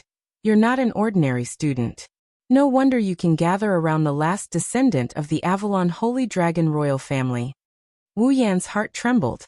He raised his head and his gaze shot towards Mikvis like lightning. The last descendant of the Avalon Holy Dragon royal family? You said that AI is the last descendant of the Avalon Holy Dragon royal family? You actually know about the Avalon Holy Dragon royal family. Makawo's voice was filled with surprise as well. That's strange. Logically speaking, there shouldn't be anyone who knows about the existence of the Avalon Holy Dragon royal family. You seem to know a lot of things. Wu Yan's gaze towards Mikvis changed completely. It was as if he was staring at his prey. I think it's better for you to come with me and have a long talk. My apologies. Mikavez waved his hand, and he tossed a black glowing object to Wu Yan. It's a gun. I don't have any intention of going with you. Bang! As soon as he finished speaking, gunshots rang out in the bell tower. Wu Yan didn't expect the opponent to use a gun. His expression froze. His body tilted to the side, and the black bullet scattered the afterimage he left behind. He dodged the bullet. Anya was shocked. Run. Mikvas made a prompt decision to retreat. He quickly fired at Wu Yan while retreating towards the balcony with his greatsword. Trying to escape? Wu Yan's eyes flashed with a cold glint.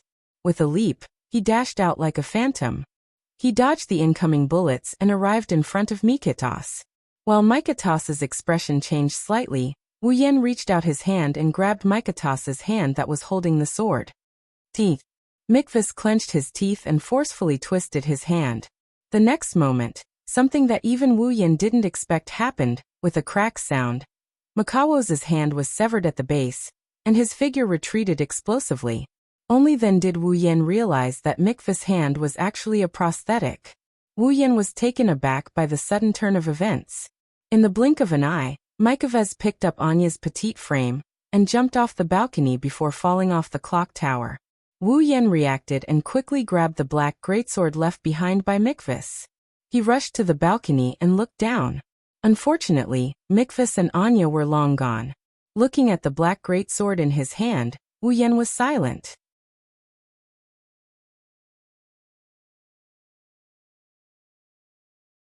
Chapter 1304. In the end, under Yashio's control, the corpse gray dragon left Ansari City and came to the sky. However, Yashio took out the intrinsic magic device of the paladin armor and slashed it in half, erasing it into nothingness. According to Yaksu, after riding the corpse gray dragon, the consciousness of the corpse gray dragon fused with him and transmitted a wish to him, hoping that Yaksu would be able to let it sleep underground again and no longer be controlled by others. In order for Yaksu to kill it, the corpse gray dragon even used its last bit of strength and promised to release Yak before Yaksu killed it. Thus, in the end, Yaksu was able to kill the corpse gray dragon without worry and save Yak from danger. It could be said that the one who saved Ansari City was Yaksu himself.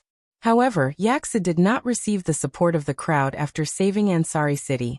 Instead, he was punched by Wu Yan, Lebecca, and Sylvia, causing him to fall to the ground. That was to be expected. According to the remnant consciousness of the corpse gray dragon, it should have protected Yak at the last moment before its death and returned underground.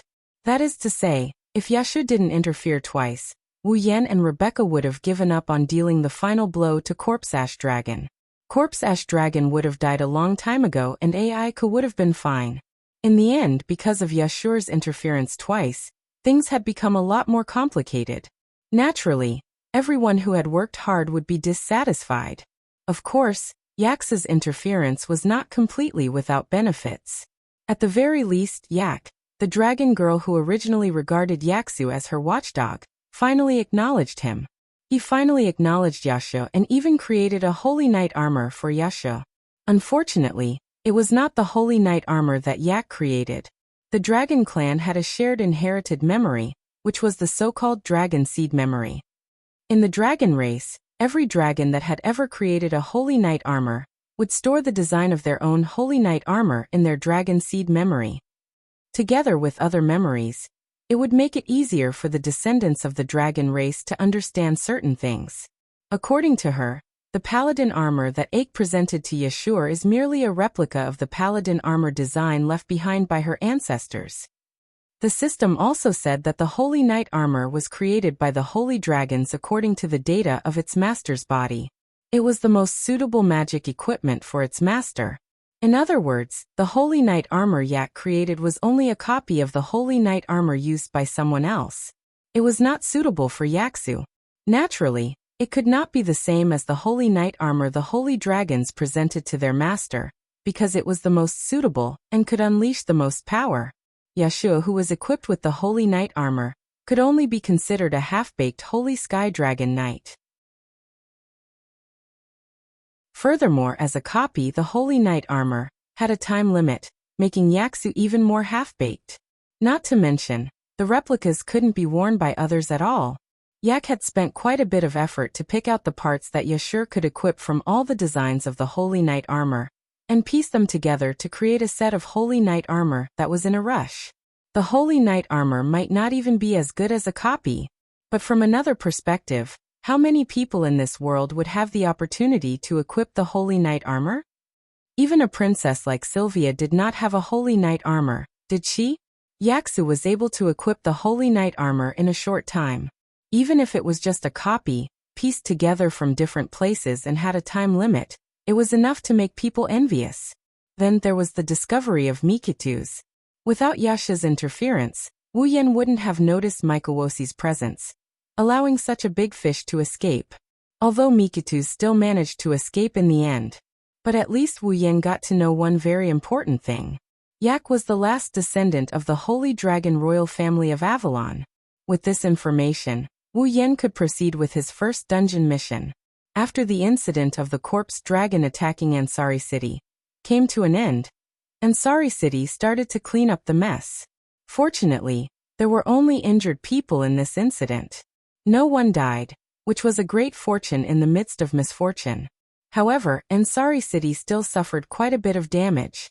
Many buildings were destroyed and a considerable number were partially destroyed. Especially the plaza that welcomed the corpse dragon. It was heavily damaged and could only be temporarily sealed.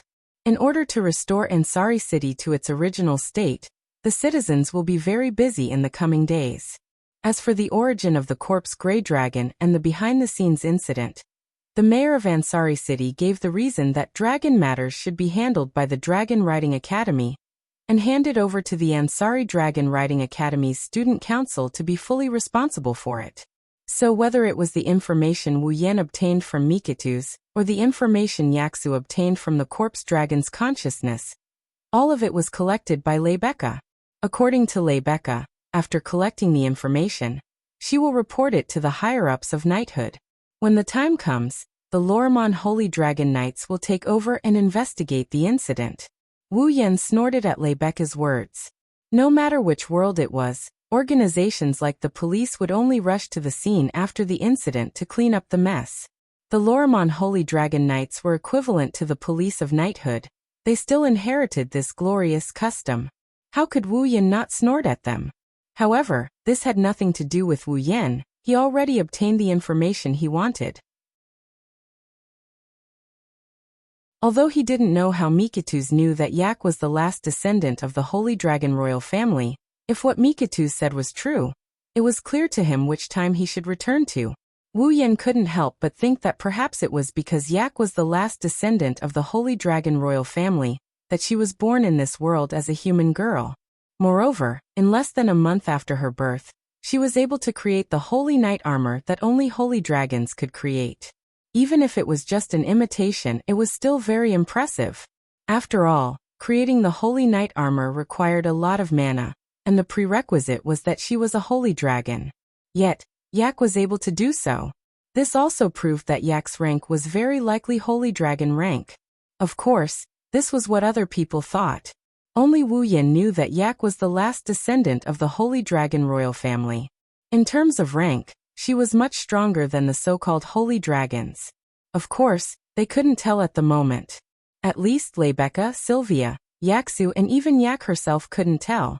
It was also because of this that Yak was pressed down on the sofa in the student council office. She was being sized up by the people around her. Sitting on the sofa in the student union office, Aiko had a fierce expression on her face. She looked around at the people who surrounded her. They looked as if they wanted to strip her naked and take a good look at her body structure. The anger in her heart continued to rise. I say all of you. Raising her head, Aiko roared like a real dragon. How long are you going to admire me like a work of art? Yak. Calm down. Yaksa chuckled as he coaxed Yak like he was serving a capricious young lady. The president and the others just want to know how you can create the Holy Knight armor. They don't want to treat you like a work of art. Didn't I say that I don't know about that? Yak didn't seem to have any intention of calming down. She was still shouting loudly. Besides, even if I created the Holy Knight armor in a hurry, there's no need to be so surprised, right? Perhaps there's no need to be surprised if other dragons created it. Wu Yan leisurely explained as he sipped his black tea. He was the only one who wasn't looking at Yak. But you're just a dragon whelp that was born less than a month ago. Not only can you create the Holy Knight armor, that only holy dragons can create, but you also have the ability to pay for the mana required to create the Holy Knight armor. What's there to be surprised about? Yak didn't feel relieved.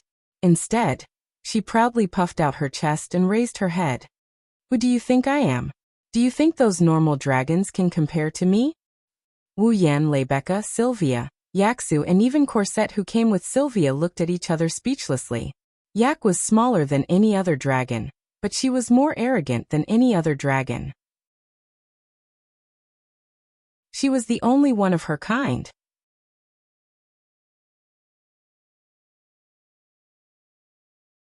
Chapter 1305.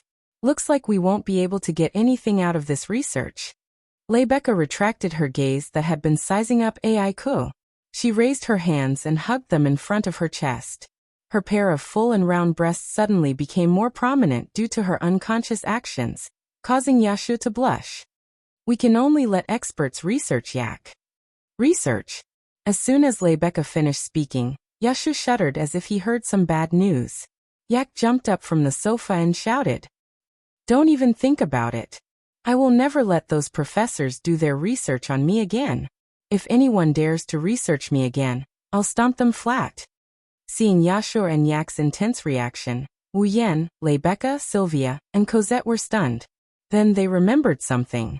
When Yak was just born, in order to figure out why a dragon like her would be born in this world as a human girl, the Ansari Dragon Riding Academy had also arranged for a doctor who had a great authority in dragon research to examine Yak. However, this doctor's research method was rather extreme. She had a strong interest in Aiku and even kidnapped Aiku in private, intending to dissect her. Fortunately, at that time, Sylvia just happened to bump into Yashur who was jumping around anxiously because of Yak's disappearance. With Sylvia's help, Yashur finally found Yak and rescued her from the doctor's scalpel. Later, that professor didn't seem to want to give up on the opportunity to research Yak. She ran to the Ansari Dragon Academy and became Wu Yan, Yashu and Sylvia's class teacher. While teaching, she was also eyeing Yak covetously. It was because of this that Yashu and Yak reacted so violently. Thinking of this, Wu Yan and the girls looked at each other and smiled bitterly.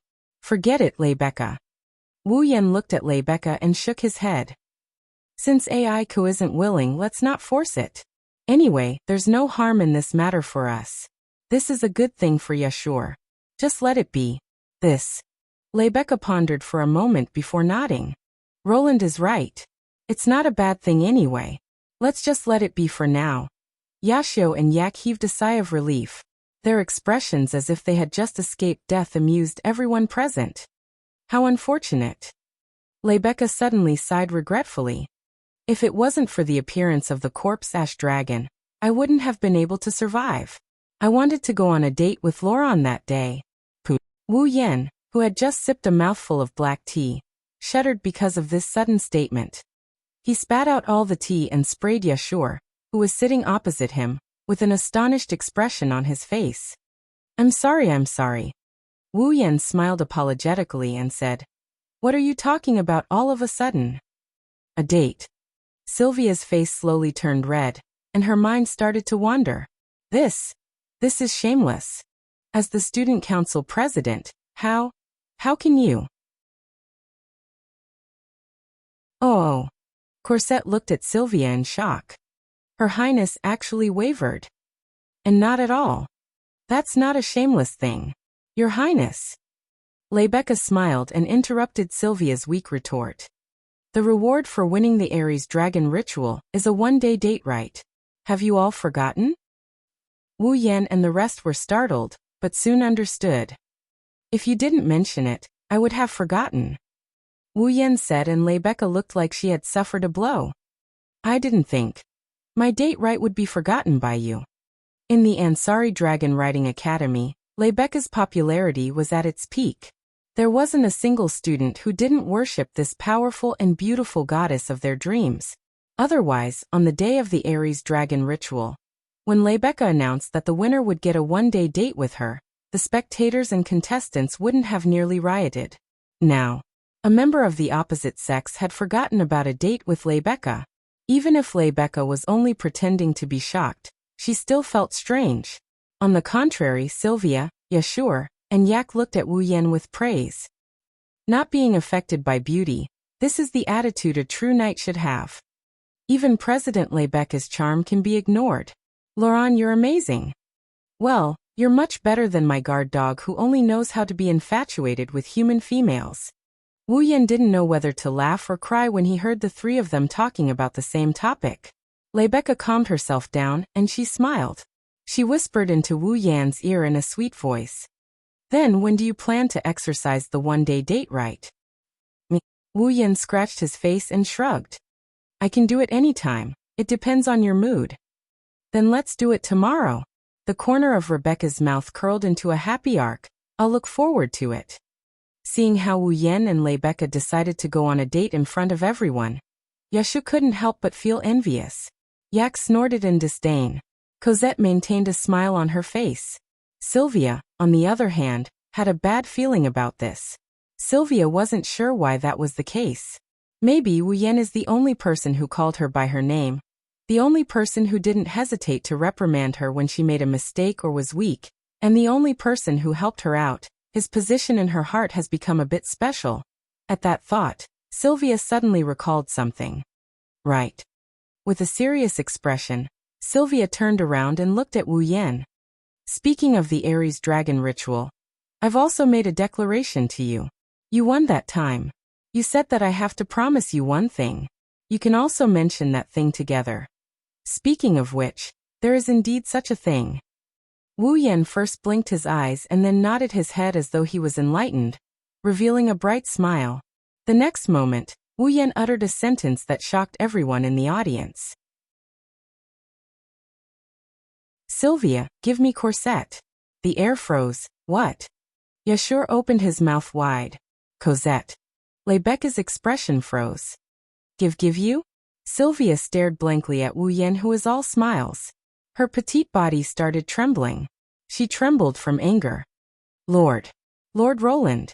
Cosette stuttered. Her cheeks flushed red as she took a small step back. Do you want to? Hey, are you guys thinking about the factory? Seeing everyone's expression, Wu Yan knew that they had taken his intentions in an evil direction. He grimaced and explained himself. I just want to borrow Corsette's time every morning. Every morning? However, not only did they not feel relieved, they were even more incredulous. Roland. Rebecca held her forehead and sighed. I know you guys are troubled by certain physiological phenomena in the morning, but even so, you can't let someone else solve it for you. Ha! Wu Yan is flabbergasted. Cosette is a very proper person. This time, Cosette took a few steps back as if she had met an idiot. Even a maid can't agree to Lord Roland's request. You impudent bastard. Sylvia's face was filled with anger. She clenched her fists and slowly approached Wu Yan. You're the public enemy of all women. You must be punished with the hammer of death when facing a female enemy. This is the Lorimon Wang family's rule. Stop imagining things, you horny people. Wu Yan was so angry that his hands were shaking. I just want Cosette to make breakfast for me because I like to laze in bed in the morning. What kind of setting is that? Hearing this, everyone froze again. Their expressions changed drastically and finally turned into awkwardness. So it's just breakfast. Rebecca shook her head in disappointment. I knew Lord Roland wasn't that kind of person. Sylvia turned her head away with a red face. If that's the case, please leave it to me. As if nothing had happened, Cosette wore the same smile on his face as always. I will make the best breakfast for Lord Roland. Seeing how everyone is trying to cover up their awkwardness, Wu Yan raised his head and looked at the ceiling, speechless.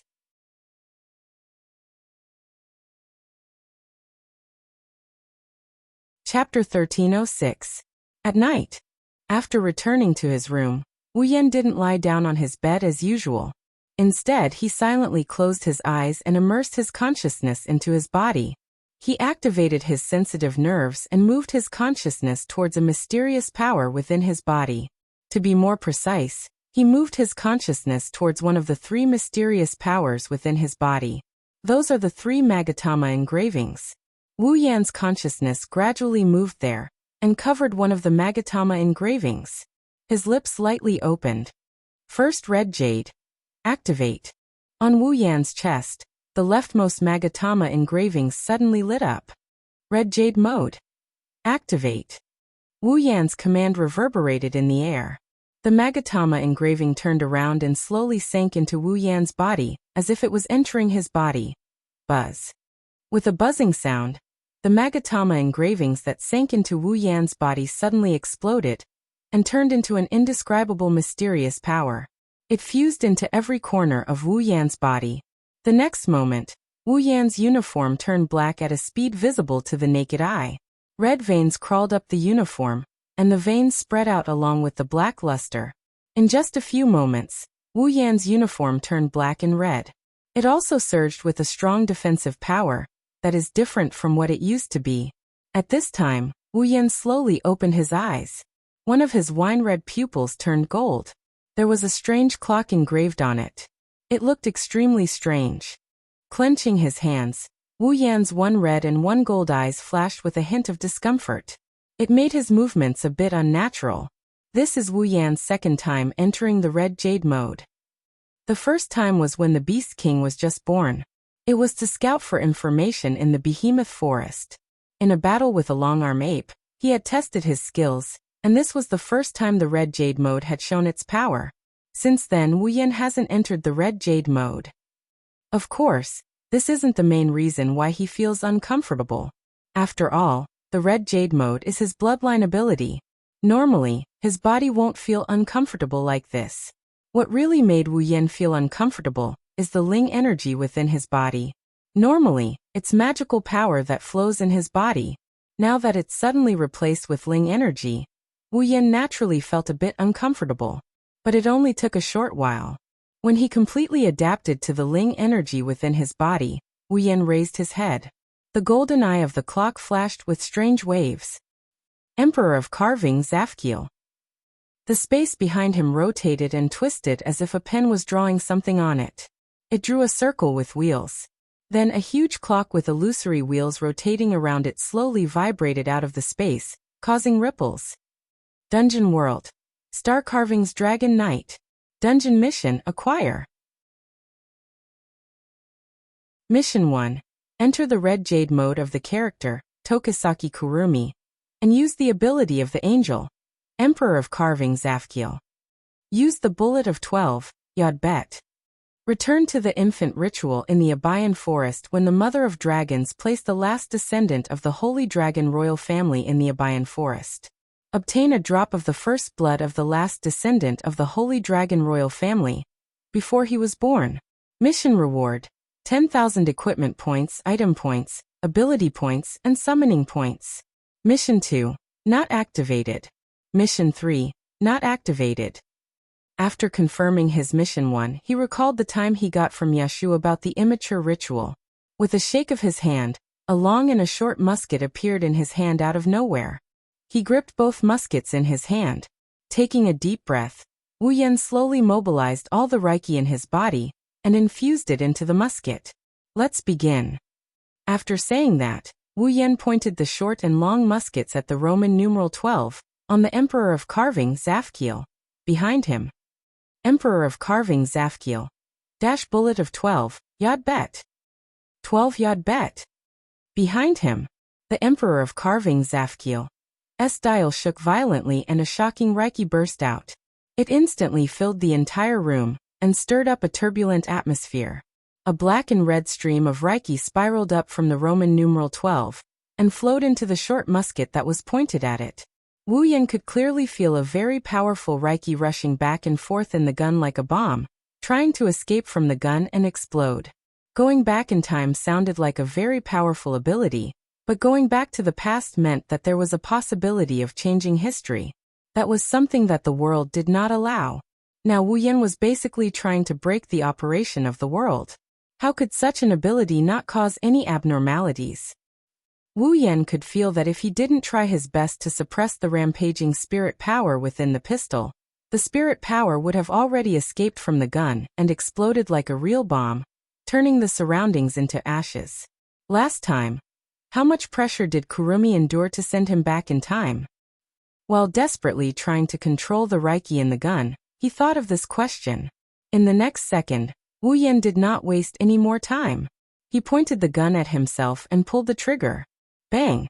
Gunshots rang out, and the pitch-black bullet entered Wu Yan's body at 0 distance. Wu Yan's body started twisting as if he was sucked into a whirlpool. In the end, he disappeared from the room.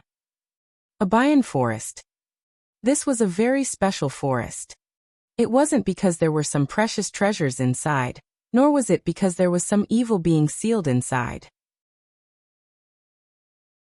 The reason why Abayan Forest was so special, and was regarded as a special place by the Knights of Lorea, and even the entire Aruxtran continent, was because the origin of the dragons resided in the forest. The mother of dragons. Since the dragons were no longer self-sufficient in their supply of star essence, the dragons who were once on the brink of extinction developed the virtuous dragon magic Abayan, fundamentally refurbishing the dragon's ecosystem. The mother of dragons took on the task of reproducing the next generation, and in the future, the dragons would no longer have any gender distinction, nor would they have the ability to reproduce. In other words, the mother of dragons was the mother of the dragons. The mother of dragons resides in the forest of Abayan. At the entrance of Abayan Forest, there were rows of buildings that seemed to have been left behind from ancient times. They were scattered in an orderly manner. Inside, there was a long-established holy hall. That was the shrine of the Abayan Monastery. Within the Abayan Monastery, there was a group known as the Abayan Forest Monastery Knights. They were a group sent by the Knights of Lorimon to guard Abayan Forest. In the Knights of Lorimon, all citizens of 7 years old had to go to Abayan Forest within a month to undergo the youngling ritual. As for the Abayan Forest Order of Knights, it was to unify the children who went to Abayan Forest to undergo the youngling ritual. They were to be managed in batches and choose a day for the children whose birthdays were close to each other to enter Abayan Forest to undergo the youngling ritual. During the period when the children were about to undergo the youngling ritual, the Abayan Forest Monastery Knights would be in charge of taking care of the children and providing them with food and shelter. They would also record the children who successfully became dragon breeders and let the country send them to the Dragon Breeders Academy to study. Convoy after convoy headed towards Abayan Forest from different directions and stopped at the Abayan Monastery. The children who were about to undergo the youngling ceremony were all handed over to the Abayan Forest Monastery Knights and entered the monastery to undergo standardized management. Among them, a black-haired, red-eyed child was also taken over by the members of the Abayan Forest Order of Knights. He was sent to the monastery to temporarily stay there and await the arrangements for the youngling ceremony. If one looked closely, they would notice that unlike the other children whose eyes were full of mischief and quick-wittedness, this black-haired, red-eyed child only had wisdom in his eyes.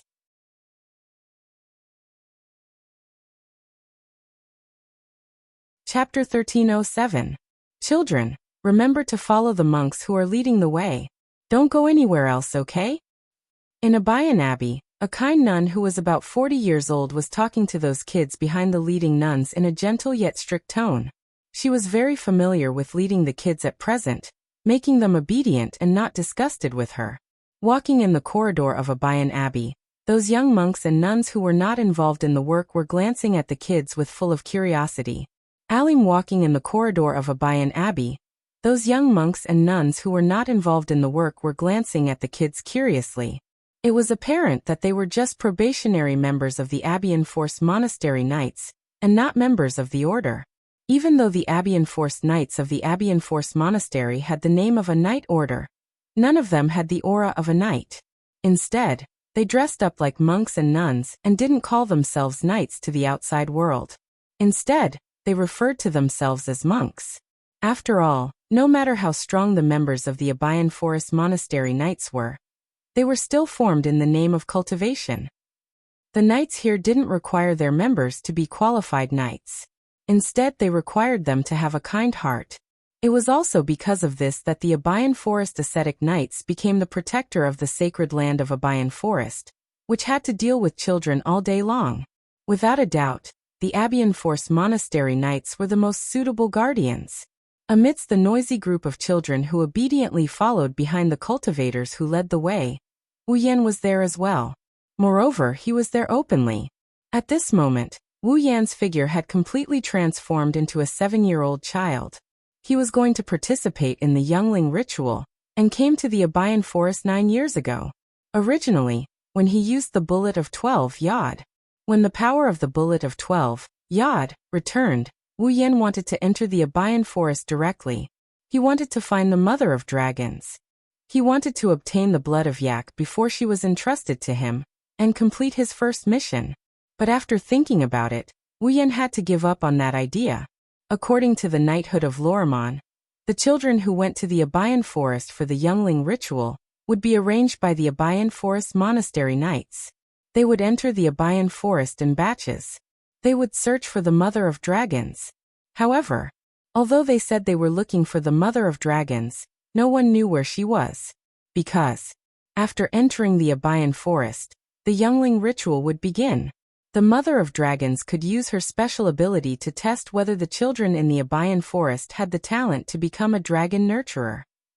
If they did, the mother of dragons would appear in front of them and bestow them a dragon's child. The children who didn't have the talent to become dragon nurturers could only wander around Abayan forest with nothing to show for it. After that, they would be escorted out by the Abayan forest's forest ascetic knights. If Wu Yan entered the Abayan forest with his original appearance, he might not even see the face of the mother of dragons. He would exhaust the spiritual power that supported the time reversal and return to the future world. Instead of that, he might as well pretend to be a kid who came here for the youngling ritual, and enter the Abayan forest to wait for the mother of dragon to come to him. Wouldn't that be better? As for whether he had the talent to become a dragon nurturer, Wu Yan didn't doubt it at all. He didn't think that as a true ancestor, he would lose to a group of ordinary children. Therefore, as soon as Wu Yan arrived, he immediately extracted some magical power from the star carving that sealed his power, and used an illusionary spell to turn his body back to his 7-year-old appearance.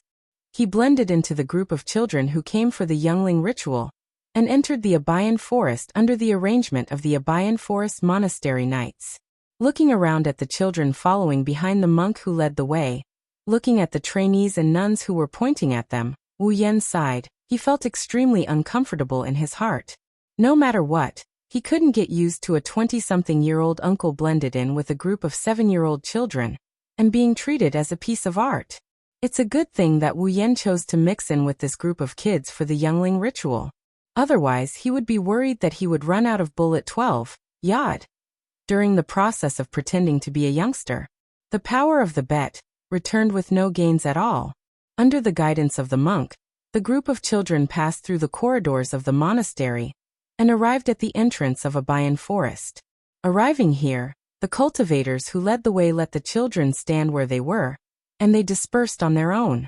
But not long after, a very approachable old man with a bald head, a long white beard, and a black cloak, who looked like an ancient magician, appeared in front of all the children. "Hello, children." The old man had a peaceful expression on his face as he spoke to the children in a hearty voice that did not match his appearance at all. "I'm the leader of the Abayan forest monastery knights, Kargas. Just call me Grandpa Kargas." Jiasi Grandpa, okay. Upon hearing that, the group of children immediately dragged out their accents in a lively and polite manner. They greeted Kargas in a tone similar to how they greeted teacher in class, causing Kargas to laugh out loud. "Very good. Very polite. I believe that all of you will be able to successfully become a youngling, and become a glorious dragon breeder." Upon hearing Kargas's words, the children revealed an excited expression.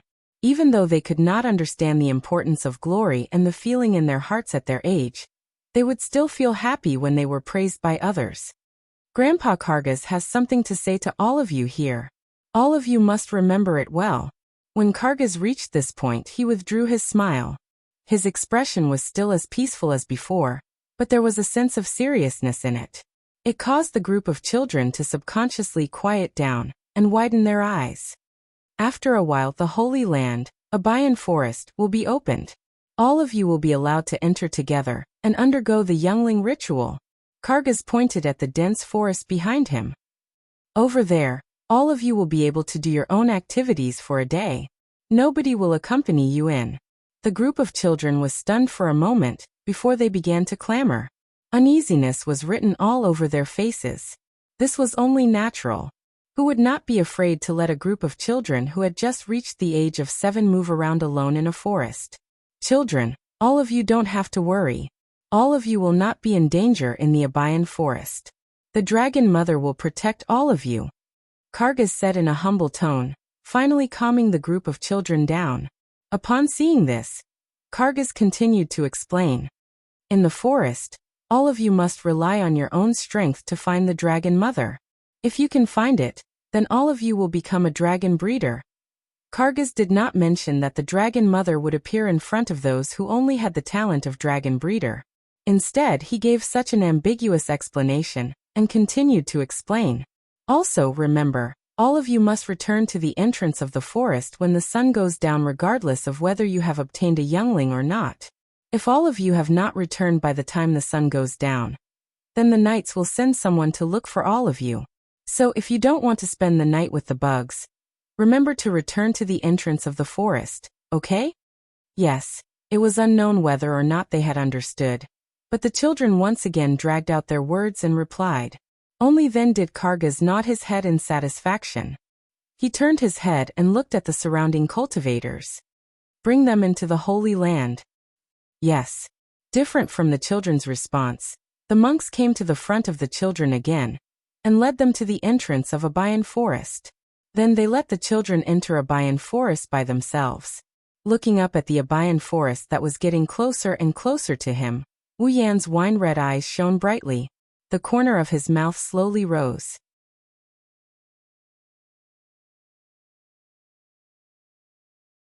Chapter 1308. Abayan Forest. The cool air reverberated through the entire forest, causing the hot summer temperature to continuously drop. In the forest, huge trees that could be described as tall and mighty towered into the clouds, covering most of the light from the sky and bringing with it a thick humid air. The smell of trees mixed with the smell of wet soil permeated the air. It smelled unusually pungent. Some small insects were flying around in the forest, and some unknown insects would sometimes fall from the sky without any warning. The chirping of birds could be heard frequently, and the pungent smell in the air was gently drifting around. Logically speaking, the rancid smell that only existed in the forest was absent here. Although the smell that permeated the air was pungent, it was very refreshing. Judging from this point alone, Abayan forest was different from other forests. Disregarding everything else, although this forest appeared somewhat gloomy due to the dim light, the air seemed to ripple with a sacred aura that could dispel some of the fear in people's hearts, so that people would not be afraid to even walk into the depths of the forest. Perhaps the reason why the Abayan forest was called the Holy Land was because of the holy aura it exuded. Wu Yan didn't know if it's because the dragon mother is resting here that the entire forest is filled with this holy aura. But he has to admit that this holy aura is very useful. Without it, the children who were going through the infant ritual wouldn't even dare to walk around. They would just stay in place and cry, walking in the forest where there was little light. Wu Yan observed his surroundings while focusing on the depths of the forest. He tried his best to act like a 7-year-old kid, while silently waiting for the arrival of Dragon Mother. When Wu Yan first entered Abayan forest, he was still with the other children. Yashu, who didn't know him, was one of them. However, Wu Yan didn't come to Abayan forest to get his hatchlings. He came to Abayan forest to find Dragon Mother. Plus, he wasn't a real child, so he needed to be with others. As soon as he entered Abayan forest, he left the other children behind and walked into the depths of the forest alone. Raising his head, he looked at the top of the forest. The dense foliage was like a shadow that covered the sky, blocking the sunlight that was pouring down from the sky, not allowing them to move forward. Strands of sparse light seeped through the gaps between the leaves, illuminating the ground full of dead leaves and soil. It also illuminated Wu Yan's face. Wu Yan recollected his thoughts and he continued walking in the forest. He only hoped the Mother of Dragons would appear before him as soon as possible. After all, he had a limited amount of time in this world.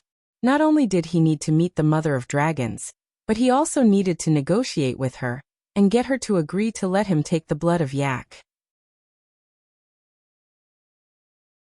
In order to prolong his time in this world, Wu Yan even drained all of his spirit energy in the red jade mode. If it was a real elf, They would die if their spirit energy was drained. Wu Yan drained him of all his spiritual energy. The moment he arrived at this time, he deactivated Red Jade mode. It's as if he's running out of time. He could only use it again after 24 hours. Only now did Wu Yan know that when he used up all of his spirit energy in the Red Jade mode, the duration of the Red Jade mode would be reset to 0. Wu Yan couldn't help but feel lucky. He didn't want to use the Red Jade mode to fight others. If he were to recklessly use his Red Jade mode's power before the time limit was up, he would run out of energy and the Red Jade mode would be cancelled. At that time he would be in trouble. Ding. Just as Wu Yan was rejoicing over the fact that he discovered another limitation of Ruby mode, a melodious voice echoed in his ears. Wu Yan stopped in his tracks and froze on the spot. Ding. Her melodious voice echoed in the forest. This time, Wu Yan could clearly feel a strange wave of energy rippling around him. The source of the sound was none other than this ripple that carried a pleasant timbre. This sound. Wu Yan came back to his senses and thought of a possibility. His face lit up. Buzz. It was also at this moment that a blinding light flashed, enveloping the entire forest within their field of vision. Wu Yan reflexively closed his eyes and quickly opened them. The next moment he was stunned, because the scene in front of Wu Yan was no longer a dense forest, but a cave-like place. The top was covered by rock, and there were cold rock walls all around. Spheres that provided light to the dark cavern floated back and forth. It was an extremely strange scene, but Wu Yan felt that it was natural. This place is... Wu Yan frowned slightly and looked forward. There, a clear flowing lake flickered with a bright arc of light. It was so clear that one could see the bottom. On the opposite shore of the lake, there was a magnificent building that looked like an ancient temple. The foundation was built with square stones, and there were countless cylinders engraved with complicated patterns in the temple. One could even clearly see that inside the temple, there was a large mural on the wall. As for the content of the mural, Wu Yan could not see it clearly from his angle. After taking in everything in the cavern, Wu Yan immediately had a thought. The Mother of Dragons had appeared. Ding. Just as this thought popped up in his mind, the clear and melodious voice reverberated through the air again, creating a clear ripple in the air. Whoosh. A gust of wind suddenly appeared here, like a shockwave. It swept up and rushed toward Wu Yan. Wu Yan's expression froze, and he raised a hand to block the wind pressure. However, just as the wind was still whistling, an air-piercing sound that caused the atmosphere to tremble was also heard. That sound was like a huge creature flapping its wings. After a long time, the sound of flapping wings and the whistling of the wind gradually subsided, and Wu Yan's vision was restored. Then Wu Yan saw. In the temple-like building on the opposite side of the lake, a dragon appeared. It was a huge dragon that was much taller than all the dragons Wu Yan had seen so far. However, such a huge body did not have a trace of ferocious and terrifying aura. Instead, it was surrounded by a mysterious mist, very elegant and sacred. The dragon had 2 ivory horns on its head. It had green hair and white fur. Its wings were like the wings of a cicada, emitting green light. Its long neck had a dazzling light, as beautiful as a gem. Roar! As if it felt Wu Yan's gaze, the dragon slowly raised its huge dragon head, and a dragon roar that caused the ground to tremble resounded through the entire space, turning into a sound wave that shook the heaven and earth. Based on this power alone, Wu Yan believed that this dragon, without a doubt, is the Mother of Dragons. Thinking of this, Wu Yan was delighted. Unfortunately, before he could react, the Mother of Dragons' huge body immediately emitted a dazzling white light and wrapped Wu Yan's body. A stunned expression appeared on Wu Yan's face, and he felt a force that did not belong to him invading his body. Then an aura full of life silently appeared in his body. Feeling the sudden life force in his body, Wu Yan thought of something and hurriedly wanted to say something, but a scorching feeling slowly emerged on the back of his hand, accompanied by a dragon head engraving that was surrounded by a ring in the middle. That is the star engraving. Wu Yan is becoming a real dragon cultivator. Buzz! Suddenly, a bloody mist burst out from Wu Yan's body that was covered in white light, and the light that covered the surface of his body was scattered away like rotten wood. The explosion of the bloody mist caused the life force that invaded Wu Yan's body to let out a cry full of fear, as if it had encountered something terrifying. With a turn of its head, it drilled out of Wu Yan's body, turned into a ball of light, and landed on his palm, and began to tremble. Suddenly, Wu Yan was stunned. The mother of dragons was also stunned.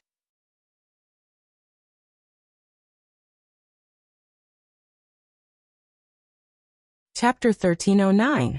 The blood mist that permeated his body slowly dissipated like evaporating steam, as if it had never appeared before. It retracted back into Wu Yan's body. If it wasn't for the sphere that was full of life that was trembling in Wu Yan's hand, perhaps some people would think that the scene just now was just an illusion. As the blood mist dissipated, the entire space suddenly fell into an unusually dignified silence. Wu Yan held the sphere that seemed to have a life of its own. As if he thought of something, he shook his head, not knowing whether to laugh or cry. He sighed and broke the silence around him. In front of him in the temple, the indomitable mother of dragons tightly stared at Wu Yan. Her eyes were full of uncertainty. After a while, a burst of green light flashed from her body. When the light dissipated, the indomitable giant dragon had disappeared, and was replaced by a woman. It was a beautiful woman with long green hair that reached her waist. Her body carried a dreamy soft green light, as if she walked out of a dream. She was about 25 years old. She looked unusually young. Her body reverberated with a noble and elegant aura like a lady from a noble family. She could not help but attract people. She wore a dress that looked like a priest of a temple, similar to a dress. The skirt reached her ankles, faintly making people feel a touch of tranquility.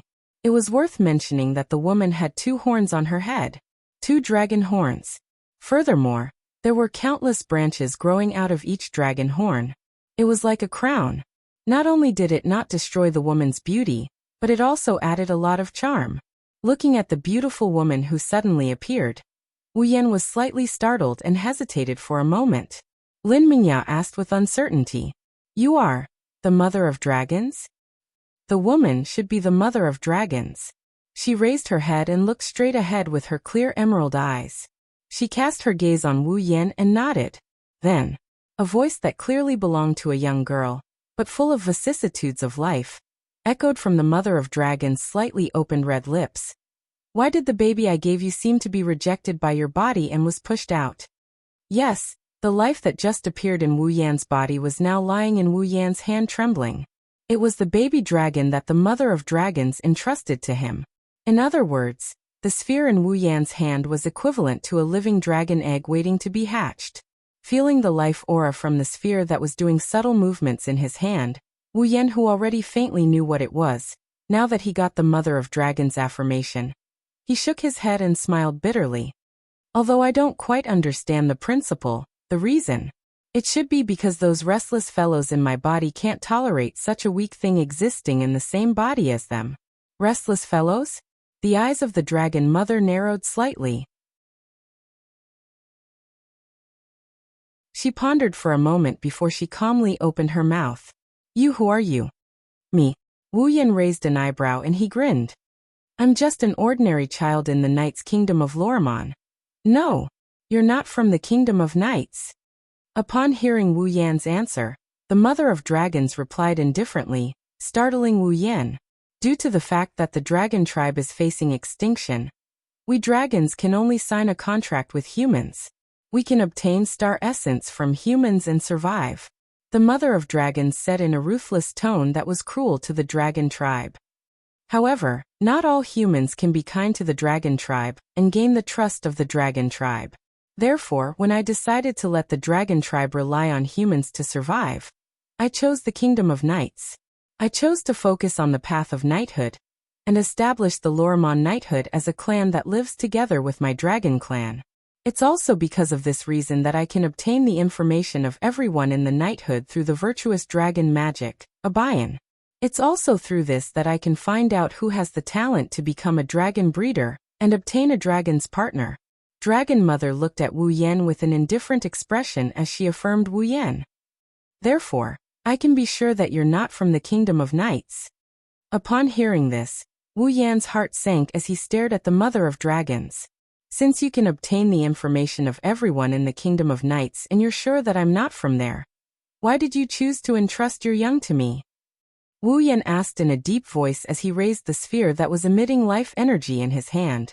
According to what you said, people who aren't from the Kingdom of Knights shouldn't be able to obtain your entrustment and become a dragon breeder, right? That's not the case. The Mother of Dragons shook her head gently. With the magic of my dragon tribe, I can more or less obtain some information on the Eruxtran continent. However, due to the close relationship with the Kingdom of Knights, the information I obtain is more detailed. It's not that I didn't entrust my young to someone outside of the Kingdom of Knights. Not long ago, I made an exception and let someone from the Kingdom of Shepron become a dragon breeder, because I wanted to see something from her. But I can't get any information from you. Mother Dragon was silent for a while, and then her voice sounded with a little seriousness. It's as if you don't belong to this world. Wu Yan raised his head abruptly. His wine-red pupils shone brightly as a strong suspicion rose in his heart. He realized that he seemed to have underestimated the Mother of Dragons, who could only be the center of the dragon tribe's reproduction system. Putting aside how powerful she was, just her wisdom and analytical ability alone made her worthy of being the mother of the dragon tribe. Suppressing the suspicion in his heart, Wu Yan closed his eyes. When he opened them again, they had returned to normal. You said that you can't get any information from me?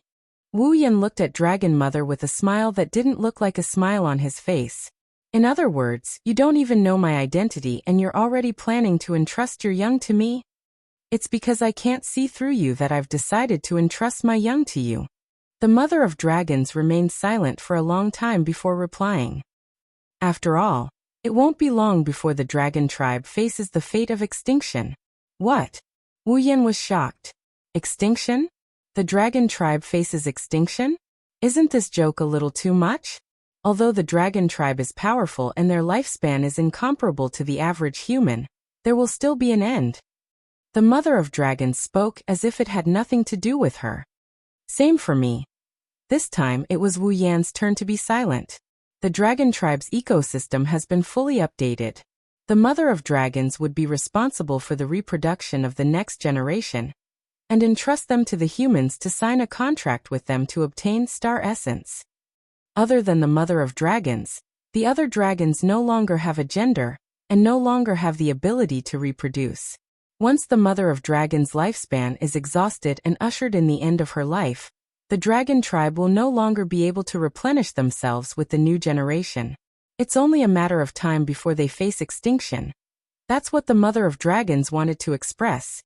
The purpose of the virtuous dragon magic Abayan is to link the dragon tribe and the human tribe together, so that the dragon tribe can continue to live. But in the end, it's just a measure to prolong their lives. From beginning to end, the Mother of Dragons used an indifferent tone to narrate these things. I can't see through you. I don't know if letting you become a dragon breeder will bring about a good ending or a bad ending. But for the dragon tribe that is on the verge of extinction, even if the ending is bad, it will only bring forward what should have happened. If it's a good ending, perhaps it will bring the dragon tribe a ray of hope. The Mother of Dragons looked deeply at Wu Yan. That's why I chose to entrust the youngling to you. I planned to gamble on you. Unfortunately, in the end, something unexpected happened. Who are you? After asking the same question again, the surrounding atmosphere fell silent again. However, the heavy feeling in the air was much heavier, making people feel a little suffocated. Looking at the calming youngling in his hand, Wu Yan took a deep breath and looked forward. As you said, I'm just a passerby who doesn't belong to this world. Passerby? This time, I have something to ask of you. As if to interrupt the Mother of Dragons' thoughts, Wu Yan's voice rang out. I hope you can give me some blood of the last descendant of the Avalon Holy Dragon royal family. Wang. Just as he finished speaking, the Mother of Dragons in the temple in front of her released a terrifying aura. His eyes were already filled with enmity.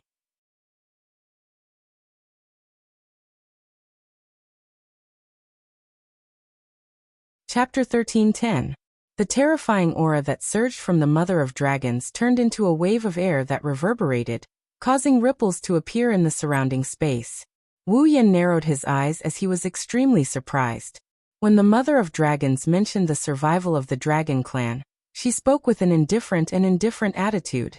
She did not seem the slightest bit surprised that her clan was about to come to an end. Her expression did not even change.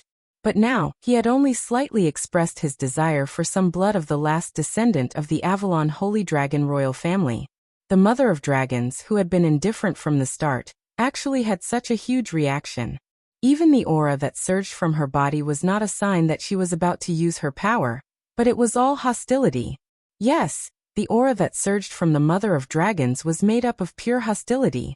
Could it be that he had unintentionally offended the Mother of Dragons in some way? While Wu Yan was thinking about this, Dragon Mother's cold voice entered his ears. "You're right. You're right. You can go back."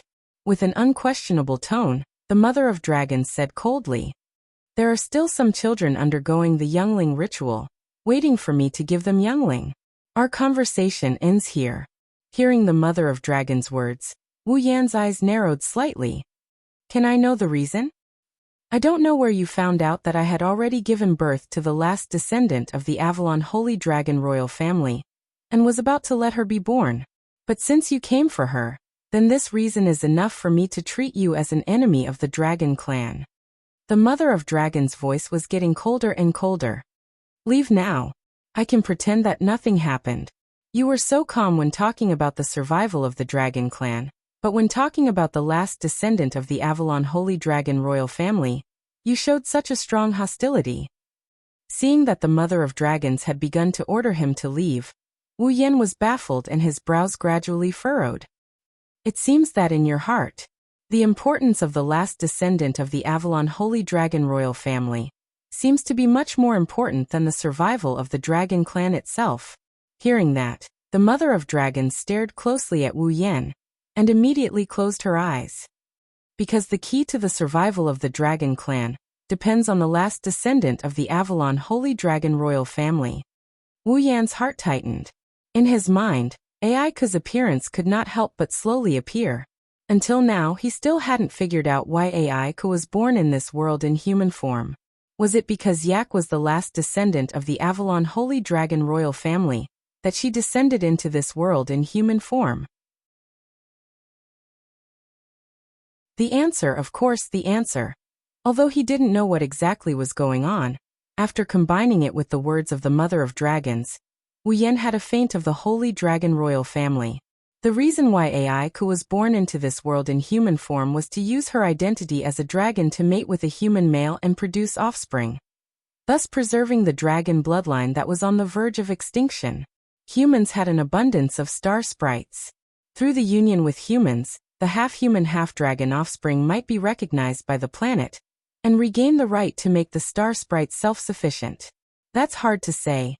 Thinking of this possibility, coupled with the Mother of Dragons' words that the key to the survival of the Dragon clan depends on the last descendant of the Avalon Holy Dragon royal family, Wu Yan was even more certain of the guess in his heart. If that's the case, then it's no wonder the Mother of Dragons would suddenly have such a strong hostility towards him. After all, it's not an exaggeration to say that Aika is the last hope of the Dragon clan.